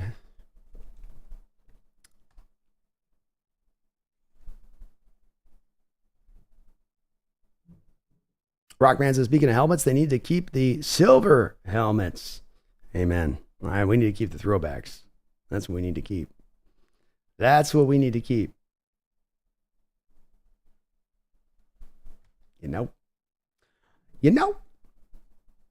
All right. Let me want to say a shout out here to the sponsor of the show again today, Underdog Fantasy, sponsoring the Hawks Nest throughout the course of this year. You can use my code. Click it at the top of the description link below. Click that code. Take you in Underdog Fantasy. Automatically start to use that code. They will match you up to 100% of your first deposit up to $100. $100 from me to you through Underdog Fantasy. And they've got one coming up here, actually, in fact, soon, I believe, with a up to $250 one here, I think, coming up here, too, as well. some details of that one to you guys really quick because it's always good. There are going to be some restrictions, of course, that do apply in the state of Washington, unfortunately, as they don't let you do the Underdog app, full meal ticket. But we've got some good stuff coming up with them here. Some good promotions ongoing with them here. Use the code. For now, it's $100. Might be a promotion come up here soon on this one, but $100 to match up on the deposit. They've got some great seasonal stuff lines up in place where, this DK is going to go over 1,000 yards this year. They'll have it at like 900 yards. Like, I know he's going over 1,000 yards. Some good low-hanging fruit on that one. On ones I'll bring up at the time as we get closer to the season on that one. But thank you to Underdog Fantasy for sponsoring the show and taking care of the Hawks Nest as they have throughout the course of this year. Still can get it on baseball. Still can get it on basketball. There's still some daily fantasy stuff with those sports you can get on right now. So you can have a bad day today, flip it tomorrow, have a good day tomorrow. And though there are restrictions in the state of Washington, you can use it for full access if you are in a casino. And we've got plenty of those in the state of Washington. Always Dan Grenade, I'll be sure to join you for the Fight for Democracy B. Sounds good, man. And we will get that here sooner and later. So I want to get back on and jump on my games and a little bit of relaxation once we got through the draft, It's time to kick up a little bit and relax a little bit here. Hans, very true. Ricardo, half the time Murphy split the double teams quicker. Yeah, Murphy was splitting double teams, Ricardo. The taking on double teams by a 3-tech like that at times for a guy at his size is one of the most impressive parts of his game. And Byron Murphy's got so many impressive parts of his game. That's saying something. To have so many of those places that he can do that in. You don't see many 3-techs that can even hold their ground against double teams, much less split them.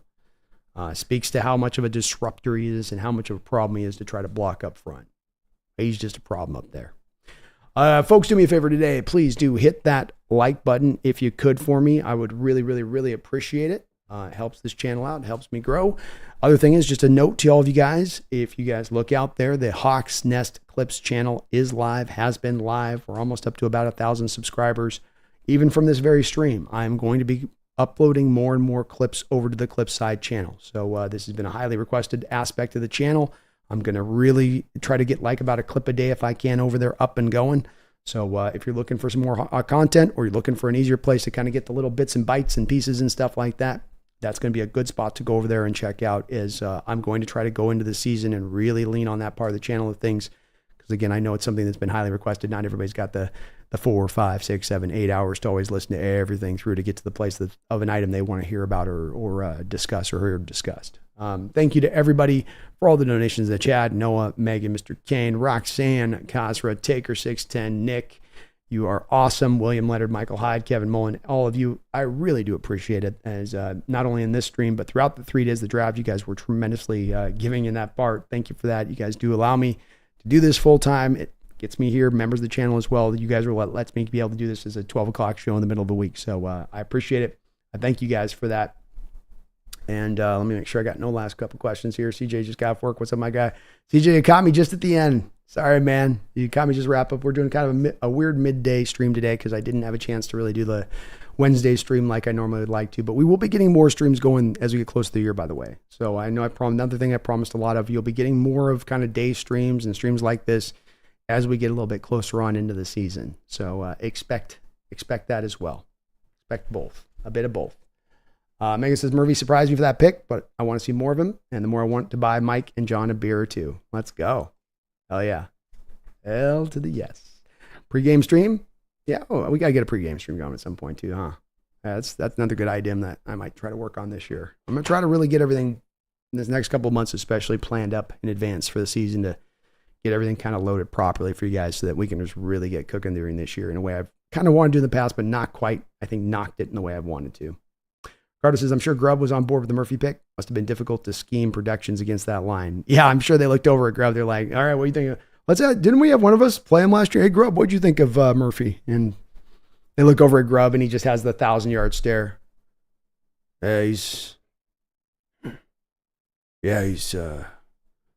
was tough. Who are we talking about? Post game. Oh, we always do the post game stream, Raphael. So you'll always get a post game stream. Megan, we'll get a members call and show. Great suggestion on that as well. Let's maybe shoot for that. If not this Saturday, we'll do that by early next week. So Tuesday at the latest. Saturday or Tuesday, we'll do a members only show, call in show, And we'll get that on because I've been a little behind on my member shows for sure, Megan. Great suggestion there. Han says, love to Dave streams, Brandon. Awesome for the people in Europe. I gotta show some love to my Europeans here. You know, you guys have to get up at the butt crack of dawn, and Megan at the, be up at late night over on their end. So I got to occasionally give you guys some early streams out there. Keep it counterbalanced if I can. Well, thank you guys for watching. I appreciate you watching. Please hit that sub. Please hit that like button. We will be back in a couple days here with another stream very soon. Working on some content in the background. Byron Murphy video.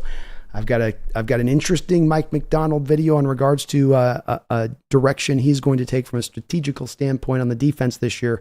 No one's caught it yet. He let us know, and no one's quite caught it yet, but I'm going to be letting you guys know about that one very, very soon. So we'll be back at you here from the Hawks Nest in just a heartbeat of time. I thank you guys all for some great discussion during the draft here over the 3-day period. It was awesome. Everybody's super respectful in the chat. Discussion was just flowing and going and cooking. You guys kept just keeping us laughing, and it was really great. So I really want to thank just one more time everybody for a great 3 days of draft coverage and being able to go through all that. It was an awesome time with all of you. I'm going to do it every year, no doubt about it. So get ready because it's coming back again next year and really soon.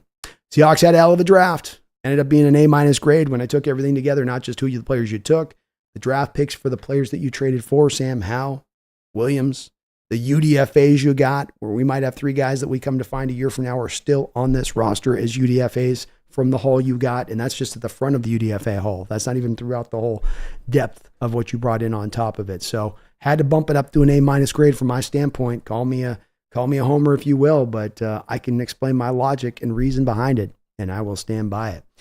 Back at you guys very soon. I love you. I appreciate you. But please, don't ever forget. Don't you ever forget. Go Hawks.